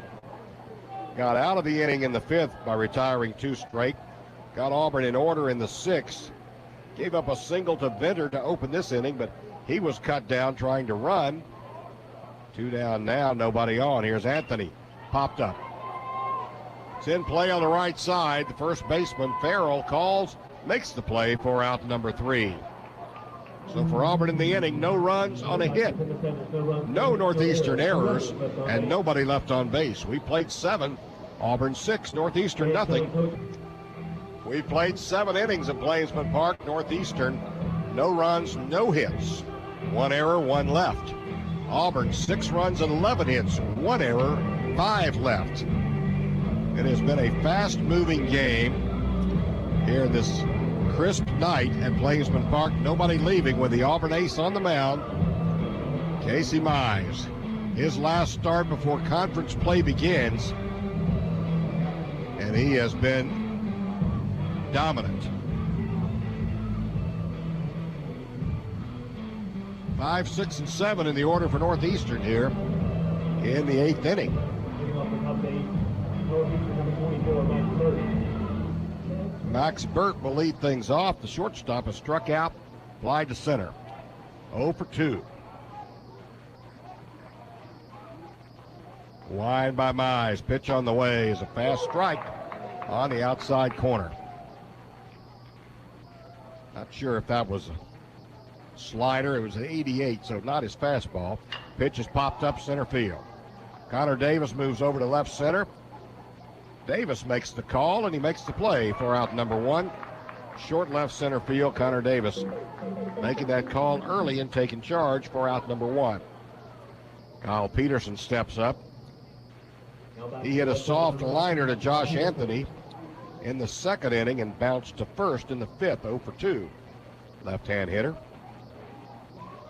Auburn plays him to pull.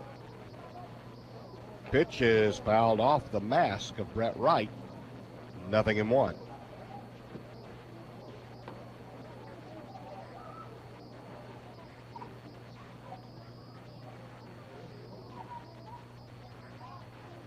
This will be pitch number 80 for Casey Mize. On the way, swing and a miss, strike 2. And it's 0-2.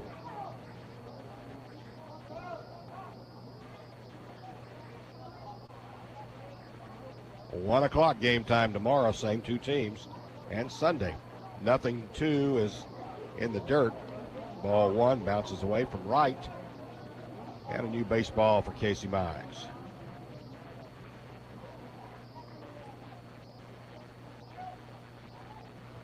Peterson, 219 hitter. Pitch, swing and a miss. Strike 3. That is strikeout number 12 for Casey Mize. That equals his career high, which he has done 4 times in the past. So 5 times Casey Mize has struck out 12. 2 down here in the 8th inning. And Ryan Solomon steps up. He has struck out twice. Swinging in the second, looking in the 4th. Pitch, swing and a miss, strike 1. 257 hitter is Solomon.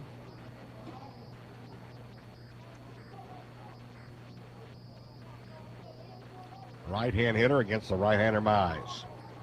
Pitch on the way in the dirt. Looked like a slider. Count evens, ball and a strike on Solomon. Auburn playing Solomon straight away on the infield, shaded toward right in the outfield. He tried to check his swing and went around. 1 ball, 2 strikes on Ryan Solomon. Mize had him kind of lunging at that one, and he did go through the zone on a ball that was low and outside. 1 ball, 2 strikes. 2 outs here in the 8th. 1-2 pitch up high with a little 95-mile-an-hour heater. And the count evens, 2 balls and 2 strikes. Solomon digs in. 1-2, swing and a miss, strike 3. New career high in strikeouts. That is number 13 for Casey Mize. Middle of the 8th. No runs, hits, or errors. Nobody left on base. We go to the bottom of the 8th with Auburn 6, Northeastern nothing. As we move to the bottom of the 8th inning, Mike Glavin is going to make a pitching change. New pitcher will be Brandon Dufault. Dufault is a freshman right-hander. 6'5", 190 out of Windham, New Hampshire. Went to Windham High School. Dufault making his 4th appearance. He's pitched 3 innings, given up 5 earned runs, walked 1, struck out 1. Dufault with a record of 1-0. Opponents hitting .429 against him, but nonetheless has a record of 1-0. Big right-hander, big tall right-hander comes in to pitch for the Huskies here in the bottom of the 8th. Auburn leads at 6-0, and it will be 6, 7, and 8 in the order for Auburn to try to pad this 6-0 lead. Brett Wright leads off. Wright is 1 for 1. He doubled off the wall to lead off the 4th. Scored on a follow-up double by Jay Estes. He has also walked twice. Wright hitting .346. Pitch on the way, driven right field. Right fielder on the run. McConnell is going to get there, and he makes the play for out number 1. McConnell, a really fast guy in right field. He tracked that one down without much difficulty. 1 up, 1 down. It'll bring up Jay Estes. Jay, RBI double, and then later scored in the 4th. He has flied to center twice, so 1 for 3 for Estes tonight with a run scored and an RBI. Productive night for the Auburn center fielder. First pitch bounced to short. 2 nice hops for the shortstop up and throwing, and he got him. Max Burt retires Jay Estes 6-3, and very quickly 2 up and 2 down against Brandon Dufault. And that will bring up Edouard Julien. Edouard has basically hit his way into the starting lineup, hitting .344 now. Pitch is lined into center field, base hit. Auburn chasing the first pitch. All 3 batters, Julien with a line drive single to center, so he's singled and doubled tonight with an RBI. He struck out twice. 2 for 4 for the freshman.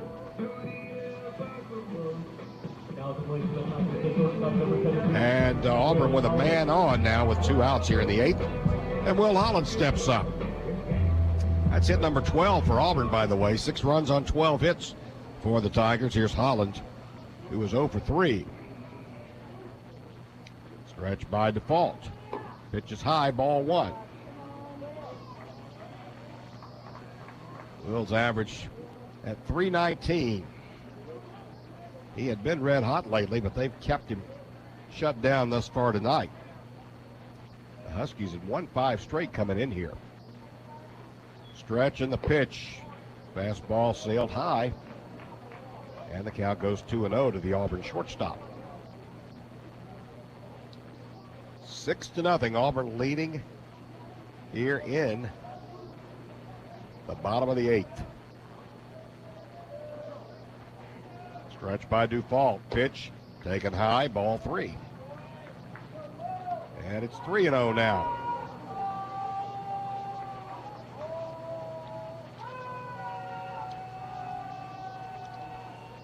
Runner leads at first.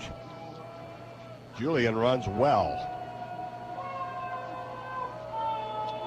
Stretch in the pitch. All the way to the screen. Ball 4. Julien will take a turn at second and hold up there. So after 2 outs, Auburn starting to establish a threat here.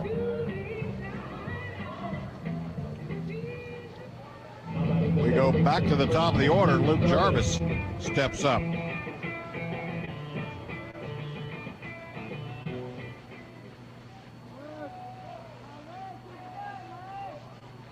Jarvis 1 for 4, hitting .304.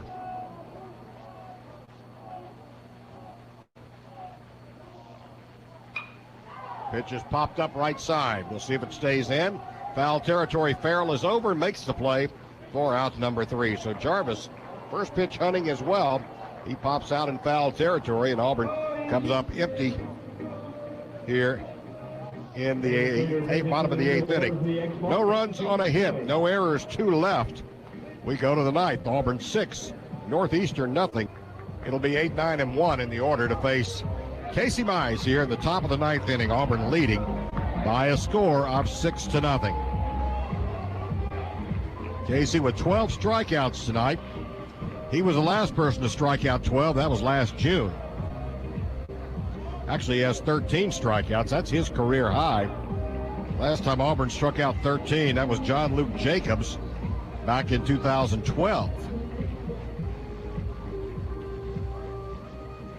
So here we are going to have a pinch hitter step up.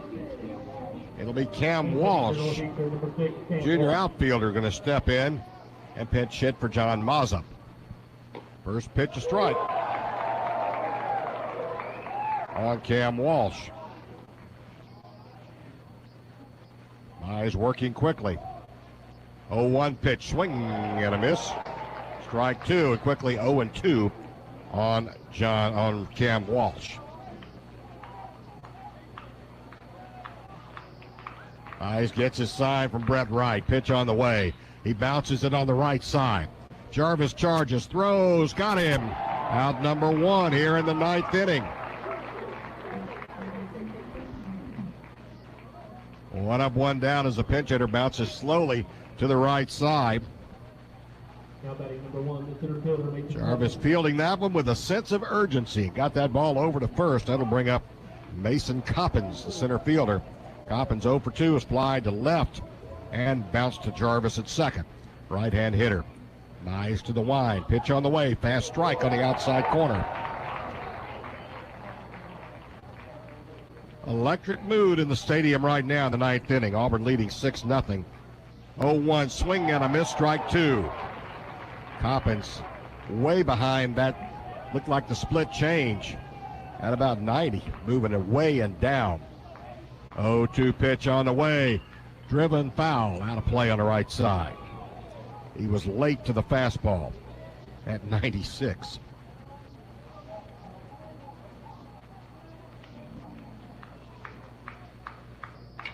There's a pop foul out of play again on the 0-2 count. It's quickly 0-2 again with one out here in the ninth.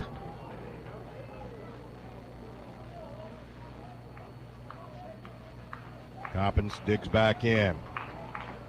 0-2, bounced foul on the left side. Got around on that pitch. It looked to be a slider, and he might have been guessing. And Mize left it up and in. There is action in the Auburn bullpen.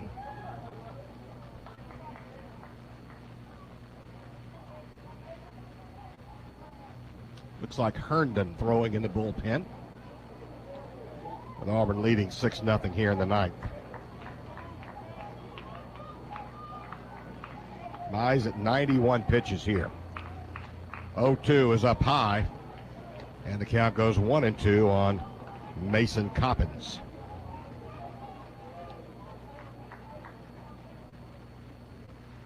Pitch is bounced toward short. Two hops. Holland, ups, throws. Just got him at first. Oh, a close play as Will Allen came up with that one. Gunned it to first to get the speedy Coppins by half a step. Two down in the ninth. We go back to the top of the order. And maybe the fastest man on the field, certainly the fastest man in the lineup for the Huskies, Charlie McConnell. McConnell 0 for 3 has struck out 3 times, all swinging. Left-hand hitter. Wide by Mize. Pitch on the way. Swing out of this. Strike one. They are on their feet at Plainsman Park right now. Mize gets his sign. He winds. 0-1 in the dirt. Comes all the way back to the screen. Might have overthrown that one just a little bit. Count evens. 1 ball, 1 strike. Casey, 13 strikeouts, no walks. 2 outs in the ninth. 1-1. Check swing taken for ball 2. McConnell ahead in the count now, 2-1. Left-hand hitter. Auburn plays him straight away, deep in the infield. Pitch is check swing foul in the dugout, and the count evens at 2-2. Everybody on their feet at Plainsman Park now.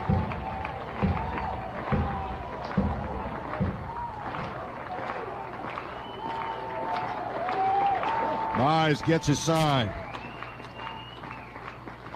The wind, the 2-2 way outside, ball 3. So we're going to be due a payoff pitch to Charlie McConnell, 408 hitter.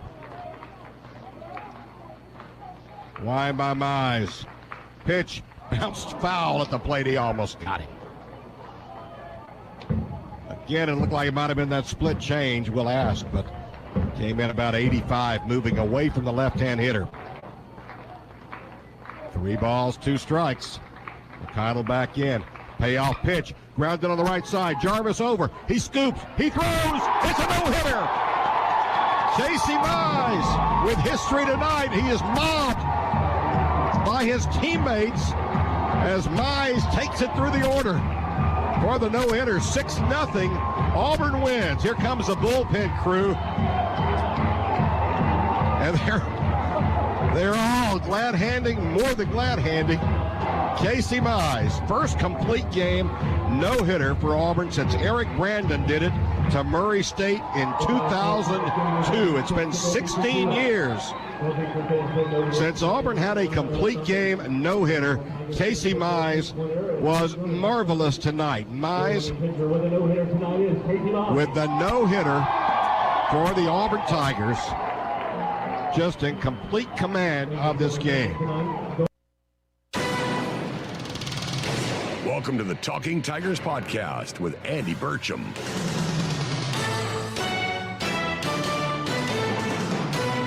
He hadn't considered Auburn until his legendary father mentioned the Tigers should be on his list. Greg Olson's official visit to the Plains resulted in a 3-game sweep of Mississippi State featuring Will Clark and Rafael Palmeiro. The Bulldogs were in his final 3. At Auburn, Olson became an All-American closer. He was inducted into the College Baseball Hall of Fame in 2021. Due to the fact that it was a COVID year, he was recently recognized by the Hall. And he'll be recognized this weekend at Plainsman Park when the Tigers host Nebraska.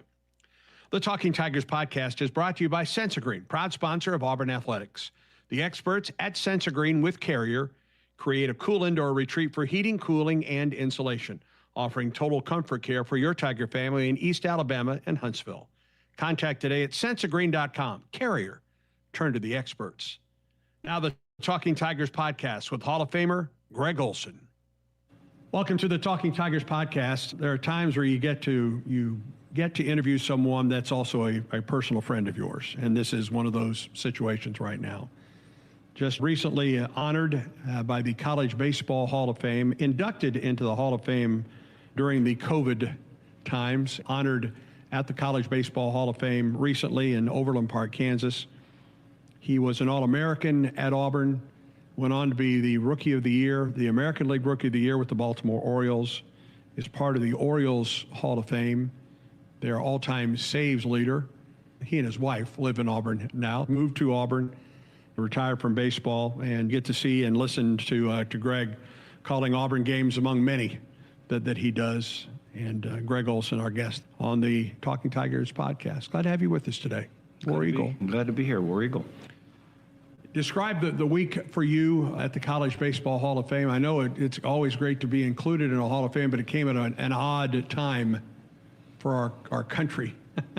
Yeah, it did. Came over COVID, so the two classes, the 2020 and the 2021 classes, they included the 2021 last year and the 2020, wow, into last year's class. And then this year, the induction of the 2025 class in Overland Park we were thrown in, I guess, with them. So it was nice. It was, man, the 2025 class at College Baseball Hall of Fame was loaded. So I got to see Mark McGuire rehash a little bit of our ABs. Played with Phil Nevin. He went in, College Player of the Year, I think, in '92. Steven Strasburg, David Price. I didn't know either one of them personally. Right. Chris Benson. Yeah, it was a pretty loaded class of baseball players. I know it's been a couple of years since you were formally inducted into the Hall. What does it mean to you to be a part, someone from Omaha, Nebraska, to be a part of the College Baseball Hall of Fame? You look at it and, you just kind of, when you're going back into high school, you're going, okay, I want to get to a college and I want to be relevant. I want to play. I want to be a piece of a team. I want to be a piece of a good team. And I just want to play. I want to play 3 or 4 years or whatever it is. And then whatever happens after that, is gravy. And so I've never looked at the amount of players that actually have played any level of college baseball to see how many there were.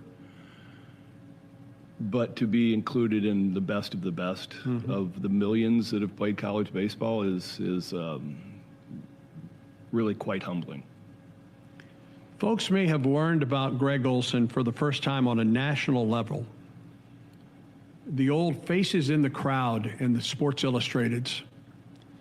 1984, after Greg's team at Omaha Northwest High School won the state championship, threw a no-hitter, and hit a home run in that game, correct? you're merging two games. Okay, I'm sorry. That's all right. I hate to correct you, but No, yeah. you don't. No, you don't. Yeah, no, I actually do. I usually, it's funny, you go back and reunions with players and stories get better and better. Yeah. No, my junior year, I was the faces of the crowd. I hit 2 home runs, pitched, and we won 4-2, and I knocked in all 4 runs. Okay. And And then my senior year, I threw a no-hitter and didn't hit any home runs. wow. Yeah. Yeah, you know, offensively, it was a little short, but Yeah. You played for your father. I did. You recently lost your father. You had a chance to reflect. I mean, he is an absolute legend. Yeah. In Omaha, Nebraska. I'm going to tell a story in a moment just about his legendary status. But what now that you after your father has passed, what did it mean for you to be a part of that team in a great era of baseball in Omaha, Nebraska, and to be playing for your father? It was, okay, losing him was really hard, but it had been a year of downward health. And so I don't know if it made it easier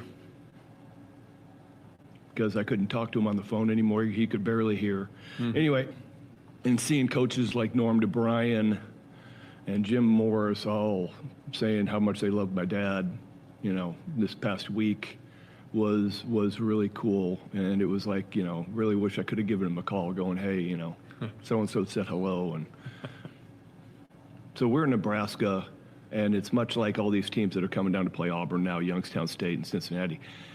We're not outside, you know, and the basketball team has priority, and the only place for us to work is the gym. So the only time to work is 6 in the morning. And I could hear my dad turn on the truck and be like, oh man, I got like 3 minutes left to sleep. Sleep fast. And then he'd knock on the door, I'd throw some clothes on, we'd drive over to the school every morning for 3 years, 4 years. And whatever it was in the gym, and then we'd go hit upstairs and, you know, whatever, catch and everything else, and get the work done, 7:30 off the floor, go to class. It was every day from January 6th to March 1st. And so there was just a lot of time together. You know, I look back at the teams, and I mean, we won the state championship all my 4 years, my freshman, sophomore, junior, senior years. We won it all, and we had a run of, we didn't lose a game for 54 straight games in the middle of that. It was ridiculous. And I look back, I was going, you know, the one game I lost my senior year, somebody else was pitching, I had thrown the day before, and he just didn't have a great game, you know, and they were throwing their ace, and their ace ended up playing at Nebraska and then getting to AAA. So, you know, it was a tough game. Yeah. And that was how we lost one game my senior year. And I look back at all the games that we lost, probably a total of 4 or 5 in 4 years. And not one of them was, we threw a ball away, we didn't field a bunt, we made a mistake, not one. Every one of them was like, dude had a great game. Yeah. You know, our pitcher didn't have a great game. It was one of the two. And looking back, and it was all because of my dad and the meticulous training of, you know, the fundamentals. And we were good at it. When Auburn made its run to Omaha in 2019, we're in the ballpark in Omaha for the World Series. And I talked to you after this occurred, and you were on the concourse level with your dad. Well, now listen, and Greg Olson is a legend in Omaha, Nebraska. I mean, 4 state championships, All-American in baseball at Auburn, American League Rookie of the Year, all-time saves leader with the Orioles Hall of Fame, going to go into the College Baseball Hall of Fame. And you're there with your dad, and everyone wanted to come up and talk to your Coach. dad. Yeah. We didn't. I finally gave up. Because I was standing there for a little while, and it was everybody he's coached, everybody's kid. I mean, it was unbelievable. We barely got down, 10 feet into the concourse, and it just started. And I finally just went, here's your ticket. I'll be down, just because I'm going, I just want to get over to the seat and, get watching batting practice and everything else going on.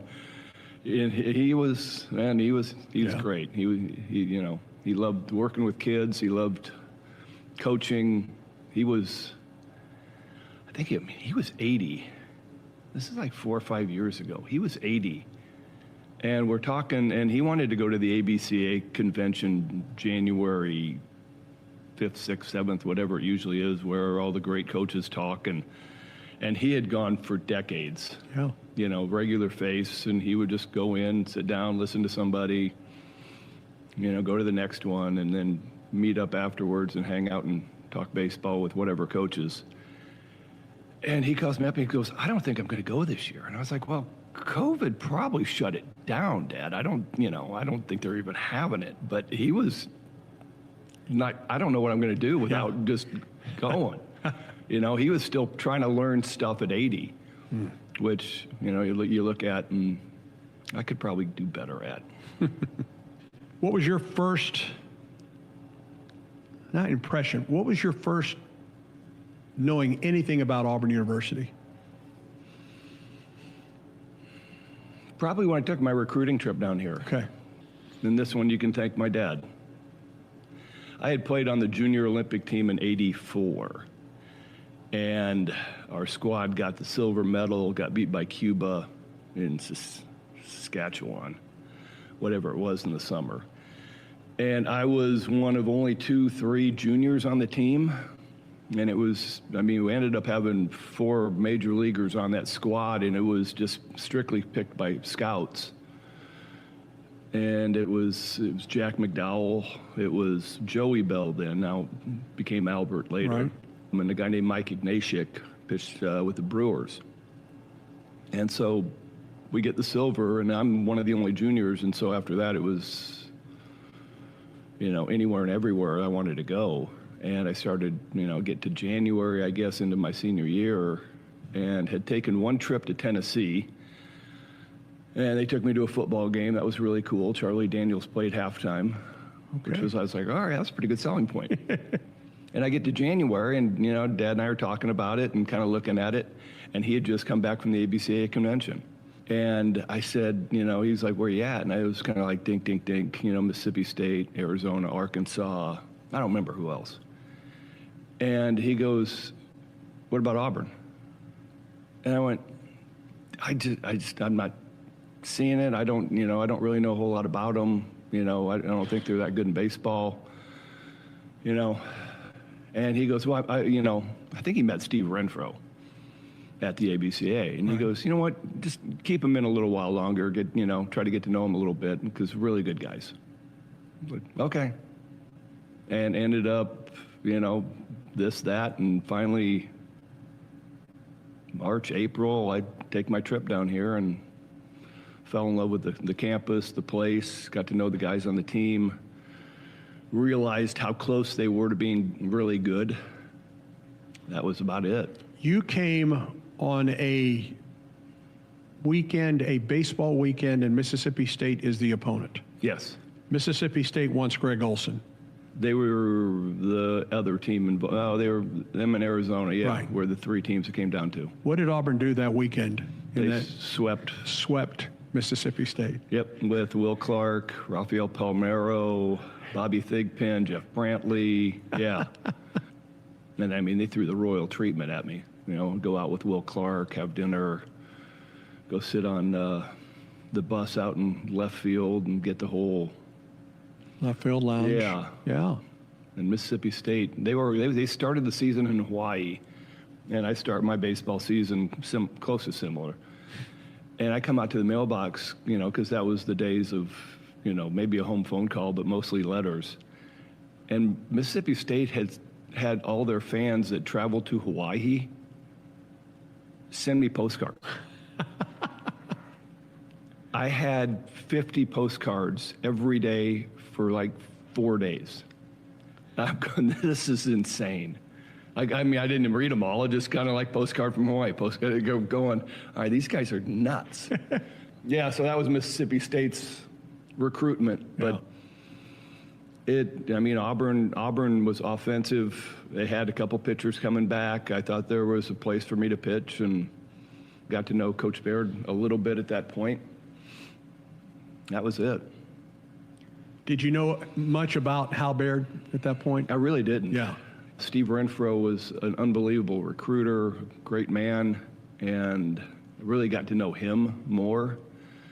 And then, finding out about Coach Baird, playing in Omaha, and, his background. And then when I got to campus, it was like, wow, I just probably walked into the smartest pitching coach in America. Amen to that. Yeah, and it still stands, yeah. If you're doing a game at Auburn and Ron Polk is there, does he still remind you that you did not go to Mississippi State? Oh, yes. Yes. Absolutely. Yes. And it's like, can't believe we lost you. And that's... You are the one that got away. It's funny, yeah. Yeah. It's like I'm the great loss for Mississippi State. I don't quite understand it. I mean, it's been an unbelievable program, but it's funny because their bus driver still drives their bus over from Everett Kennard, and he'll come up and give me a hug, and he's like, "I cannot believe you sat on my bus. You were still the only guy that sat on my bus and did not come to Mississippi State." Did you come to Auburn as a two-way player in your mind? Yeah. I did. Yeah, I was hitting my my freshman fall and pitching, and it was, from being homesick to school to, working in the cages to working in the pen to working at first base. I just kind of felt underwater. I think I probably could have maintained and helped at some point, but I just felt like a lot, so at that point I just kind of put hitting on the side and ended at, I guess, my freshman, at the end of freshman fall. Are you a starter at this point? Yes. When did that transformation take place for you? Going from starter to reliever? Yes. And in my freshman year, much like every freshman that comes into the SEC, I got kicked around. And funny thing is, I go to the relieving, I really didn't do anything different other than I just had a shorter burst of work. Right. I was still trying to throw as hard as I could throw, and, but the evolution of what happened was, my breaking ball changed during the summer, and then when I came back in the fall of my sophomore year. But Coach Baird and I, at the end of the season, at the end of my freshman season, we were looking at it, and Georgia had Chris Carpenter, and LSU had Barry Manuel. Both would be major leaguers. And it's kind of like, I think we both had kind of the same thought, going, I want to play every day. I'm kind of miserable. Getting a little bit of work in on Tuesday, back in the days of when the three starters, or at least two of the starters would, and I was the number 2 guy, Mark Chapman was number 1. And we would go and throw 2 innings or 3 innings or whatever else. Hence how, Hudson's able to rack up 15 wins, because he would start the Tuesday game and then come back on Friday, and that was his bullpen. That was how we racked up the wins. We both had a conversation. It was kind of like, I'm miserable not playing every day. It's killing me. You'd been an everyday guy to that point. And so he was thinking, bullpen would be a good fit. I was thinking, I'm good with that. Goose Gossage was my favorite pitcher. So we tried it in the fall of my sophomore year. I think it went well. I don't recall that, but jumped into the season, and then I had, a breakout year. How much more, if you did you rely on your curveball when you went from starter to reliever? Well, in high school, my freshman year, my fastball was always my out pitch. My curveball was an off speed, something different, completely different look. once I was able to speed up the velocity on my curveball and throw it harder, it became probably my out pitch, but I would say it went in tandem with my fastball. So now all of a sudden I got 2 out pitches instead of having 1. That was really the biggest difference. I had 2 pitches where I could just sit here all day and go, all right, if I get to strike 1, my mind was, you're done. And so I was like, all right, how do I get to strike 1? Yeah. And so then after that, it was just no mercy. One day I was sitting in a setting similar to this with Hal Baird, and we were reflecting on his Hall of Fame career. And he talked about, I like to ask this question of coaches of that caliber, Hal Baird, Joe Ciampi, Kim Evans. All right, who's that transformational recruit? You're that person to him. And then later, I said, all right, let me ask you about a couple pitchers you've had in your career. I said, what's the best curveball you have ever seen? And there's no hesitation, none. He said Greg Olson. And he wasn't comparing Greg Olson to college pitchers. He was comparing Greg Olson's curveball to anybody else. That's pretty high praise coming from a from him, darn, yes, from someone. Yeah, he leaves Auburn and he's working as an advisor for the Braves. Right. During that time period. Yeah, that's really high praise. Yeah. Do you feel that you flourished in that role then as a reliever at Auburn? Yeah. And was there any weekends in the SEC where you would pitch all 3 games? There were a lot of them. Okay. Yeah, but I mean that was back. It would have been interesting now with the Friday, Saturday, Sunday, because we were 2 on Saturday, 1 on Sunday. And that first game was always kind of, I mean, Coach Barrett, it was a race for 4 innings. And then I'd get the ball for the 5th, 6th, 7th.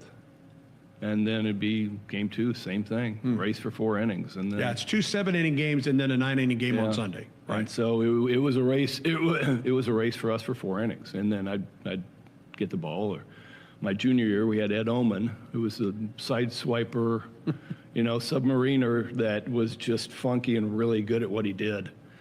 And I think he was undefeated. His last year had been my junior year, my last year. Yeah, he was undefeated in front of me. He'd come in right-hander, sidearm, and then I'd be over the top and that. So good combination. When did you have mono? Junior spring, sometime in March. Yeah, it was bad. Was that the best chance you had to go to the NCAA tournament? We were good. Yeah. Well, we should have won the SEC. We lost. My teammates remember the version better, but somehow we got rained out, lost. So we were a half a game. I think we were 18-9, and we lost a half a game somewhere. And so that was the difference in. We lost the SEC by half a game. 2. I don't even remember. Again, we didn't win, so it doesn't matter. I don't care who won. But yeah, no, we were a really good team. Kevin Henry, my third baseman, got mono right about the same time. And Coach Barrett had come up with the idea, we were going to Alabama and they weren't very good, that I was going to start game 1 and just go. And my innings had, I had lengthened out, I had a 6-inning game in Mississippi State. It was nothing to think about going 7. And so that was the theory. Well, 2 nights before, I am just flat dead. Yeah. I had just gotten it.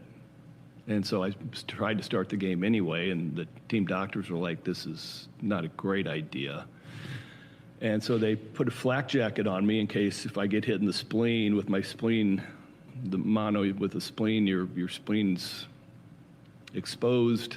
And if I got hit in the spleen, hypothetically, it would kill me. And so they make me wear a flak jacket. Well, I warm up with a flak jacket, and I'm like, all right, I can figure out how to navigate to, get the ball down a little bit. This is a struggle. And then I just I just had nothing. Yeah. I ran out of energy. I think I went 1 1/3, gave up 7. I don't know why I didn't try to fight back to get back into the game, too. I think I was passed out on the floor or something. Probably. Yeah, so that took a couple weeks. I think I lost a game to Tennessee the next week. I lost all my games in that little span. For air that is cool and clean, call Sensagreen, 334-641-5450. East Alabama's premier carrier dealer, the team at Sensagreen, led by owner Justin Quinn, creates a cool, clean indoor retreat all summer long. With sensible green solutions for both residential and commercial, turn to the experts at Sensagreen and Carrier for any HVAC need. Get total family comfort with innovative solutions at Sensagreen.com. Sensagreen with Carrier. Turn to the experts. Tell me about the draft process for you. And you end up with the Orioles. Was that a surprise that you ended up there? Did you think you were, because I'm sure every scout in America had come by to take a look at Greg Olson. Yeah, I guess Bobby Cox was in the stands for my last game in the SEC tournament. Okay. Yeah, I guess it ended up, I don't know how it got to me, but I think I couldn't have an agent. I don't know how I was finding out information, but, Braves were number 2, Padres were 1, Indians were 3, Orioles 4, Dodgers 5. I guess it came down to Padres, Orioles for either 1 spot or 4 spot. Andy Bennis threw real well in the regionals. He took the 1 spot. Braves had locked in on Steve Avery, which wasn't a bad move. Mark Lewis, Indians wanted a high school shortstop. They got Mark Lewis, which he ended up having a nice career in the big leagues. And so then it got down to the Orioles, and the Orioles had lost 21 games to start 88. And so I'm not a huge fan. Well, the Dodgers are 5th, and we're doing everything we can to find a way to get the Orioles to buy. If they draft me, I'm going to go back to school. And all they had to do was any research at all, and I had a .7 in GPA. So there wasn't much of a chance I was coming back to school. I mean, with mono, I couldn't go to class. It was the mono thing. I mean, it was, pitch 3 days on the weekend, pitch 3 games on the weekend. I don't think I even traveled or went to any of the Tuesday games or Wednesday games in the middle of the week. Right. And then sleep all 5 days, come back, and here we go on Saturday. Let's go. I got energy now. Yeah. And then I run out of energy, and then sleep for 5 days, and that was my junior spring. So you're drafted by the Orioles. I'm drafted by the Orioles. Okay. The first time I ever met you was, I think I've got this right. It's been a while. My first fall at Auburn, first or second fall at Auburn, Lee Steinberg, who was your agent, had come back to campus, or had come to campus to speak, I guess, to the College of Business. I'm not sure where it was. Yeah, I think it was. Were you were with him that day, right? Yeah, we went out to dinner, and okay. And I went to that lecture or that class that day. And I'm not sure even how I knew about it, but maybe it had. Those of us in the media had an opportunity, and that was my first visit with Greg Olson. That's funny. That day. Yeah. Lee was my agent's partner, so it was Steinberg and Morad, and Lee came in, and we went out to dinner. And it's funny, I was dating my wife at that time, Jill, and Lee comes in, and I didn't take him over to my apartment. My apartment was a train wreck. But so we just go over to my wife's apartment for a couple minutes, and then we're going to go out to dinner. And he just comes walking in a pair of jeans and a polo golf shirt or something. And it's just like not what I expected. Yeah. Sandals or flip flops, or I was like, okay. But he's ended up, man. What did he have? He had Steve Young, Warren Moon, Troy Aikman. He was really one of the first big super agents. Yeah, I mean his cast of quarterbacks was ridiculous. Yeah. By the way, Greg finished. Greg did get, you did get your degree at Auburn. I did. Matter of fact, now teaches.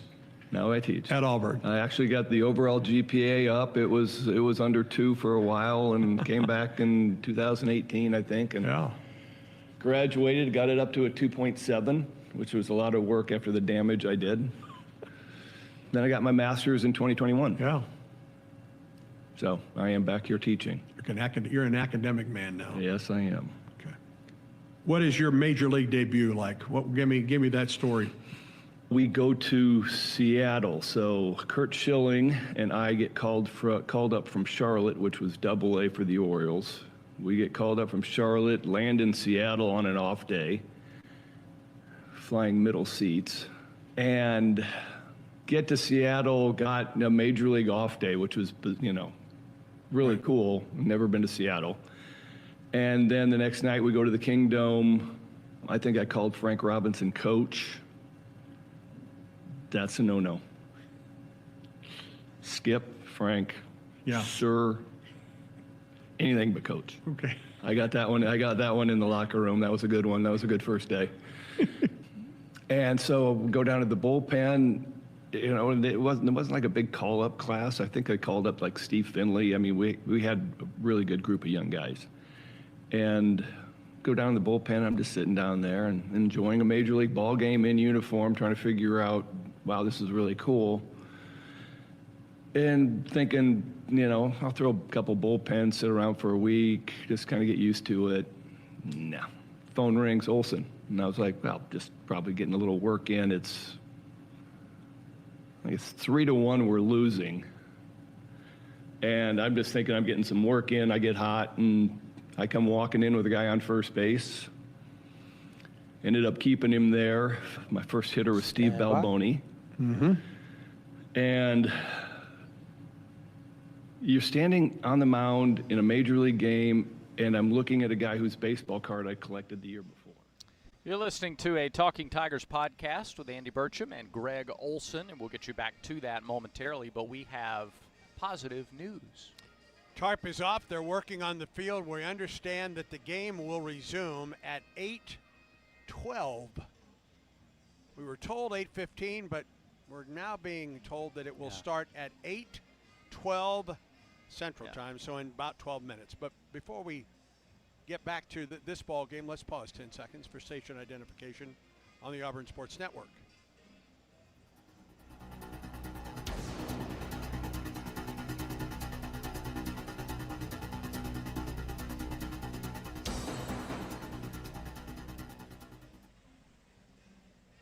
We're looking in the bullpen. Jackson Kersher was throwing for Arkansas, doing some short tosses. We don't know if he'll be the guy to come out and face Auburn in the bottom of the fourth inning, or if it'll be somebody else. His numbers are 1-0, a 7.20 ERA. This would be his 12th relief appearance. All of his appearances from the bullpen. We do not know what's going to happen with Auburn pitching at this point. Auburn is coming to the plate in the bottom of the fourth. Will we see Alex Petrovic go back to the hill in the top of the fifth? I can see both, but I got to tell you, I'd be a little bit surprised if we see Petrovic go back to the hill after 4 solid innings so far, 4 shutout innings against Arkansas, and Auburn leading by a score of 1-0 after a rain delay of 2 hours. Yeah, 2 hours at this point. And his pitch count at this moment, 71. Yeah, 71. It's a lot of pitches to then sit 2 hours. It is, and with the regionals coming up, right, starting on Friday, or I guess Saturday. I guess Friday, at Plainsman Park. I don't know at this point. I'll try and get the binoculars on the Auburn bullpen right now. As well, we have either 10 or 13 minutes. TV is saying it's 8:12. We were told 8:15. So. We'll take you back to a few more minutes of this Talking Tigers podcast with Greg Olson. Really fascinating stuff about his major league debut and being drafted. And right now, the guy that's warming up in the outfield is Ryan Hetzler. Okay. So, and that's kind of a routine that we see. I think we do not know for sure, but I think that that Petrovic's day is done, and Auburn will turn it over to Ryan Hetzler. So we'll find out for sure. We'll come back in maybe 10 minutes, maybe a little under, and let you know for sure. But what we know is we're closing in on the resumption of this game. Auburn leads 1-0. We go to the bottom of the fourth after a few more minutes of our special weather delay programming, the Talking Tigers podcast with Greg Olson. Vision of going, what on earth am I doing here right now? And so nobody had ever seen me. I strike out Balboni.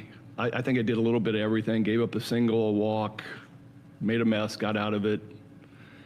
Come walking in. We score 3 in the top of the 9th off of Mike Schooler. So now we got a 4-3 lead. Tom Niedenfuhr, now, a good friend of mine, comes in, saves the game, gives me the ball. And it was funny because this is going to sound a little weird, but you go in after the game and everybody you jump in the shower after the game, and Eddie Murray's in the shower at the same time. He's like, "You got all of it in today, didn't you?" He's like, first hit, first strikeout, first walk. You got your first win. He's like, it's not that easy. I was like, yeah, that's a good start. Yeah. Did you have family there, or were you? No, nobody there. What's the first phone call after that game? Called home. I think I woke my dad up about midnight or 1 o'clock, and I don't know if he had found it on TV, but yeah, it was a phone call home, like almost every game. Yeah. Over my career. You met Jill here at Auburn. Met Jill here at Auburn. Yep. Made a good first impression, right? First impression was not good. Okay. Worked through it. She worked through it. She thought I had a good sense of humor. Yeah, no, we were supposed to meet on the concourse right next to Haley Center, and she dressed up and looked nice, and we'd been introduced through one of my best friends, Richard French, and kind of and then talk on the phone for a couple weeks, and it was like, all right, hey, we set up a time, and I wear a high school T-shirt, my high school summer ball hat, pair of cutoff camo pants, and high tops. Classy. Yeah. I mean, it was my look. It's in now. Yeah. It is come back to the high tops with the cutoff khaki pants. Right. Okay. Yeah, so she never let me forget that. I'm sure. Yeah. I'm sure. What's 1989 like for you then? You've had a taste of Major League Ball. You're coming back to camp. Do you know at that point? I mean, do you have a pretty good idea that you're going to play all season long? I mean, were you up at the big club at the end of spring training? I was at the end of spring training. Okay. Going through spring training, it was the media was bent on, am I going down to AAA to start? Or am I going to have a chance to be a reliever? What's the organization going to do? The organization was split. And Frank Robinson, thankfully, got the last say and said that, I was one of his 10 best pitchers at that point. So it was ongoing of almost every day I'm walking around going, because I don't know.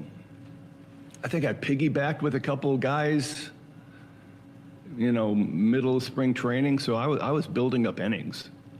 And I piggybacked. One guy went, Jeff Ballard went 3, then I went 3, and then, a couple guys in the bullpen finished out the game. And I had a couple 3-inning stints and was building up to, be a starter. And at the end of it, I had a great spring training, and Frank Robinson's like, we're going to keep him. Started out, and, rough start, went to Minnesota and had a couple bad games. Started to flourish a little bit at the end of April. What was the difference? Nothing really. Just, a couple bad pitches here and there. Got moved a little bit later down into the bullpen. I don't really know.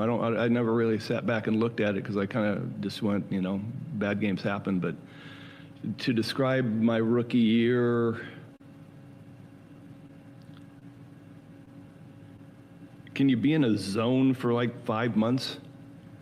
I don't know. You tell me. Yeah.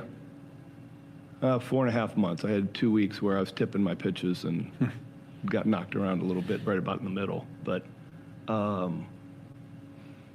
it was just locked in, loaded.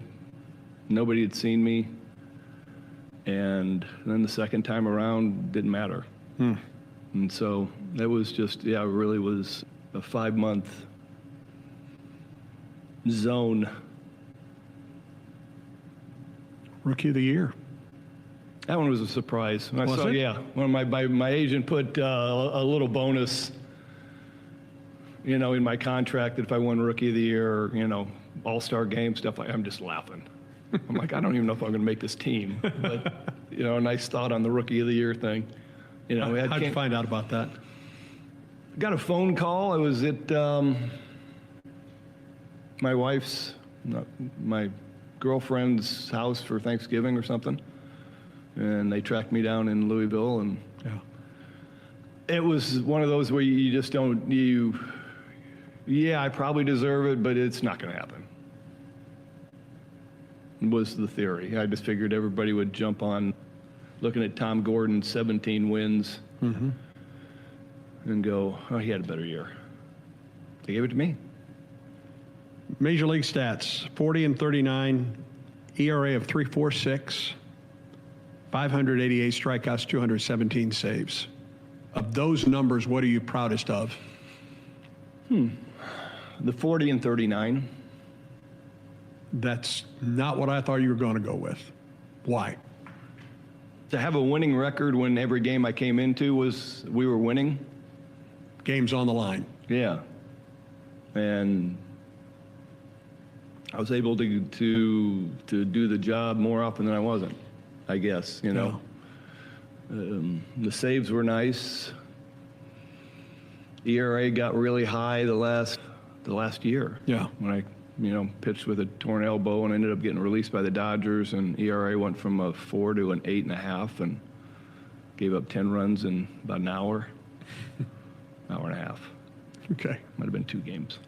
All right, played for the Orioles, Braves, Indians, Royals, Tigers, Astros, Twins, Diamondbacks, and Dodgers. You forgot the Royals again.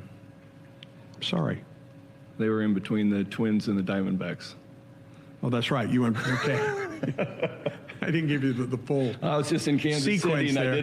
I did an interview with the Kansas City TV group or something, introducing the college baseball, and they're like, you were a Royal. It's like twice.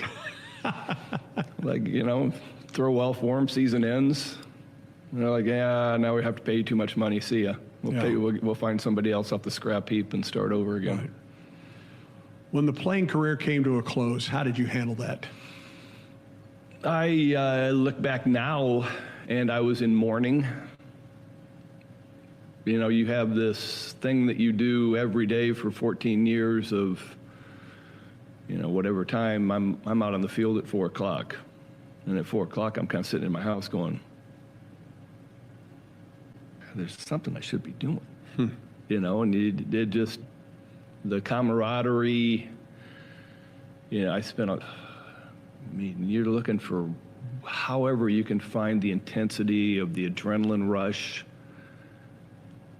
inside the scope of an athletic event, so I'm trying to play golf, I'm trying to do anything that will get that adrenaline rush again. And so it took a couple years. Did you find it? No, so I went to camp. The Dodgers released me in 2001. I had blown my elbow out. I actually had signed with the Pirates about a month after that. Went to AAA. My former catcher, Jeff Livesey, that played here, was their hitting coach in AAA for Pittsburgh. I think it was Nashville. And so I throw a bullpen, and he's like, man, great, this is great stuff, this is gonna be great, and I go walking into the manager's office, and he's got a 1-month contract, and, I just kind of look at it, and I was like, I can't. I was like, my elbow's shredded. Bring it on back, Quinn. I was like, that was as much pain as I can tolerate right there to throw up a decent bullpen, let alone, and he's going, they'll call you up at September 1st, and I'll be back in the big leagues. I'm just going, Yeah. I can't do it. Nothing's changed from the time that the Dodgers released me, and I had hoped a month and a half would clean things up. And so the Pirates were appreciative of the fact I was honest and brought me to camp in 2002. And Talking Tigers podcast with Greg Olson, and we're about ready to resume at Hoover, at the Hoover Met. Auburn and Arkansas, as Auburn comes to the plate in the bottom of the fourth. Tigers lead at 1-0. And Arkansas will make a Pepper Tree pitching change for a new level of taste. Tiger fans know it's got to be Pepper Tree. For the best wine selection, the finest cuts of meat, visit Pepper Tree in Auburn and Montgomery, and online, steaksandwine.com, steaks, the letter N, wine.com. And Arkansas will go to left-handed junior, number 38, Colin Fisher, 6'3", 225 out of Noble, Oklahoma, and Noble High School. Fisher comes on 4-7 on the year, a 5.43 earned run average. This will be his 16th appearance, his 6th in relief. He has a complete game this season. 53 innings pitched for Fisher, 37 runs, 32 earned on 51 hits, 54 strikeouts, 16 walks. He's given up 7 homers, and opponents are hitting .249 against Colin Fisher. He follows James DeCramer to the hill, who worked in and out of trouble in his 1 inning of work, gave up no runs on a hit. Cooper Dossett started the game tonight for Arkansas. He went 2 innings and gave up 1 run.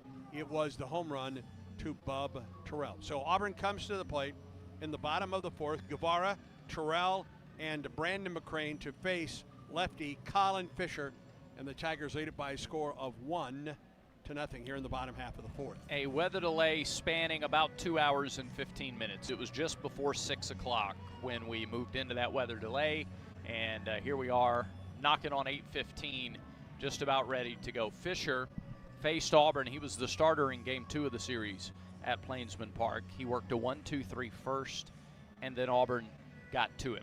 Eric Guevara led off the second inning with a base hit, and that started a string of 5 runs over the next inning and 2/3 against Fisher. 5 runs over 2 2/3 innings in that appearance against the Tigers. Again, Guevara got it started, and Guevara is the first man who will face Colin Fisher. Kudos to the grounds crew. They got the tarp on the field. The umpires, the ops folks, the people who make those decisions. They got through the top of the fourth and then made the call between innings. They got the tarp on the field.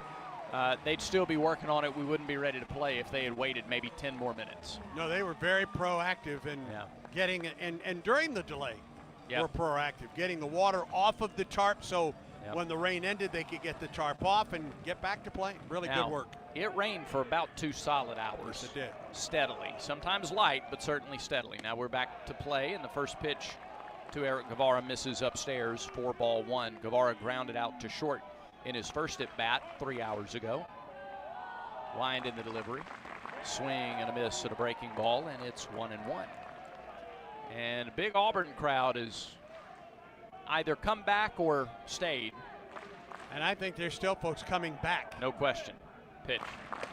Guevara takes a strike. It's 1-2. And the Arkansas dugout and their fans making some noise too. So it's a hearty group of people that are here. Pitch. Fly ball left field, well hit. Back goes Ruiz. He chases it down to the warning track, and he hauls it in for the out. Guevara gave that a ride. He chased Ruiz all the way to the warning track, and he had room to make the catch. 1 away. Well, that was almost some fireworks to get us going. Yeah, you saw a lot of ruby red lights at the beginning of this delay, and now all those diamond whites are headed back this way.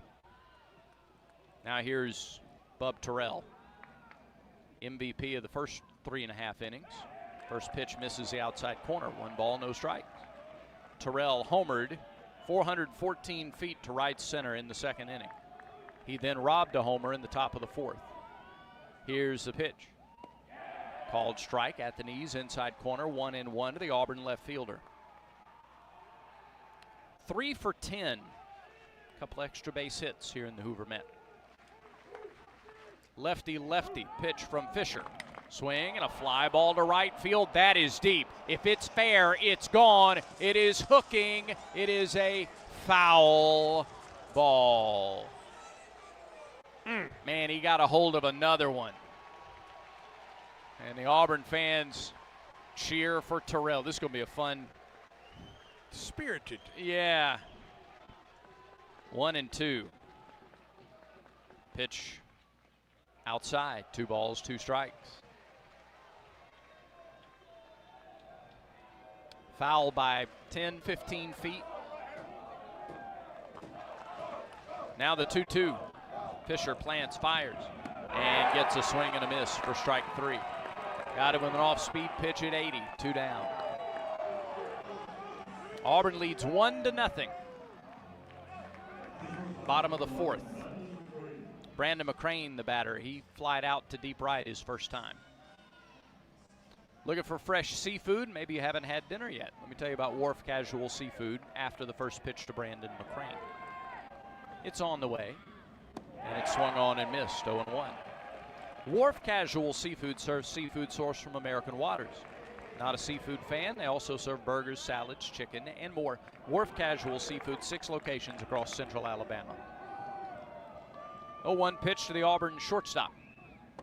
In there for a strike. Change up, 0-2. Fisher's done nice work since coming into this ball game here in the 4th. Trying to make quick work of the Tigers in the bottom of the 4th. Here's the wind and the delivery. Missed inside, 1-2.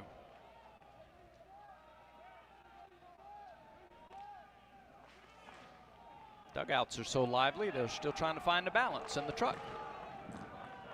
Nobody on, 2 out. The 1-2 offering. Swing at the changeup, fouled it off into the Arkansas dugout, pops back out. Arkansas in the first base, or down the third base line. Auburn's dugout down the first base line. Tigers in orange jerseys and white pants. Arkansas in gray jerseys and pants. Fisher off the left side of the rubber, winds and deals. Swing, line drive, center field. That is down for a base hit. Brandon McCrane with a single, takes a big turn. Gonna try for a hustle double, and he has it. Slides in head first, throw didn't even make it to second. 11th double of the season for Brandon McCrane. New in center, was shaded toward right center, so it took him a long time to go get that ball. It was a deep center field drop on that ball from McCrane, and he had eyes on second base the whole way. On a 1-2 pitch. Hustle double for Brandon. So he is at second with 2 outs for Mason Crane. And the first pitch. Swing, line drive, caught by the shortstop who had him shaded to the right of the bag at second. Crane hit it hard but right at Kozel. And the inning is over. No runs on a hit. No errors and 1 left. We're through 4. Auburn 1, Arkansas nothing. Glad to be back playing. And Auburn baseball continues in a moment. What a matchup we've got, folks. Just nonstop action. The energy is electric and the fans are all in. An intense game like this calls for a Coca-Cola. Ah, crisp and refreshing. That's a game changer. Yeah, that taste scores every time. And just like that, they're back at it. Passionate fans and an ice-cold Coca-Cola. Now that's a winning combo. No matter the team, no matter the sport, everyone knows fan work is thirsty work. Enjoy a Coca-Cola. Looking for legendary wings, mouth-watering burgers, and unbeatable pizza for your next big event? Baumhauer's Catering is here to satisfy your cravings. From tailgates, birthdays, to office lunches and weddings, boost your event with delicious flavors of Baumhauer's Catering. We offer pickup or delivery, or choose our full-service catering that includes setup and staff. Don't have space for your big event? We can even host you in our dedicated party space. Baumhauer's Victory Grill Catering. Legendary flavors, zero hassle. War Eagle.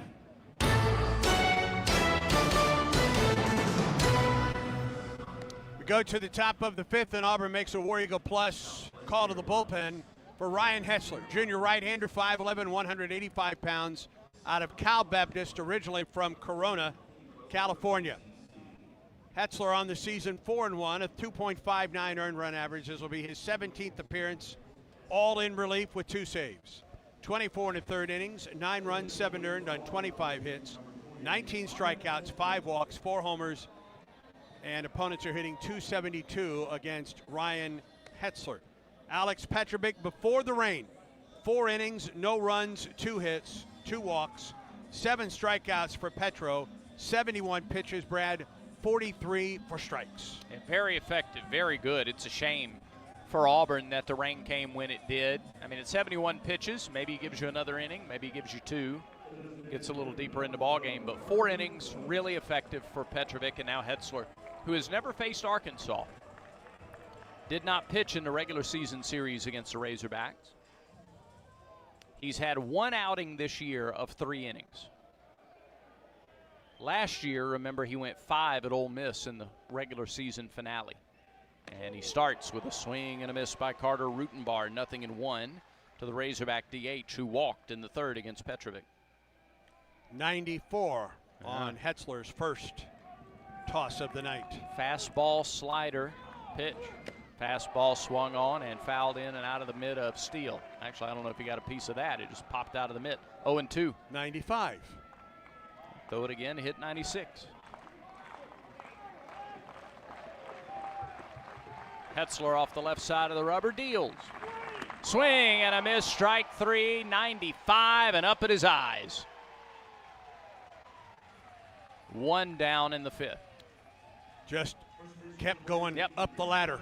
Rung by rung till he rung up Rutenbar. First of the night for Hetzler, 8th of the night for Auburn. K-Counter presented by Kia of Auburn, where you're always number 1. Now the number 9 hitter, Reese Robinette. He struck out in his only at bat against Petrovic. Winner gets Georgia tomorrow afternoon at 1 o'clock.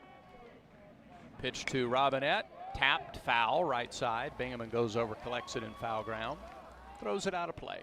0-1. Hetzler is coming in kind of, he's throwing strikes, and he usually throws strikes. Here's the pitch. Off speed, fly to center. Long run, Carter. On his horse, warning track, wall, leaps off the top of the wall. Robinette stops at second. It's ruled a double. Arkansas wants to check and see if it left the ballpark. Dave Van Horn's going to ask him to review it, and they will. Robinette may have just tied the ball game.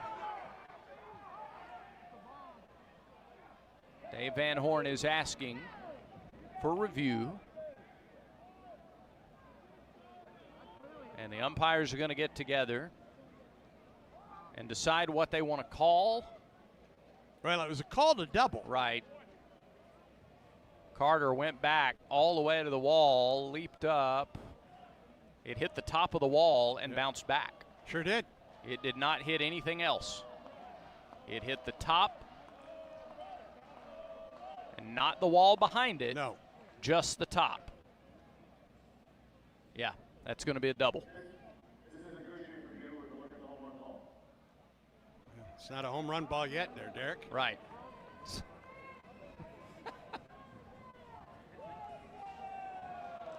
Won't take long. We've already seen, if you got it synced and you're watching at home, you've already seen 3 replays that confirm what it is. I mean, it hits the... Yeah, it's a double. The ball hit the top of the wall. Yep, that's an easy call. And came back. If it bounces over, it's a home run. It's as easy as that. Yeah. But it is a 1-out double. Right. Yeah, it was blasted. I mean, he hit the fire out of it. But it didn't leave the ballpark. 13th double of the year for Robinette. He's in scoring position. Hetzler came in throwing strikes. He's throwing them too good. That pitch misses the inside corner to Damian Ruiz, 1-0. Ruiz 0 for 2 against Petrovic. He flied to center and struck out. 27 runs driven in for Ruiz, right-handed batter, takes the slider away. 2-0. Arkansas with a tying run at second base here in the 5th with 1 out. Back to the top of their order. Pitch. Ruiz takes a strike. It's 2-1. Arkansas wins over Tennessee and Texas to get here to the semifinal. Auburn with wins over LSU and Texas A&M. There's a pop right side foul ground that'll drift over into the seats. Evens the count at 2-2. So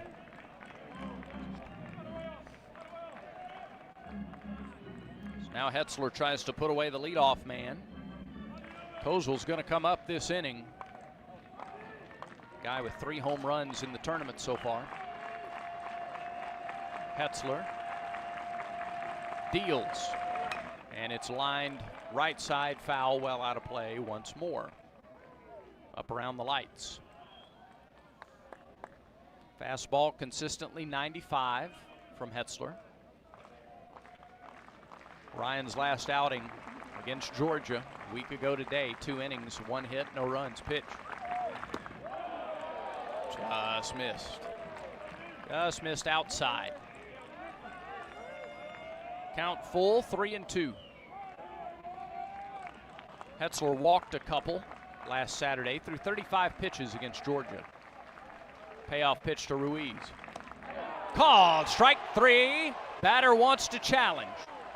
Ruiz wants to challenge the strike call. They have 2 challenges left. And upon ABS review, the pitch is a strike by a full baseball in the zone. Not particularly close. But a great pitch. Yeah. Down at the bottom of the strike zone and near the outside corner. 9 strikeouts for Auburn pitching. Second for Hetzler. Oh. Yeah, it's perfect. Yeah, it was. And 96. And Arkansas 2 outs in the inning. They're down to 1 challenge left. Now Camden Kozel. Pitch home. Off speed, Steerike 1, slider, broke across the plate. 97, couldn't you hear that in the glove there? It was good. It echoed. Yeah. Hetzler delivers. Misses down and in. 1 ball, 1 strike.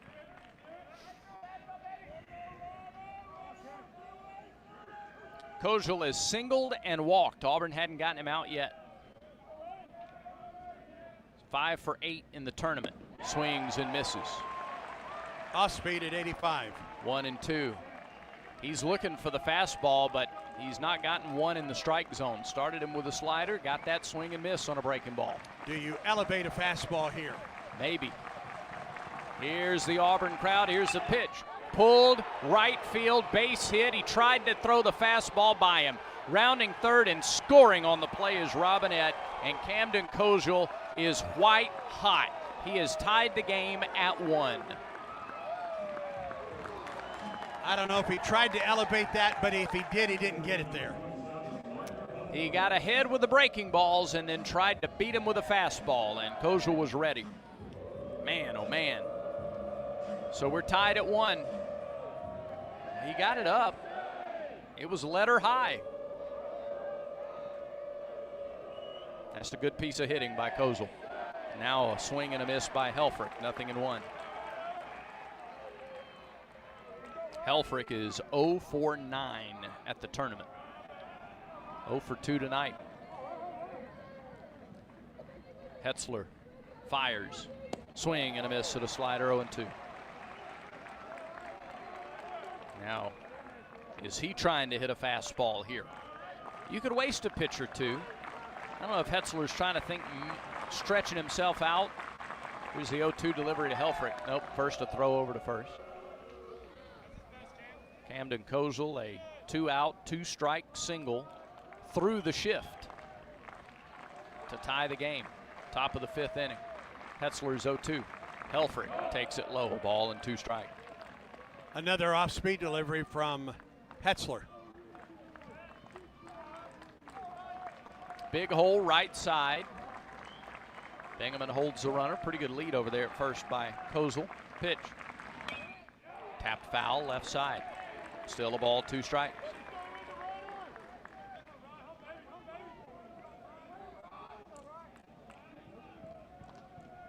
A 1-out double and then a 2-out single with strikeouts in between. Here's the 1-2 to Helfrich. Swing and a miss, strike 3. He waved at the slider. And that's the 3rd out in the inning, but Arkansas ties the game. A run on 2 hits, no errors, and a man left. halfway home at the Hoover Met. 1-1 our score in the SEC Tournament semifinal. Auburn baseball continues in a moment. What a matchup we've got, folks. Just nonstop action. The energy is electric and the fans are all in. An intense game like this calls for a Coca-Cola. Ah, crisp and refreshing. That's a game changer. Yeah, that taste scores every time. And just like that, they're back at it. Passionate fans and an ice-cold Coca-Cola. Now that's a winning combo. No matter the team, no matter the sport, everyone knows fan work is thirsty work. Enjoy a Coca-Cola. In 1977, Ford F-Series became the best-selling trucks in America. 33 million trucks later, we've kept that title every year since. And that's a formula we plan on repeating. Ford F-Series, built Ford tough. The best-selling trucks in America for 49 years and counting. Based on 1977 to 2025 calendar year industry reported total sales. You're listening to Auburn baseball in the SEC Tournament. Auburn has given up 2 runs in 23 innings so far at the SEC Tournament. Tigers and Arkansas tied at 1 as Auburn comes to bat in the bottom of the 5th. Steele, Carter, and Rembert against Colin Fisher. 5th inning presented by Southern Union. Move seamlessly to Auburn to complete a bachelor's degree in selected programs by taking courses at Southern Union and Auburn concurrently at Southern Union's tuition rates. Let Southern Union put you on a path to the plains.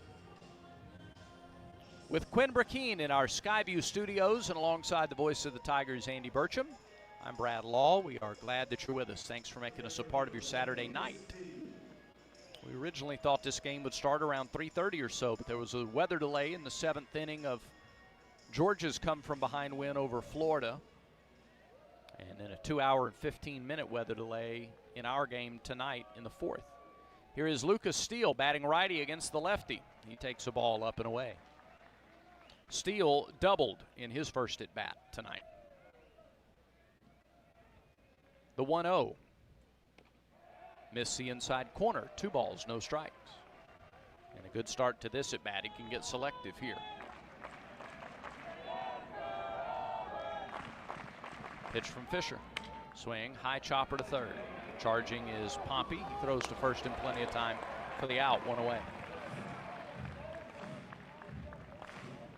And now it's Bristol Carter. This was always going to be a bullpen-style game for Arkansas. They started Dossett. He went a couple innings. DeCramer went 1. And now Fisher working his second. Bristol Carter, a sac bunt his first time. First pitch here. High and a little out. The weather delay hurt Auburn. Yeah. Because it meant the end of the night for Alex Petrovic after 4 shutout innings. It disrupted their plan more than it disrupted Arkansas's. Now Carter lines a frozen rope into left center field. Solid single for Bristol Carter. He's got his 3rd hit of the SEC tournament. Yeah, 3rd hit in his last 2 games, and they've all been solid base hits as well. To get this guy hot again come NCAA tournament time would be fantastic. No question. I mean, he was a guy that at the start of conference play was hitting .450. Had a tremendous pre-conference. Boy, if he just gets going again, my goodness. Regionals and supers could be a major factor. Here's Chris Rembert back at the top of the order. Pitch to Chris is in there for a strike, 0-1. Rembert is 0 for 2. He has struck out, rolled out to first. Fisher has 2 pickoffs, something that Auburn's got to be aware of with Carter at first base. 29 stolen bases for Carter. He's only been caught once. Fisher looks home from the stretch, throws to first. Nearly threw it away. And Auburn is asking the first base umpire, he brought that front leg back behind the other one. And if you do that, you got to go home. Instead, he threw to first. That's something now Clint Fagan watching closely over at first. Here's the pitch. Swing, ground ball, left side, shortstop under his glove. Into left field, base hit, Chris Rembert. His first hit of the ball game, his 3rd of the SEC tournament. 1st and 2nd and 1 out. Diving try by Kozel, he just couldn't get it. Of the 3 balls hit, actually the 3 balls in this inning and the 2 balls hit in the last inning. Auburn has hit the ball hard against Fisher. In the 4th, they just hit it at somebody. There was the ground out by Steele to open the inning, but since then, Sada singles to left by Carter and Rembert, and the pitching coach for Arkansas is out. Rembert, 3 at-bats tonight. Has seen 8 pitches. And activity in the pen, I believe it's a right-hander, but I'm not certain right now for Ark. No, it's a lefty. And I've got the number. How about that, huh? 33, Ethan McAlvain. Okay. Yeah, Auburn saw him earlier. Both these teams going to be in an interesting position tomorrow should they advance. Of course, Georgia be in an interesting spot too tomorrow. Everybody. But for Georgia, tomorrow is game 3. Right. For this team, it's game 4, and you won game 3 in a bullpen. Yeah. Yeah, no matter who comes out on top, Right. that's the case. All right, meeting on the mound over. Here's Chase Freilich, first and second, 1 out. Like the speed on the base paths right now. Arkansas is looking for a double play ball. Freilich looking to drive something. First pitch, there goes Carter. Nope, he puts on the brakes, and the pitch is outside for ball 1. Well, I don't know. He better get a really good jump with a left-handed hitter up there. It's easy for that catcher to throw to third. Yeah, Helfrich with a good arm. Teams 45 of 54 trying to steal off of him. Pitch. Freilich takes that outside. 2 balls, no strikes. Remember, last time up, Freilich was intentionally walked in the 3rd. Gave Auburn runners at the corners with 2 outs, and they were able to get Bingaman to get out of the inning. The 2-0. Freilich takes a strike. 2-1. Now he's seen 1 in this lefty-lefty battle. Freilich 2 for 12 against Arkansas in the regular season. A home run and a double. He scored 3 times. Big hole left side of the infield for Freilich. 2-1 pitch to the Auburn catcher. Oh, he hung a breaking ball. Fouled back left side. Looped it foul. 2-2. 1-1 our score. We're in the bottom of the 5th. Auburn has out-hit Arkansas 5-4. Freilich at the plate. Bingaman on deck. Rembert at first. Carter at second. Outfield plays him to go the opposite way. They spin, they throw back towards second, and Carter's safe. Close play. Yes, it was. He will play on the edge on the base paths. And he almost went over the edge. That's a bang-bang play at second base. Sure is. He got the right hand in there, though. Good slide. Now the 2-2 pitch. From Fisher to Freilich. On the way. It's low. 3 balls, 2 strikes. A walk loads him up for Bingaman. Obviously, they're not holding Rembert at first, and he is getting a massive lead and kind of basing his lead on what Carter is doing at second. Yeah. All right, big pitch here. 1 out. Payoff pitch. Nope, spin, turn, throw to second. Resets the pitch clock for Fisher. Fisher sports a thick mustache and white-rimmed glasses. His payoff pitch to Freilich. Swing and a miss, strike 3. Got him to chase something. That was a really good pitch. Fastball at the knees, outside corner. Outstanding pitch. 2 outs. Tip of the cap there to Fisher. Now here's Ethan Bingaman. And I'll tell you, outside of the home run, Ethan has struggled a bit here at the Hoover Met this week. He's 0 for 2 with 2 strikeouts tonight. He is 1 for 10. And now time called. Helfrich comes out, and they're going to bring in a right-hander, I would guess here. Dave Van Horn has raised his hand, and he's going to make a Pepper Tree pitching change before Ethan Bingaman has a chance to bat. I think this may be another left-hander, though, coming out of the pen for Arkansas. We'll give you the details when we come back to the Hoover Met. Auburn has runners at first and second with 2 outs in the bottom of the 5th, and a 1-1 ball game in this SEC tournament semifinal. It's a Pepper Tree pitching change for Arkansas. Strike out ants, termites, and other pests with a call to Cook's Pest Control. Cook's proven pest control methods and superior termite control system keep your home safe and are backed by a 110% satisfaction guarantee. As the weather gets warmer, your spring cleaning isn't done until you call the official pest control partner of the Auburn Tigers, Cook's Pest Control. Looky, looky, looky, here comes Cookie, Cook's Pest Control. Yes.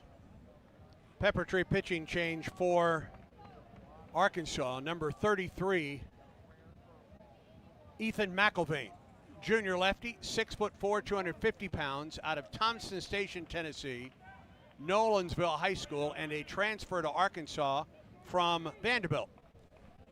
McElvain on the season 5-0, a 1.24 ERA, making his 18th relief appearance. This is one of their closers. Yeah. He has 5 saves. 29 innings, 4 runs on 18 hits, 45 strikeouts, just 10 walks, a homer, and opponents hitting 165 against McElvain. In SEC play, 3-0, a 1.86 ERA in 11 appearances. 4 of his 5 saves came in league play. So they go from Fisher, a lefty, to one of their closers in McElvain, also a lefty, to face the right-handed hitting Ethan Bingaman. 2 hitless innings in his only appearance against Auburn this year. Their win, he got the save in their 1 win in the series at Plainsman Park. 2 innings, didn't allow a hit. So McElvain's had success against Auburn, and Dave Van Horn feels like this is a really critical moment in the ball game. And so he has gone to his closer to try to get Ethan Bingaman. 1-1 ball game. Bingaman has been unusually good with 2 outs in an inning. He's batting .323 this season with 2 outs. But boy, this is a tough one against a really good left-hander in McElvain. Inning and 2/3 for Fisher, 3 hits. He's responsible for the runners on base. Has not given up a run yet. 2 strikeouts for Fisher. McElvain's got that Goose Gossage stash. It's a big dude. The Hulk Hogan mustache, if you will. If that reference hits you better. First pitch misses low to Bingaman. 1 ball, no strikes. First and second, 2 down. 2 out base hit here gives Auburn the lead. It's 1-1 in the 5th. Here's the delivery. Swing and hit hard, but foul past Carl Nonemaker at third. A ball and a strike. Went up, tomahawked that one. 94-mile-an-hour fastball.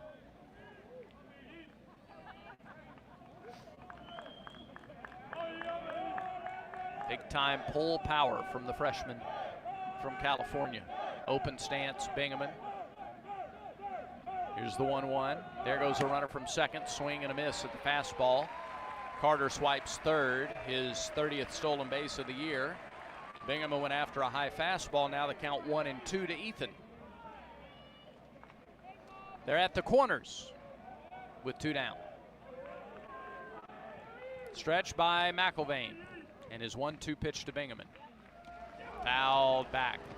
And Rembert was off with that pitch. Yep.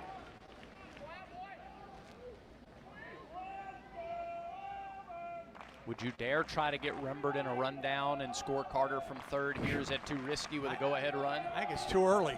Maybe. Just with 2 strikes on Bingaman here. Advantage count to the pitcher.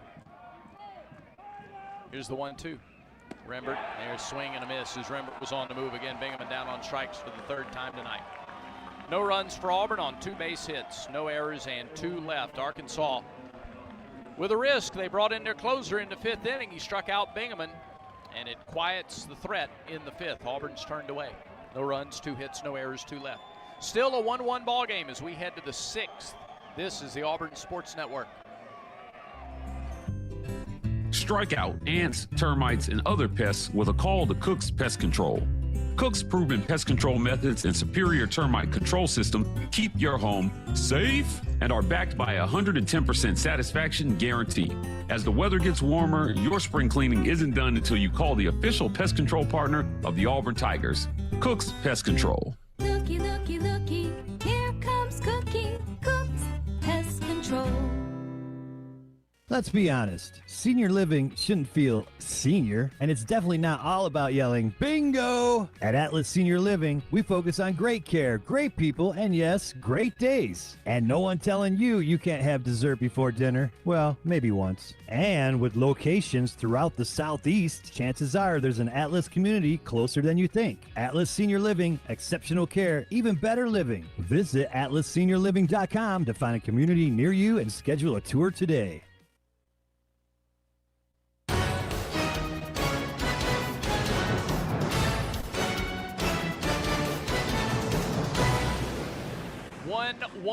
Our score. We move to the 6th inning. Arkansas has Stewart, Pompey, and Souza, middle third of the order, against Ryan Hetzler. Auburn baseball brought to you in part by Wind Creek Casino, where the action never stops. Hottest games, loosest spins, more ways to win. Wind Creek Casino, find your winning moment. Auburn's looking for a winning moment in the final 4 innings of this ball game. Hetzler to Zach Stewart. First pitch popped up on the infield, right side. Down the line comes Bingaman, dances with it, makes the catch halfway down the first base line. 1 pitch, 1 out in the 6th. That's a good way to put it. That was not an easy one. He came down the line hard and had to adjust at the very end.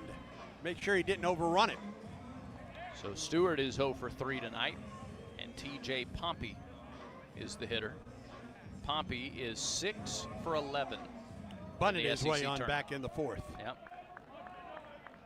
And stole a base. First pitch up and in, 1-0.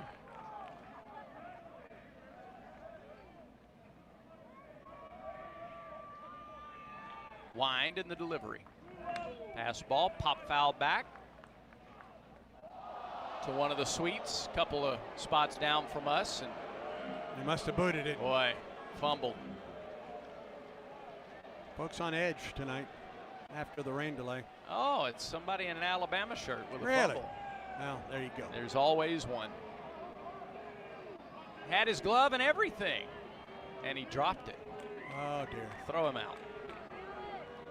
1-1 to Pompey, Steve Reich 2. Must be lost.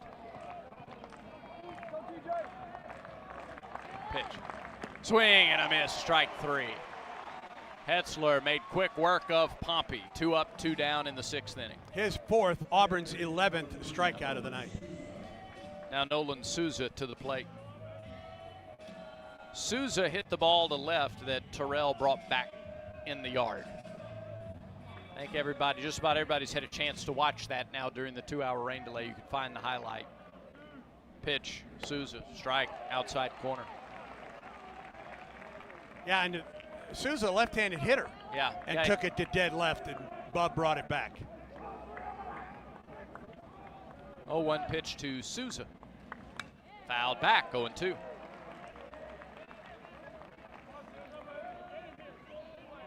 And Hetzler now could throw just about anything he wants to. The right-hander rocks and deals. Oh, just dear missed the gracious. outside corner. Maybe a little bit down. Really good pitch, though. That's a strike next weekend without ABS. That's right. 1-2, and Hetzler's ready to go again quickly. Here's the pitch. Grounded right side, Rembert in position, scoops and throws. 3 up, 3 down. Good inning. 3 up, 3 down, go the Razorbacks in the 6th. We head to the bottom of the 6th inning. Auburn 1, Arkansas 1. Auburn baseball continues in a moment. You've created a comfortable home office. Now let Carrier provide the cash bonus. For a limited time, you can claim up to $1,550 in cool cash rebates on a qualified Carrier home comfort system.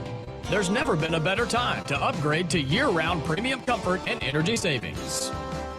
Carrier, turn to the experts.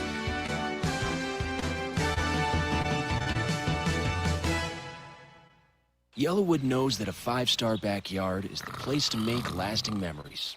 Like cookouts. Cornhole with friends. Ooh, a neighborhood potluck with your wife's pasta salad. The one with the feta. Oh, sorry. Or taking a nap on your deck in a hammock. Naps are memories. I love naps. For five-star backyards and the most memorable experiences, Yellowwood brand pressure-treated pine. If it doesn't have that yellow tag, you don't want it.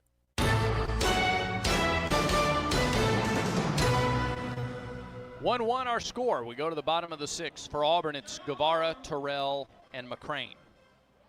A 2-hour, 15-minute weather delay in this one. Auburn led 1-0 after the delay. Arkansas tied it up. And the middle third of the order will try to get the lead back here against Ethan McElvain in the sixth inning. Auburn baseball brought to you in part by East Alabama Health. With their spacious cancer center, patients can make cancer a distant memory instead of a distant drive.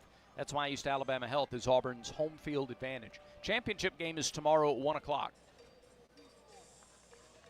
If Auburn is there, we'll be on the air at 12:45 tomorrow afternoon. Winner of this game gets Georgia. The three teams left in the SEC tournament are the only three teams that have finished in the top 6 of the league in 4 of the last 5 years. Auburn, Arkansas, and Georgia. Here's Eric Guevara. First pitch from McElvain. Missed. Upstairs. Letter high, 1-0.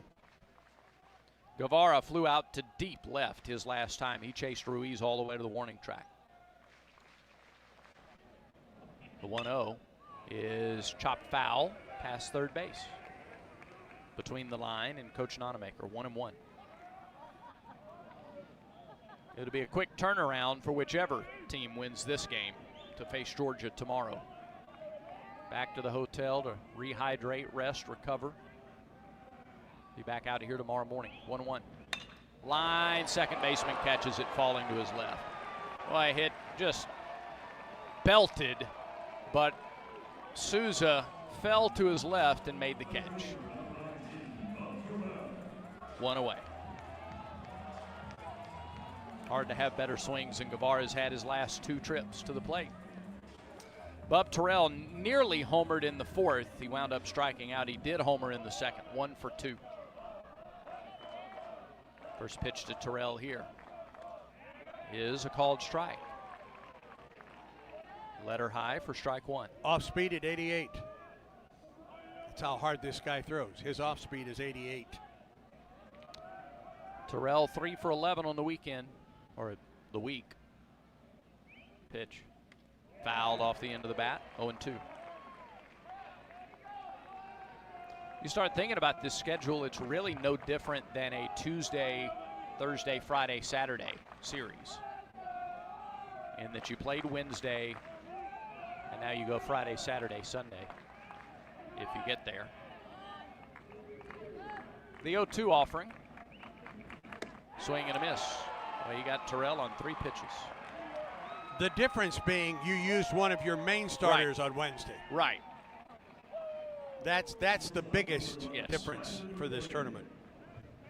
Yeah, it's loaded on the front end for the first game, but then on the back end you got to figure some stuff out. And if you get to Sunday, then it could be a Griffin Graves who would typically be pitching for you on a Tuesday or a Wednesday. Yep. Got to get there first. That's right. 1-1 our score, 2 away, bottom of the 6th inning. Arkansas closer deals and gets a strike to McCrane, 0-1. Brandon McCrane, a hustle double his last time. It was hit into deep center, and again the center fielder knew, playing him toward right center field. The 0-1. Strike 2. Back-to-back off-speed pitches for strikes.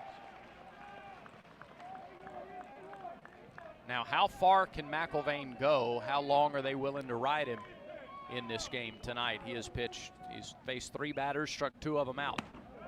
Missed high to McCrane there. 1 ball, 2 strikes. McElvain against McCrane.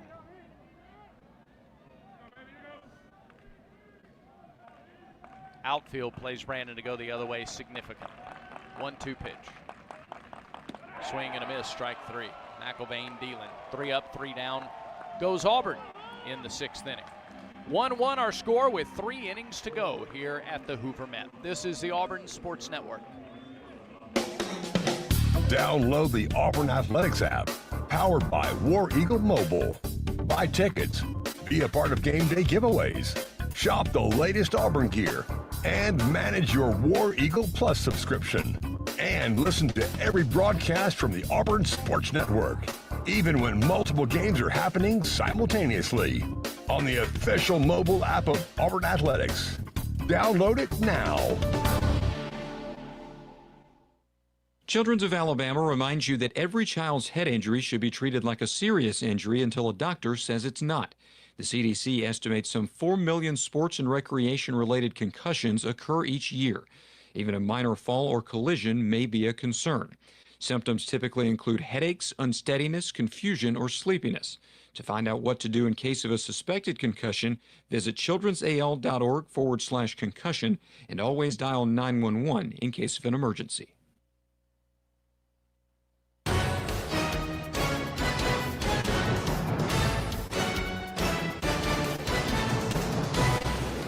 Three innings to go at the Hoover Met. Ryan Hetzler and Ethan McElvain, the two closers, are in the ballgame right now for these teams who are trying to work their way to the SEC Tournament Championship game. 1-1 is our score. Bottom third of the order due up for Arkansas in the 7th. Here to bring it home for you once again, voice of the Tigers, Andy Burcham. New, Rutenbar, and Robinette to face Ryan Hetzler, who has struck out 4, given up a run. Auburn pitching tonight between Hetzler and Petrovic have struck out 11. Bottom third of the order here in the 7th. New 0 for 2. He's grounded to third and struck out. That was against Petro. The pitch, strike down the middle. Matter of fact, New completes a time through the order for Auburn with Ryan Hetzler on the hill. 0-1. Strike 2.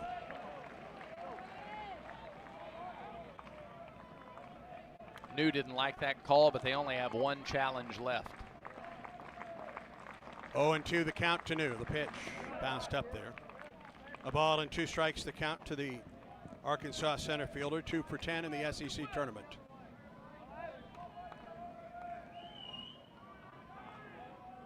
Wind in the 1-2. Popped out back here. Just below us as we pause 10 seconds for station identification of the Auburn Sports Network.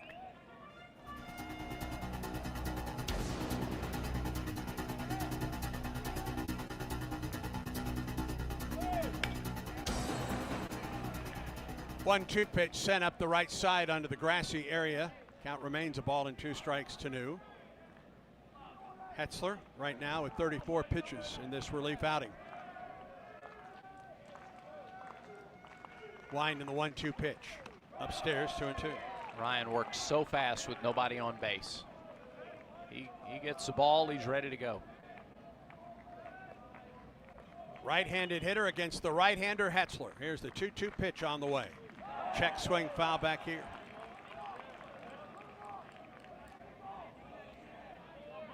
A run for Auburn on the home run by Terrell in the 2nd. The run for Arkansas in the 5th on a 2-out single to right by Koschel. Another 2-2. Here it is. Bounces up there, 3-2.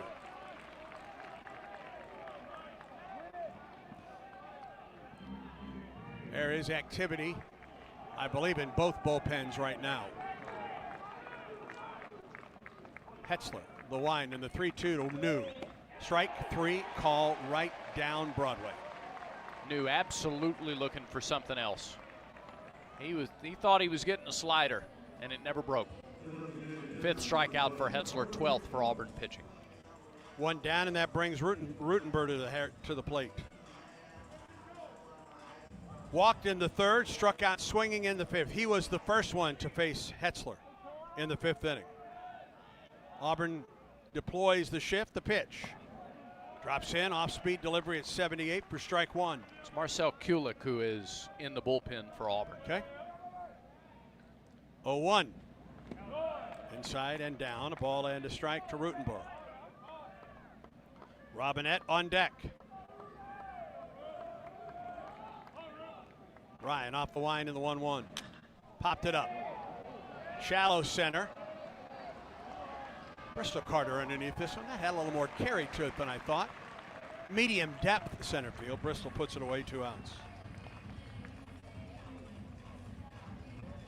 And here's Robinette.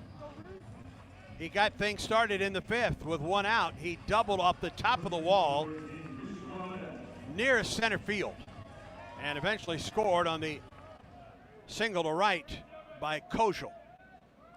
Robinette bats with 2 outs and nobody on the pitch. He grounds it to the right side. It will be Rembert with Hetzler covering for the out. 7 in a row set down by Ryan Hetzler. And we have our 7th inning stretch time at the Hoover Met.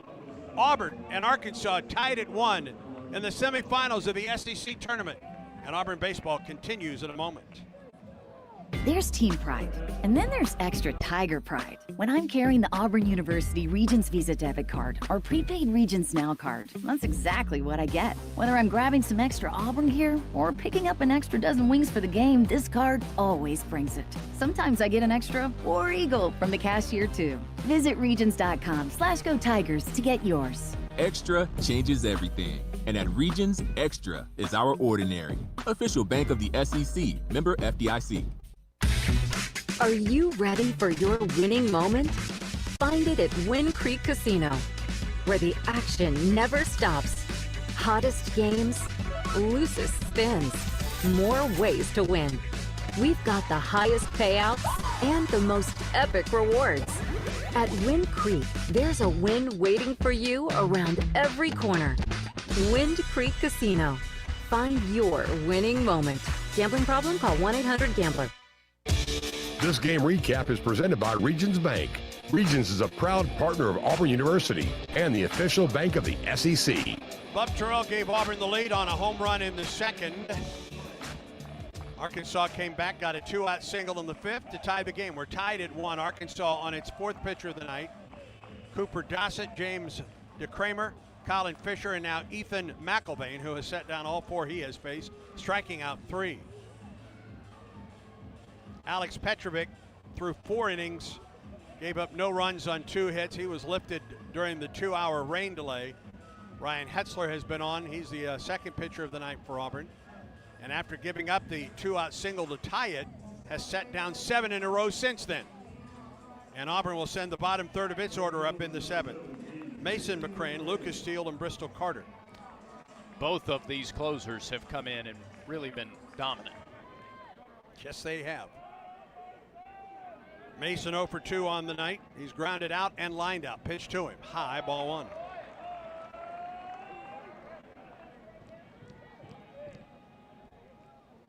Shift on the right side of the infield.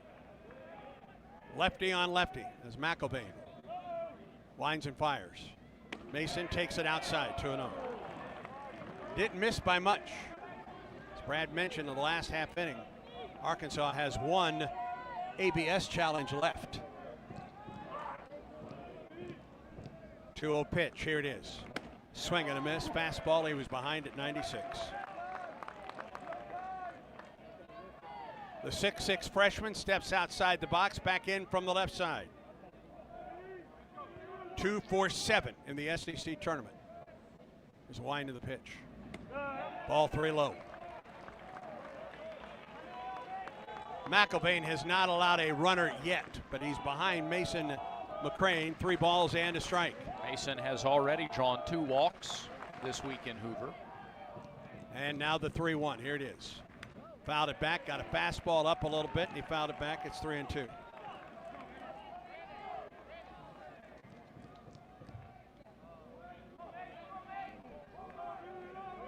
Full shift with the third baseman going to second base now on a 3-2 pitch to Mason McCrane.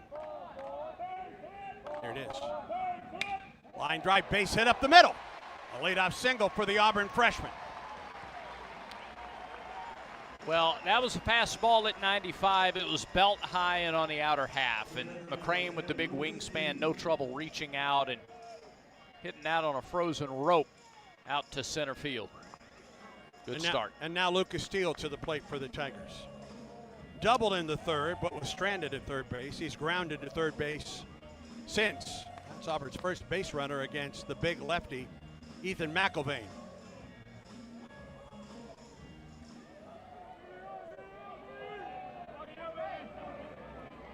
Mason gets his lead at first. McIlvain comes set. The pitch. Steele grounds it to the third baseman. Throws to second for one. On to first. It's a double play ball.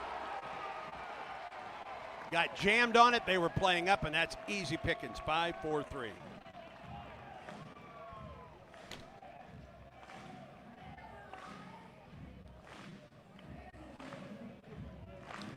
Poppy playing up. He was guarding against a possible sacrifice bunt. And that'll bring Bristol Carter to the plate. They come up at the corners for Bristol. Stretch the pitch. Drops in. Side, ball one. Bristol, a sacrifice bunt in the third. A single in the fifth. He stole third, but was stranded there. Line in the pitch. Inside and gets away from the catcher. 2 balls and no strikes. Leadoff single for Mason McCrane, but on the first pitch, Lucas Steele hit into a 5-4-3 double play.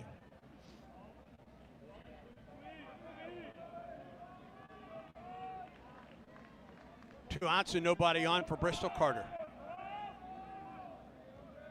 Now the 2-0 from McIlvain. Fly ball into left center. Ruiz is in. And Auburn is retired. No runs on a hit, no errors, and no one left. We're through 7. Auburn and Arkansas tied at 1. And this is the Auburn Sports Network. Looking for a street legal golf car? Diamond Golf Cars has the largest selection in the state, and the Auburn store is right off Opelika Road, closer than you think. With locations in Auburn, Birmingham, and Huntsville, they've been raising the bar since 2012 in golf car sales and service. Need a tune-up? Diamond Golf Cars is full service for all your golf car needs, and they offer pickup and delivery. Carrying brands such as EasyGo, Club Car, Yamaha, and much more. Visit DiamondGolfCars.com today and drive different. Drive Diamond. The Goose Performing Arts Center at Auburn University is Alabama's premier destination for the arts, bringing you the very best of Broadway, dance, music, and more. Learn more about upcoming performances and see the calendar of events online at gougecenter.auburn.edu. That's GOGUE center.auburn.edu. Or call the box office 334-844-TIXS.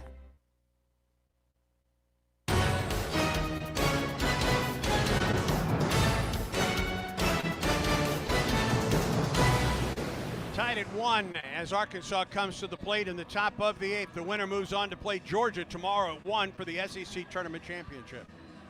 Conecuh Sausage, the official sausage and hot dog of the Auburn Tigers. Conecuh Sausage, a game day favorite, always great on the grill. Pick up a pack at your local grocery store or visit the Conecuh Gift Shop in Evergreen, Alabama off I-65 at exit 96. Or plan to enjoy Conecuh Sausage and hot dogs at Plainsman Park next weekend for the NCAA region. Yes. Top of the order for Arkansas as Ryan Hetzler goes back to work. His 4th inning of work, he came on in the 5th. Gave up a 2-out RBI single. Since then has set down 7 in a row. He gets the top of the order here. Damian Ruiz will lead it off. He's 0 for 3 on the night. First pitch and he pops it up. Foul back here. Is there room for Steele? Near the screen. Oh, he dropped it. Had it in his glove and he dropped it. He held onto his mask the entire time. And that's a strike.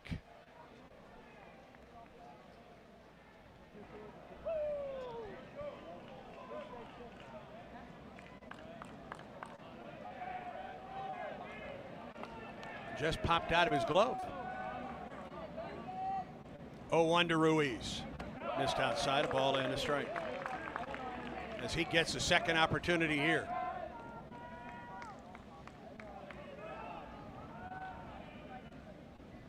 Stretch in the 1-1. In there for a strike off speed at 89. A ball and 2 strikes to Ruiz. Kojal and Helfrich to follow here.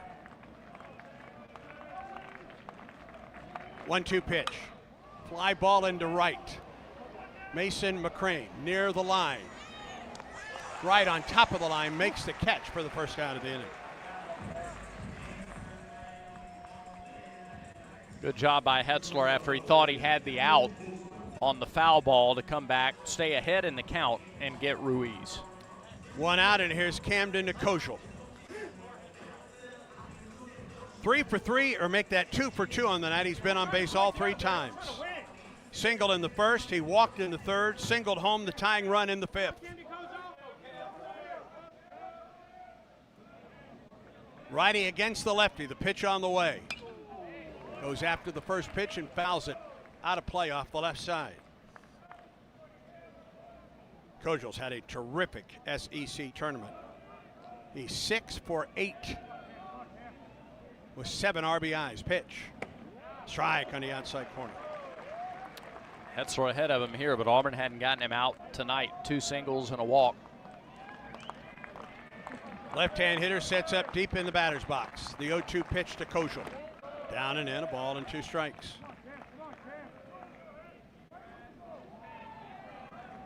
It was on the same 1-2 count that he singled and brought in the tying run in the 5th.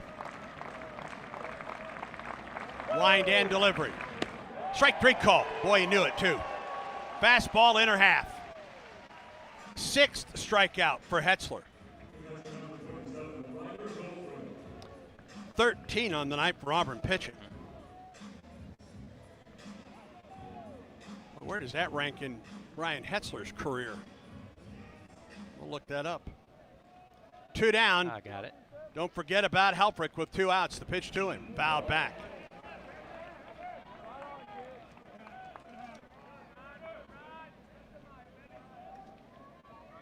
Hetzler's high this year is 4. Pitch bounces up there. That's his Auburn high. I think it's his career high now. He's got 6. Now with 6, he's got a new Auburn career high. 1-1 to Helfrich. High and deep into left, and Arkansas has the lead. A blast to left.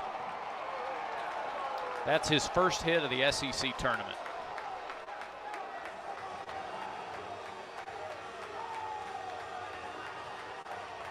Both of their runs have come with 2 outs, and that was an absolute no-doubter to left. Yeah, Bub never moved.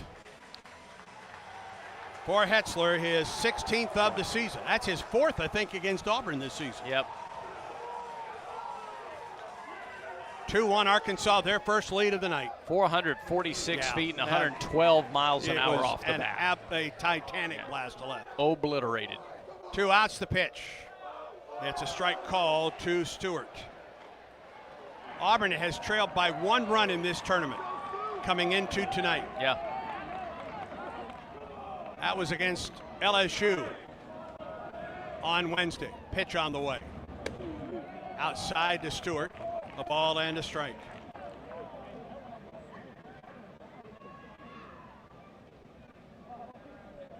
Two-1 Razorbacks lead it. And a challenge, and it's a strike. It's 0-2. Good challenge.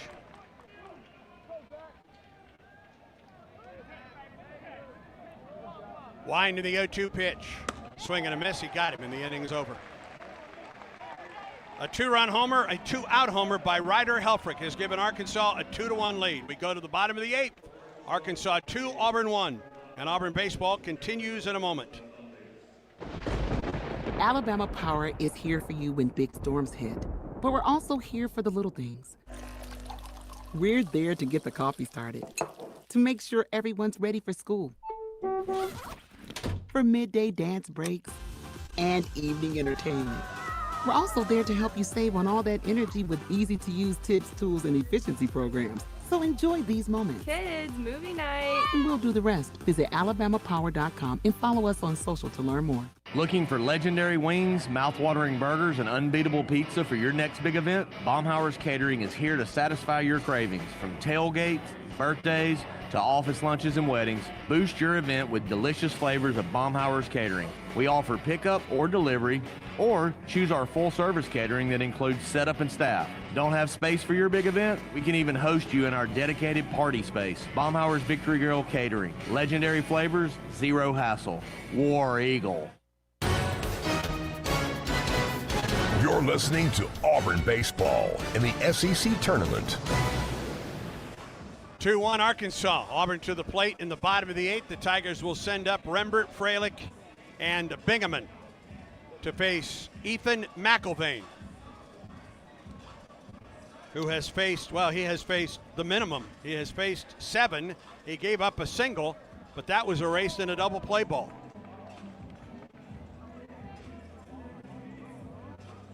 So you mentioned that Auburn's only trailed one other time so far at the SEC tournament. When they did, it was the 4th inning against LSU. LSU got the lead in the 4th. Auburn immediately tied it in the bottom of the inning. The answer was in the same inning.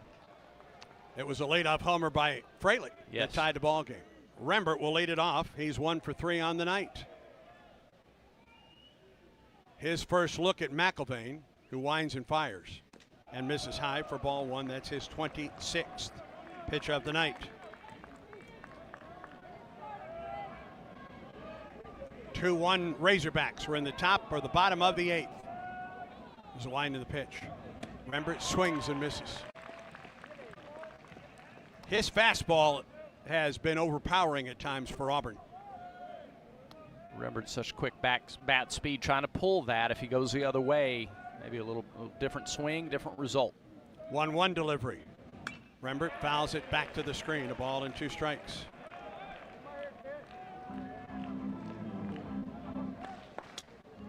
McIlvaine went 3 innings at Kentucky to close the regular season, his last outing of the regular season. 1-2 the count to Chris Rembert. He set up on the inside corner. Here's the pitch to Chris. Strike 3 call. Missed his spot and got the call anyway. Yep. He was still at the knees and on the corner, I believe.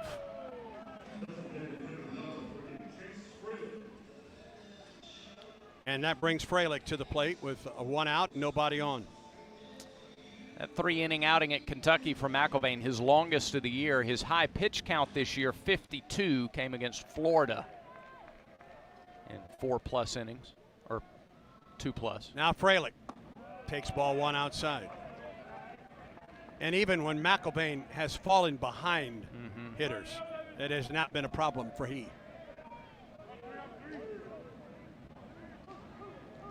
Lefty on lefty the pitch.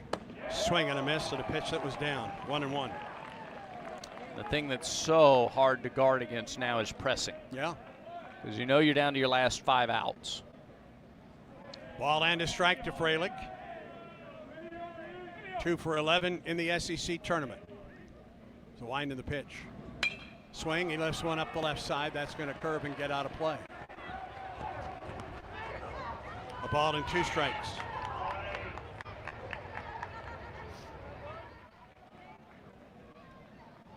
A pair of 2-out runs for the Razorbacks. 1 in the 5th, and the go-ahead run in the 8th. And Arkansas leads Auburn 2-1. Count is a ball and 2 strikes to Freilich. Here's the wind in the pitch. Out in front, strikes out. Had him on the front foot the whole at bat. 5 strikeouts for McIlvaine. And right now, he's the difference in the ball game. Yeah. Well, we talked about the calculated risk. Dave Van Horn brought him in the 5th inning. And that has paid off to this point. 2 down for Bingaman, who's 0 for 3 with 3 strikeouts. The pitch. Upstairs, ball 1. Been a tough tournament for Ethan. Other than the home run that he hit last night, he is 0 for 11. The pitch. Ball too high. He's got 9 outs in 35 pitches. Talking about McIlvaine. Yeah. He was the first one. Bingaman was the first one to face McElvain, and Auburn had runners at the corners back in the 5th. They struck him out. One of 5 strikeouts tonight. Here's the pitch. Ball 3 outside. This is the the second 3-ball count for McElvain. On a 3-2 pitch, he gave up a single to Mason McCrane. 3-0 the count to Bingaman. Yeah, the other one resulted in a hit. Here's the pitch. Taking and takes a strike, 3-1.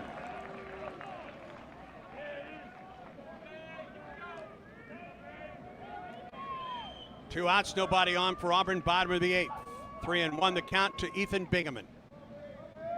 McElvain winds and fires. Swing on a looper into center field. It's down for a base hit. Got it in on the hands a little bit, but Bingaman's strong enough to muscle it out into left center field, and it gives Guevara a chance here in the bottom of the 8th. Yeah, after getting Freilich with the off-speed pitch, he tried to sneak the fastball by Bingaman. Got those hands in enough to toss it out there in left center. Second look for Guevara against McElvain. He led off the 6th and hit a rope, but right at the to the left of Souza, who went to a knee and made the catch on the line drive. Helfrich out to talk to McElvain after the 2-out single by Ethan Bingaman. Well, let's see if Auburn can generate some 2-out magic. Bingaman runs well. If Guevara can find a gap somewhere with 2 outs, he's off on contact. And Arkansas plays deep in the outfield. Yeah. A lefty in the pen for the Hogs, 36. Parker Coyle, who's already pitched this week. Stretch in the pitch. Guevara takes a strike on the outside edge. Good pitch for strike 1. 94 from McElvain. Guevara's last 2 at-bats, he has hit it right on the button. Stretch. Here's the 0-1. Swing and a drive to center. Not deep enough, though. New at the warning track. Makes the catch, and the inning comes to a close. Tough to hit one out of there in center field. No runs a hit, no errors, a man left. We go to the 9th. Arkansas leads Auburn 2-1. And this is the Auburn Sports Network.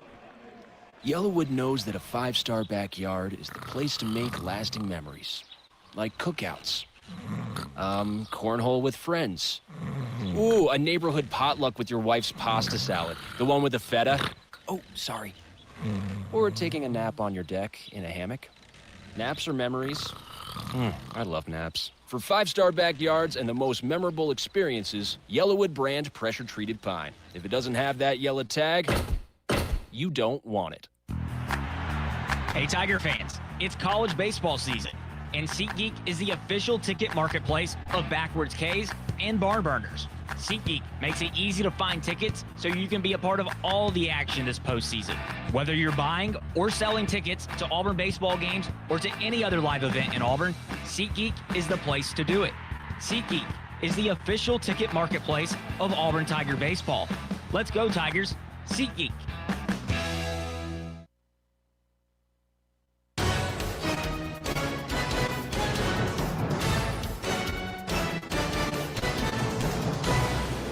Go to the 9th in the semifinals of the SEC tournament. Arkansas leads Auburn 2-1. Pompey, Souza, and New for the Razorbacks in the 9th against Ryan Hetzler. You can listen to all things SEC, including live games in SEC this morning.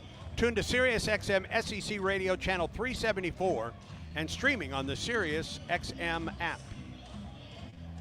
A 2-out tying run in the 5th on a single by Kojal, and a 2-out go-ahead homer by Helfrich in the 8th. That's the difference in the ball game right now. Hetzler back to work in the 9th. He'll get TJ Poppy. 1 for 3 on the day. First pitch to him. Down the middle, it's a strike. Hetzler with a career high 7 strikeouts tonight. Wind and pitch. Swing on a foul tip. 0-2.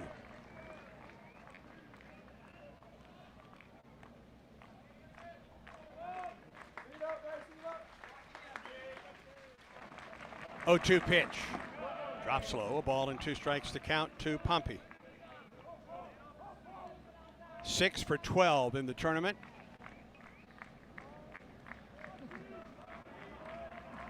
Right-handed hitter, a bunt single. Back in the fourth, pitch to him. Swings and fouls it up and out of play off the right side. A 2-hour and 15-minute rain delay tonight. That took a lot of the crowd away, and it took Alex Petrovic out of the game. 1-2 pitch. Since we've come back, though, Arkansas has pitched it better and has been better at the plate with 2 outs. Yeah, I mean, you razor thin margins in a one-run game, and you hold this offense to 2 runs. 2-2. Pompey takes ball 3 low. And Ryan Hetzler, a pretty gutsy effort. He's at 63 pitches tonight. Yep. Kulik in the Auburn pen if needed. 3-2 pitch to Pompey. Here it is. Got him swinging.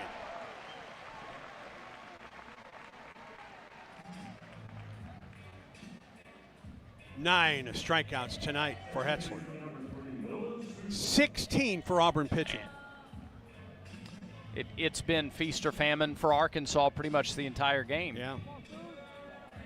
They had 5 hits. Very rarely does Auburn lose when it out-hits the opponent. Still got 3 outs to work with in the 9th. There's Souza, who drives one into center. Bristol Carter on his horse into left center, makes the catch. 2 down. That ball was hit well, but Bristol just ran it down. And it was tailing away from him off the left-handed bat, too. But, yeah, Carter, plenty of wheels. Here's Mike Anu for Auburn in the bottom of the 9th. Terrell and the McCrane brothers. And Arkansas would like timeout just to contain the momentum of Ryan Hetzler. They've scored their 2 runs with 2 outs tonight. A 2-run single in the 5th by Kojal, and the 440-foot blast to left by Helfrich in the 8th.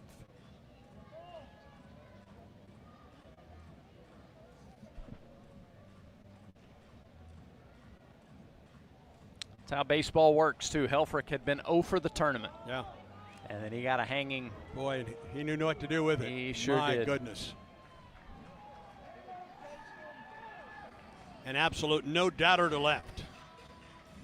All right, get new, go back to work in the bottom of the 9th. Try and rally. New 0 for 3 on the night. The pitch, he swings and lifts it out of play right side. And it's easy to microanalyze every pitch in every single game. This is still an Auburn team with 19 aggregate SEC wins. And, oh, by the way, a chance to come back in the bottom of the 9th in a one-run game. 0-1. Down the middle, strike at 92. 0-2. Get that 10th strikeout right here, Ryan Hetzler. Yeah. Transfer out of Cal Baptist. Looks over the top of his glove. Winds and fires. And it's lifted out of play right side again. I've got him at 8 right now, which is double what his previous high had been. Just a fantastic and really gutty outing. That one misses. A little bit low. 1 ball and 2 strikes.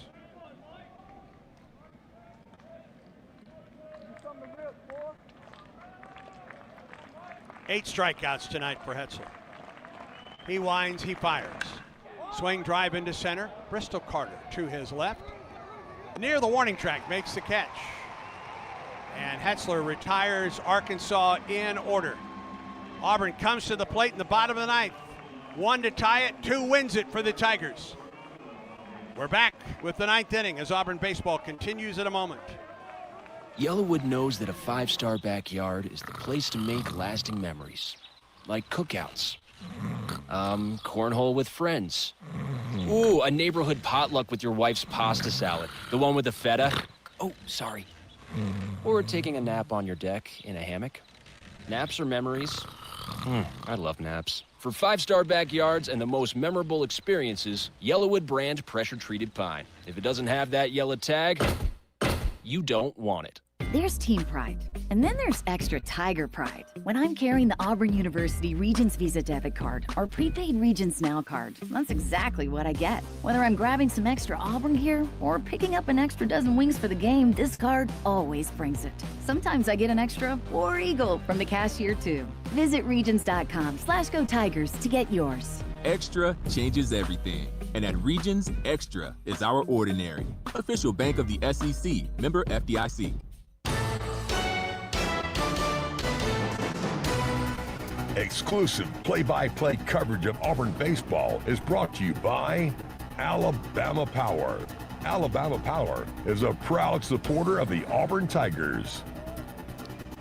Bottom half of the ninth, Auburn trails 2-1 against Arkansas. Ethan McElvain has been terrific tonight for the Hogs since coming in with 2 outs in the 5th. Has faced only 1 over the minimum since. Has given up just 2 base hits. He will get Terrell, then Brandon McCrane and Mason McCrane. Look, and their go-ahead home run was huge from Helfrich. It obviously gave him the lead. But it's been McElvain that's been their MVP. He's kept this Auburn offense quiet. Terrell homered in the 2nd, has struck out twice since, including once against McElvain, who pitches and misses low.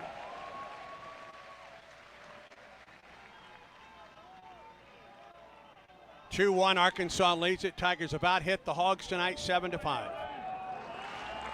Now the 1-0. Swing on a fly ball into shallow left. This is going to be trouble, I think. Nope, third baseman out. Makes the catch, 1 out. Pompey out there to get it, 1 out.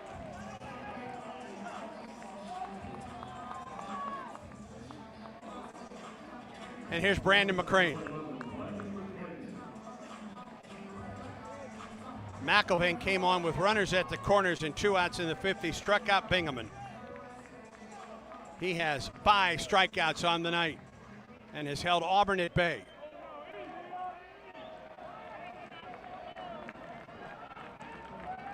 Here's the pitch. McCrane takes a strike down the middle. Brandon is 1 for 3 on the night. He doubled in the 4th.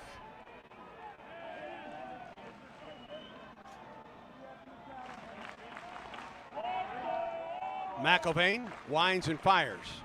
Upstairs, a ball and a strike now to the Auburn redshirt freshman shortstop. Came in as Auburn's leading hitter. He's batting .349 on the campaign. 3 for 8 in the SEC tournament. Tiger needs base runner or 2.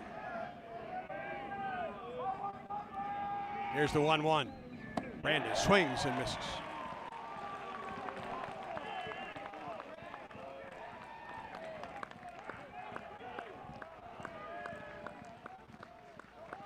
(2-1) Arkansas. 1 out, bottom of the 9th. The ball and 2 strikes. The count to Brandon McCrane. His brother waits on deck. There's the wind of the pitch. Chopper foul. He just got a piece of it to stay alive. Nicely done by Brandon McCrane. The guy that has been Auburn's go-to at shortstop all season long. Batting .349 on the season. 16 stolen bases on the year as well. Here's another 1-2. Got him swinging. Fastball away. 2 outs.